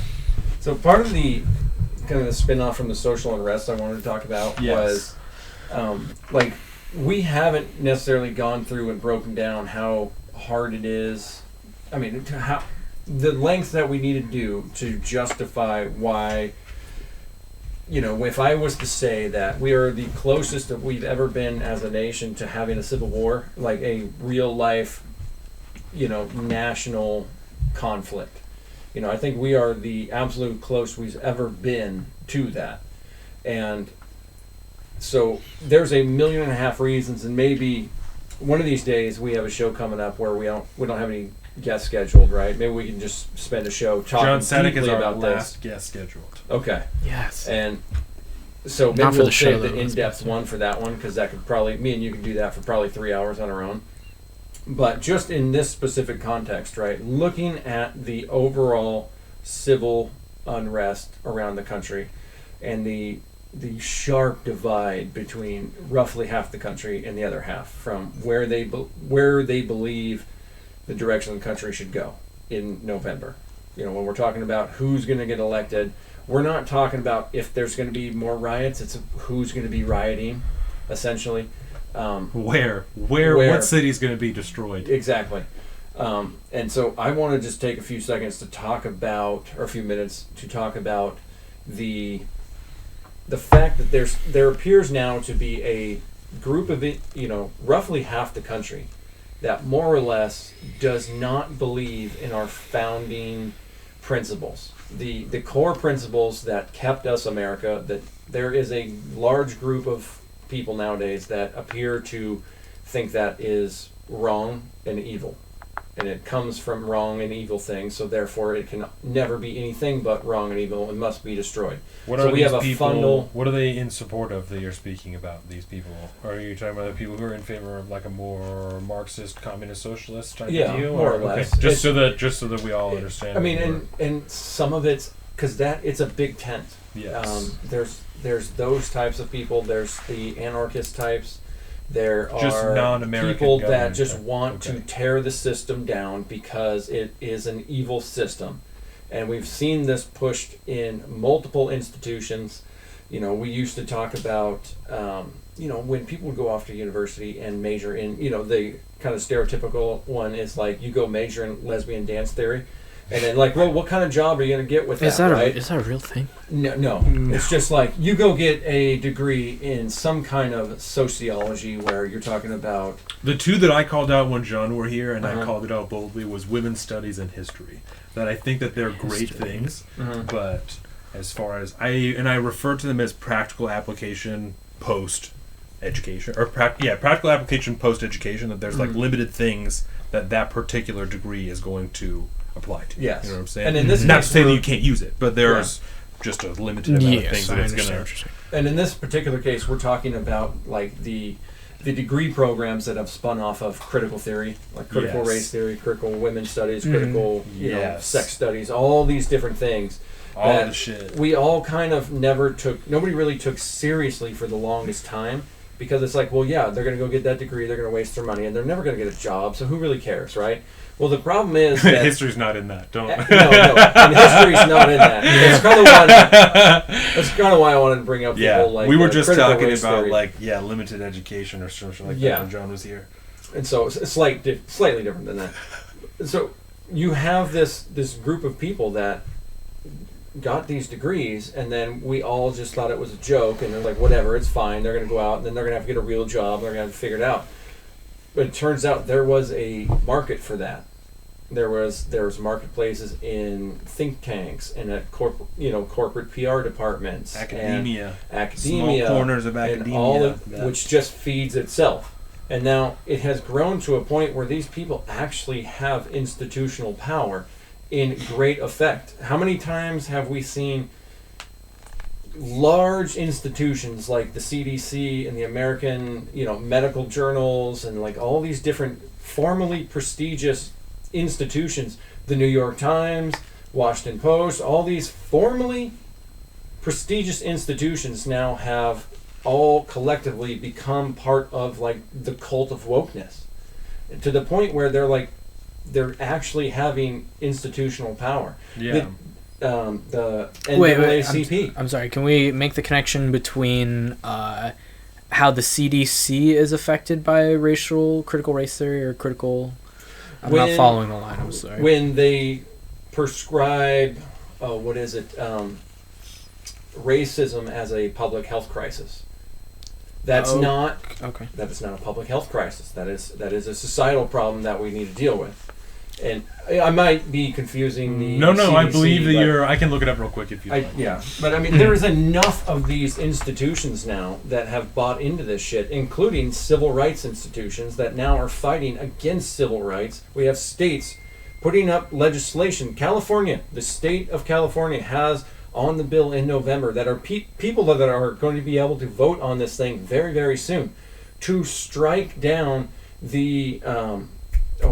the affirmative action language from their state constitution where it says that it is illegal for anyone to discriminate against somebody by the basis of their skin, their sex, their gender, blah, blah, blah, blah, all these immutable traits. They repealed that. They did repeal it? It just needs to be signed by the governor.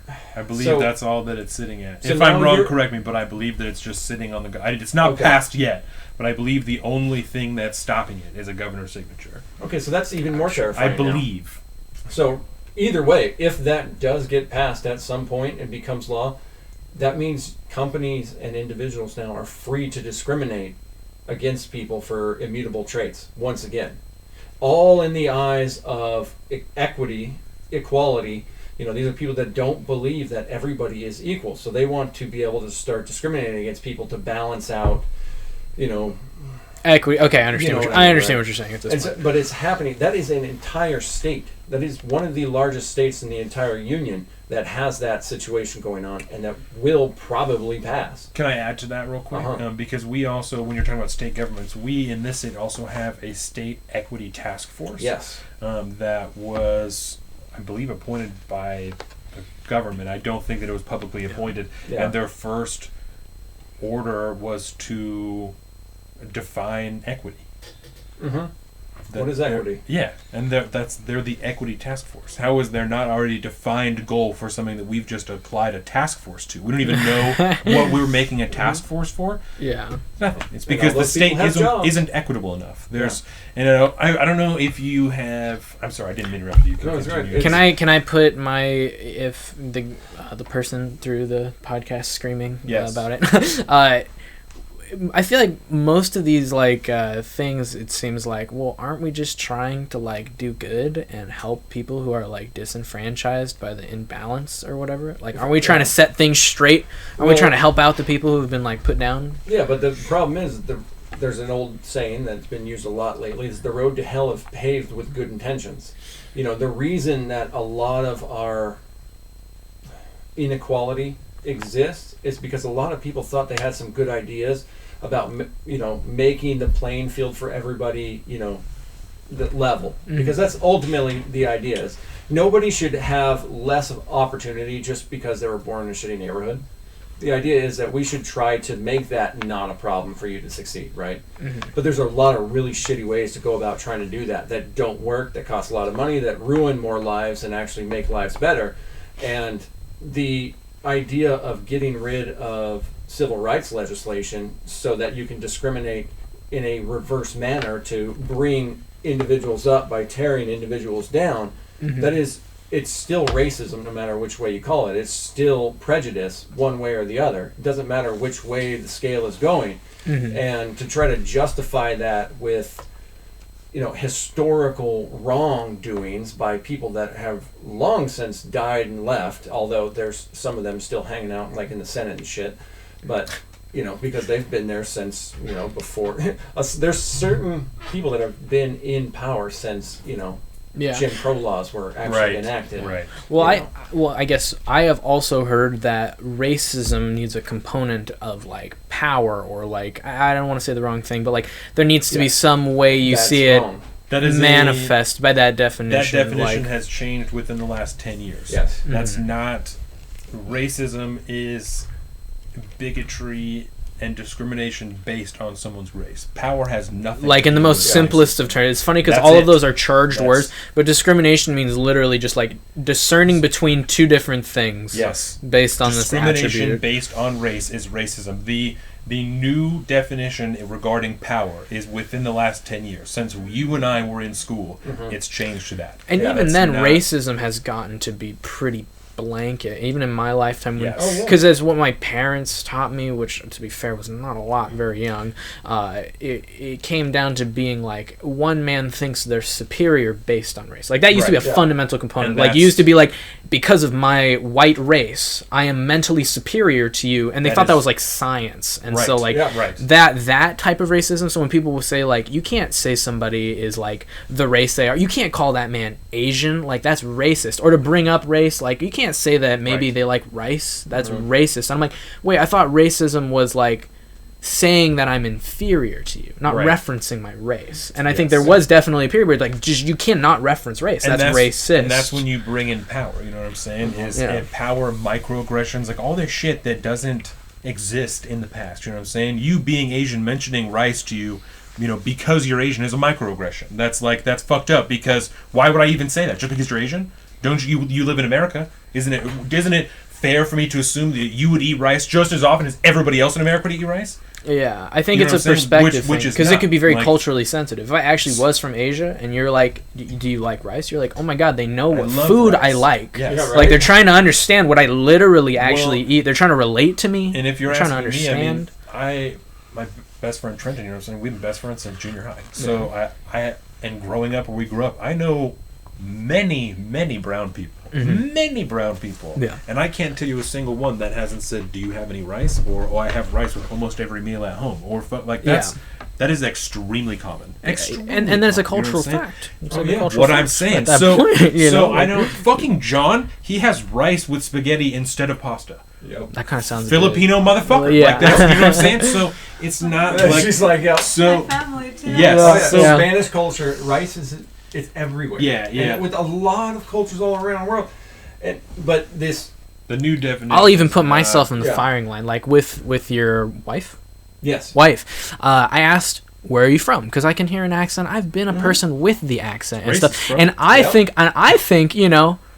when people ask me where I'm from, because they can tell in kind of a nice, curious way, they want to be inclusive. Yeah. They might actually want to be like, what's your experience like? Who are you? What's going on? Did you think John was being racist when he asked you where you were from, or did you think he actually gave a shit where you were from? I thought that it was a genuine question, and I loved it.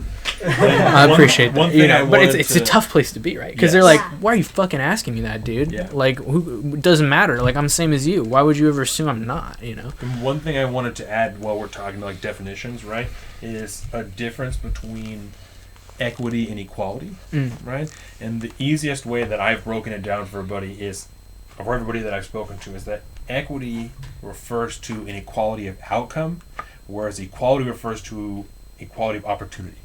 You know what I'm saying? I've heard this. And generally, when people are talking about equity, they're trying to find an equitable outcome for everything, right? We want everybody to end at the same place. Right. That's not how the world works. That's not... And the only way to get there is to take from people who have more, to give to people who have less, to create an equal outcome. And in all senses, that's not a bad thing. There are some people who have too much shit. Some people who have not enough shit. Yeah. That's a fact. For sure. Right, so I'm not saying that there is in no way where that's acceptable. Yeah. I grew up on welfare. That comes from people who have more tax dollars than I have real dollars. That's it. I'm putting my you know stake here, saying? Donovan. You've gone too far. I think that some people don't have too much shit. So, those people have exactly the correct amount of things they have. And There's as no somebody issues. who subscribes to an idea politically, personally, that's based from my personal history and my education around equality of opportunity, I do not believe in taking from people in the end to give to people in the end so that everybody is equal. As a whole, right? Like I said, there are obviously some exceptions to that. But I understand what you're saying. And so, anytime there is a task force statewide or a corporate policy or something like that that affects everybody, and they're talking about equitable outcomes. We need more equity in this company. We want equity in this state, equity in this country. Yeah. That is an instant buzzword for me, because that's something that is taught widely through this ideology. Radical, critical theories. Yes, the critical theories, right? And that is something that I find dangerous, because if you look historically, the places that have focused on making sure that everybody has the same thing have killed a lot of people. Yeah. Like every time. Every time. So, and when you bring that up and then you're called a Nazi, that's like really scary. It's very strange, backwards. Yeah. It's very, you know what I'm saying? And so it's to the point now where, like, even a few years ago, we all thought it was basically like just at colleges. But now we realize that, when every corporation in America now is having if their employees go to, inclusivity and diversity training, yeah, that's And every one of these people has that job. They got that job because they got that degree at the college and all this good stuff. It is everywhere now, and it's working itself. I mean, we see it happening in the tech companies play out all the time in the paying social thousands media. of dollars. Oh yeah, I think these people are being rich. I mean, the people that peddled. Robin DiAngelo that wrote White Fragility and Abram Kendi's How to Be an Anti-Racist, both of which are written by completely racist individuals, are essentially making millions of dollars off of peddling some cult ideology. Yeah, it has spread itself so far and wide now that I don't know where it comes out at anymore, because the problem was a lot worse than anybody had realized, and now it's just starting to manifest itself, and we see it in everything that we've talked about today, from police brutality and law enforcement to riots and protests, and just these two general ideologies playing out now, that there's obviously a massive section of America that does not believe that America should be America anymore, and one group of people that believes that America's worth defending. Yeah. And now we're going to be in that same Kyle Rittenhouse scenario one day, and somebody's going to pull the trigger. Yeah, I think where a lot of people have an issue with the whole thinking that equity is going to turn into tyranny is because on the surface, it's not, like you said, it's not a bad thing to want good things for people, right. And that's how it's advertised. In theory, it's dude, if we could do that, right. If we could just be everybody who needs the things, let's give it to them. And if you have too much stuff, you really you don't need all that. Help some people out. Communism sounds great in theory. Yeah, it's a nice idea, but that's the thing. Is reality is literally it's the face of we're doing a good thing, but then it's the people behind it, like you said, the types of people who get up into power, the types of how power shapes itself in society. In a government, throughout history, the reality is people are going to get to that okay, we can just take people's money and put it where we want and just say it's for a good reason, and everyone's take the money, put it in the right place. Exactly. And that's what actually happens. That's why people get so upset about these are my tax dollars going here. It's because it's you promised us you'd help with the roads, and now it looks like you just have a yacht or something. What's going on? Yeah, see the city of Bremerton. Worst roads I've ever been on, and they never get any better. See Jay Inslee running for president and taking millions of dollars from the state to use for his own private security and not paying it back after he failed the presidential bid. Yeah, I don't know what it is in me, but whenever I hear stuff like that, there's always a little part of me that's that's not real. That's some conspiracy. You must be confused. The government's my friend. They're helping me out, guys. Jay Inslee's a nice guy. Why are you guys mean to him? That it's so prevalent that nobody really. That's what's happening. That's what happens, right? So I got to confess something too before we leave. The other thing I wanted to hit was football. Football has officially started. The fantasy league kicked off. So long that I know. Forget now. And so I don't want to talk about football. No, you're good. I started out 1-0 in all 4 leagues. Right. 4-0. I'm banging out right now. 4-0. Yeah, I'm in 4 leagues, which is just. I hammered out a W. Going crazy. I was pretty proud Do you of play myself. fantasy football? I don't play fantasy Do you like football at all? I like football enough, but I don't know too many different names. I like watching football though. In my opinion, playing fantasy football makes it easier to enjoy football. That's what everybody said. Stake, and you learn their names and stuff. You kind of know the good players. But 1, maybe 2 leagues is if I wasn't in 4, I wouldn't continue with 4. But I'm already It seems like a lot of attention because there's money involved usually, and Well, you want to make sure you're picking the right guys. Our league is $700. That's right. It's a $50 buy-in. Thinking about who's on bench, who's not. Yeah, and it's only it's a super small bench because it's a 14-team league. So there's so many people playing. Yeah, and so.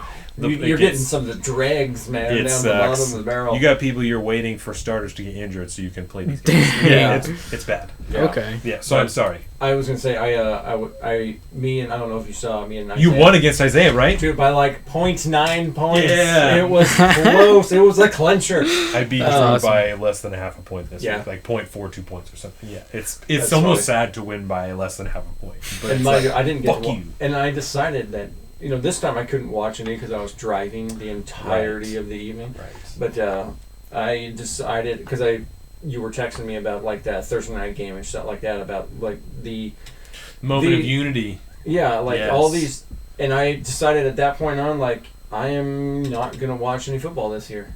Oh. I just can't. I'm not going to. I don't care if I'm if it's 5 minutes in the beginning, if it's 10 minutes in the beginning. I am done. I am done with all of this. I'm not okay with every aspect of our culture and society being used in a political manner anymore. Yeah. I'm not okay with it. And if you are not a political entity anymore, and you are you're going to virtue signal with whatever it is that you feel like you're going to do, I am not going to partake anymore. I am done, and I think everybody that is done with all of this crap needs to do the same thing. People need to start speaking up. If you are in a company that does have that fucking inclusion and diversity meetings and all this garbage, people need to start. Don't agree with. Yeah. Can I ask you something? Stopping this. Yes. So you don't want them to be putting their BLM political beliefs into football? Is that the thing? I do not want the NFL as a corporation, a non-profit corporation, I should say. They lost that, right? A couple years ago. No, I don't remember. They're still a corporation, I think. But they're non-profit? Oh. Well, they used to be. Oh, no. Either way. Definitely. I'm not into... I want football to be football. And I'm okay with everyone else in football doing whatever it is they want to do outside of football. And, like LeBron James is really good about it because he speaks a lot about politics and social issues and stuff. Yeah. But generally, it's just, he's just popular. He does it on social media, does it all that way and all the good way and all that, whatever it is. And I'm just tired of corporate entities adopting social issues and political views. I'm tired of it because I think it leads down a really dark path. Just for clarity on the NFL thing, I think it was team decided. I don't think that it's like the NFL has decided that all of the teams are doing a moment of unity. Okay. I believe that it's a team thing, and I personally, because we've talked about Colin Kaepernick and stuff in the past, I gotta go, so I don't want to get too deep into it. But I think they're doing it as a team, so I don't have an inherent problem. As a football fan, I don't have an inherent problem with it, but I also don't think anyone should be surprised. Like when so many fans booed in Kansas City, and they're like, "This is signs of the inherent racism in America." I don't think it's that. I think many people feel just like you. And football, they weren't sure was going to happen. Sports, they weren't sure were going to happen. When they finally came back, they're like, "Thank God, a relief from all of the insanity in the United States." And then, they open up with, it's not like they were like, all Black Lives Matter, like a whole thing. They stood in the middle of the field, like, moment of unity was like not a big deal. But for a lot of people, especially the people who've watched football, more conservative, the stereotypical redneck fucking football fan, they're going to be pissed off if that's what they see. Lattes? You know what I'm saying? So I don't think anyone should be surprised that that's what happened. And there was only fucking 20,000 people there. So it's going to be really loud. The people who really wanted to go to the football game are the people who really wanted to go. So, can I ask one thing about no, we're done, John. Okay, never mind. I'm sorry. No, because the rhetoric that instantly comes to my head is, what about their? It's like this is their life, this is their experience, and they bring it with them into football. I know you want the thing you want from it, and you don't want their negative experience, but they should, as opposed to breaking things or trying to fight each other in war, be able to just say like, hey, like here's an issue that I think we should pay attention to. Yep. Like, and I totally respect that. But if that's what the organizations are going to do within the NFL, I'm just not interested anymore. I'm not interested. That's not why I watch football. I don't want it anymore. I don't want to see it in fucking commercials, which is also why I quit watching television. I'm done with all of this stuff. Like if it's an item that I am consuming for entertainment, I'm consuming it for that. And if you give me anything extra, I'm just not interested in it anymore. So you feel like you're being like kind of tricked almost, like they're trying to slip it in with this other thing. It's not because you don't want them to express themselves. You want entertainment to be entertainment. It's not what you signed up for. I'm watching kind football of thing. because you and we deal with this 24/7 every single day. If I want to watch football, I want to chill and watch football. I don't want anything, I don't. Yeah.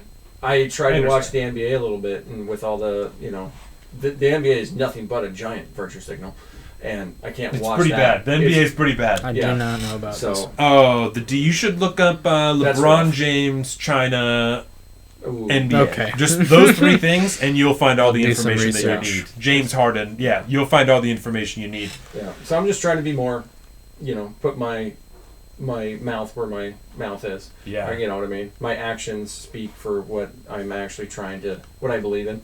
Mm. And so, like, I heard, you told me about that shit on Tuesday. I was like, well, fuck, I guess I'm not watching football this year. And I'm happy, like, when we talked about Colin Kaepernick, my beef was that it just acted as an individual in a team sport. That was always my thing.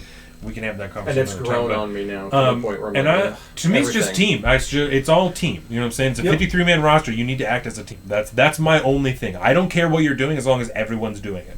I don't care. I don't care if I don't agree with you. I don't care if I don't like it. Because he's pulling in the team with his action and the football. Because he was acting individually. Because he was on the field, dressed in the team, and doing press conferences and stuff like that as the quarterback acting individually. Not just Colin Kaepernick on the street, just taking and I always or the whole team going out and doing that. Or the whole team doing it. And I always said that, like, I feel like he shouldn't not use his stance as a quarterback because that's part of who you are. That's part of who you are. Use that power. But you should call a press conference separate from the stadium. Say, these are the things that I'm going to discuss. Not like on the fourth play, just stand up and be like, we're going to just talk now instead of play football. And that's just me. It's not because I don't think he should express himself. It's because I think that football is a team sport. And especially if you're going to be the quarterback who's the leader of the team, you need to act as a team. Mm-hmm. And so now that there's whole teams kneeling, fucking go for it. I don't care. For me, it was never about disrespect. Fucking none of that shit. I know it's teamsmanship. That was my whole thing the entire time. I had so many people. My mom, Isaiah. I thought you hated Colin Kaepernick. I don't give a fuck about Colin Kaepernick. I don't give a shit. I personally don't give a fuck. I think he's a weird. I'm not even gonna. That's something else. But I don't care. My thing was always teams, and so to see both teams. All 106 dudes plus coaches and coaching staff out there arm in arm, all for it. I don't give a shit. Get the game going. That's what I like. I don't care. It's not. That's me personally. I don't blame anybody for being sick of it, especially someone like us who's inundated with politics all the time. I get one to break. I'm like not that hardcore into football, so it's not a big sacrifice. Yeah, and I'm so hardcore into football that I was like, I don't give a shit. Like, football. In my fantasy, I got all the stats I need to see who I want to put on the roster and who to put on the bench and all that. So I don't need it. I'll probably watch Seahawks games still. You know what I mean? If my jerseys start coming with a little BLM logo next to the NFL logo, I'm gonna have a problem. Right? Yep. That's a different deal, but. We're trying, you know what I'm saying? Yeah. I'm certainly not going to buy any jerseys. You know what I'm saying? Okay.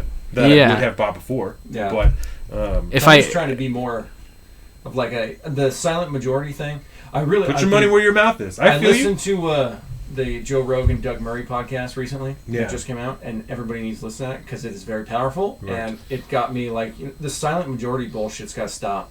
People need to They just need to stand up for what they actually believe in. And they actually need to know what they believe in. Yeah. You know, me and you, we kind of are there. We're pretty plugged in. But, like, a lot of people just don't know. They just carry some fucking ignorant view because that's what their team says to do and it sounds good and slogans are awesome. Like those signs we were talking about in the beginning. There's a lot more in this neighborhood now. Yeah, just so I understand kind of what you're thinking. So you like the right that they have to express their idea in their thing, but you are expressing your right to not partake or support the thing if it's going to be that way. Is that correct? Okay. Yeah. All right. Yeah. It's like that's not why I watch football. And just it bothers me enough that I'm just going to be like, nah, I'm not. I'm not going to put your money there. Not going to. Just for everybody, it's not because Colin's a racist. Because he wants a goddamn break from politics. Yeah, you know, this beard might say otherwise. You know, beard his is wife our being white brown and now. shit. Yeah, that's good. But it doesn't matter. That's not even good enough anymore. If you're married to a brown person, you can still be racist. Yeah. If you're married to a black person, you can still be racist. You got black kids, you can still be racist. Yep. That seems crazy to me. It's much like everything else going on right now. Odd. Like, so do you really want less for your kids than you want for anybody else? It's tough. Really? Yeah. Do you have anything else? Any last minute anything that you want to plug in here? This was decent size. Everyone, friends and family, if you see this and you hate me for some reason, please just try to. Ending message is love, baby. We're just trying to figure it out. We're just trying to. If we said something hurtful to you, I'm sorry. We really just are trying to make everything good. So let's talk about it. Let's be understanding. Yeah. Just talk about it. If you disagree with it, just don't hold anybody. Don't hold things against people like that. Don't leave me behind. You know, don't leave me behind. Also, help me catch up. Help me understand. I want to be on the same team. Leave YouTube comments, but hit us up. outside of that because I don't get notifications for YouTube comments, so I can't answer that to you for it's your tough. questions. Yeah. Just hit me up on Twitter or some shit. Whatever. Right. But yeah, so anything else? Is that good? No, I think we're good. Yeah, thank you guys. You did an excellent job. Coming in, yeah, man. thank you very much. Appreciate it. Because we didn't do it during the show, like we've been talking about this whole time, because we're getting fucking shadow banned, and we need everybody's help to follow us and share things because nobody fucking sees them if they don't. Literally sharing videos and not one person interacting with it. Like that seems weird.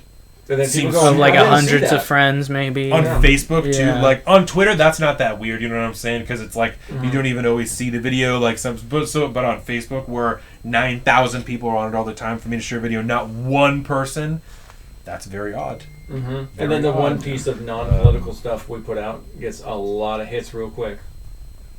Oh, Interesting. Yeah, That was a good test, I think. yeah, I go, huh, interesting. yeah. I know the hunting community ain't that big. oh! Did you? The video you sent me was like restricted on YouTube. Did you see Yes. that? And you couldn't share it.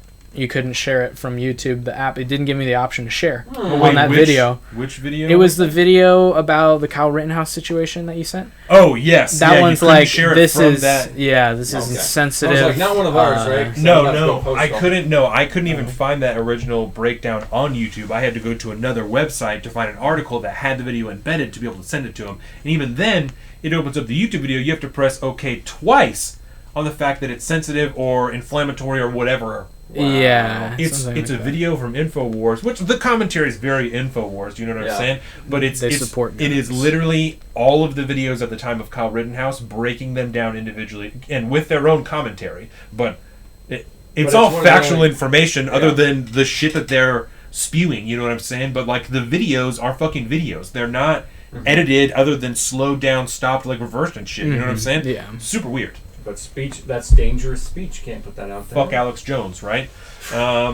Anyway, so you can find all that, our popular videos and our hidden videos. They're not hidden; Yeah. they're just nobody gets to Boom. see them because You're not of gonna see them social in your media feed. overlords. Yeah. You can find all that on YouTube at Salt of the Streets. We have our Facebook at Salt of the Streets. We have our Instagram at Salt of the Streets. I am at alpaca_Donovan on Instagram, and he is at Big Bird Offie on that and Twitter, and I'm at Salt of the Street on Twitter. Usually I start with that. On Twitter, you said you just switched it, so don't worry about that. We'll tag all of that when I post the shit on Twitter. You are at Dr. Sly with Dr. T. Sly. Yep. On Instagram at John Tastic on YouTube. YouTube. Thank you. So we're going to link all that. Facebook, Sweet. I'll tag you in that too because you're John Satak. All this you're going to be able to find saltofthestreets.com. That's what the fuck I'm trying to get at. Word. That's it. We're out of here. Episode 93. Have a great fucking week. We'll be back in 2 weeks. Peace out. Bye.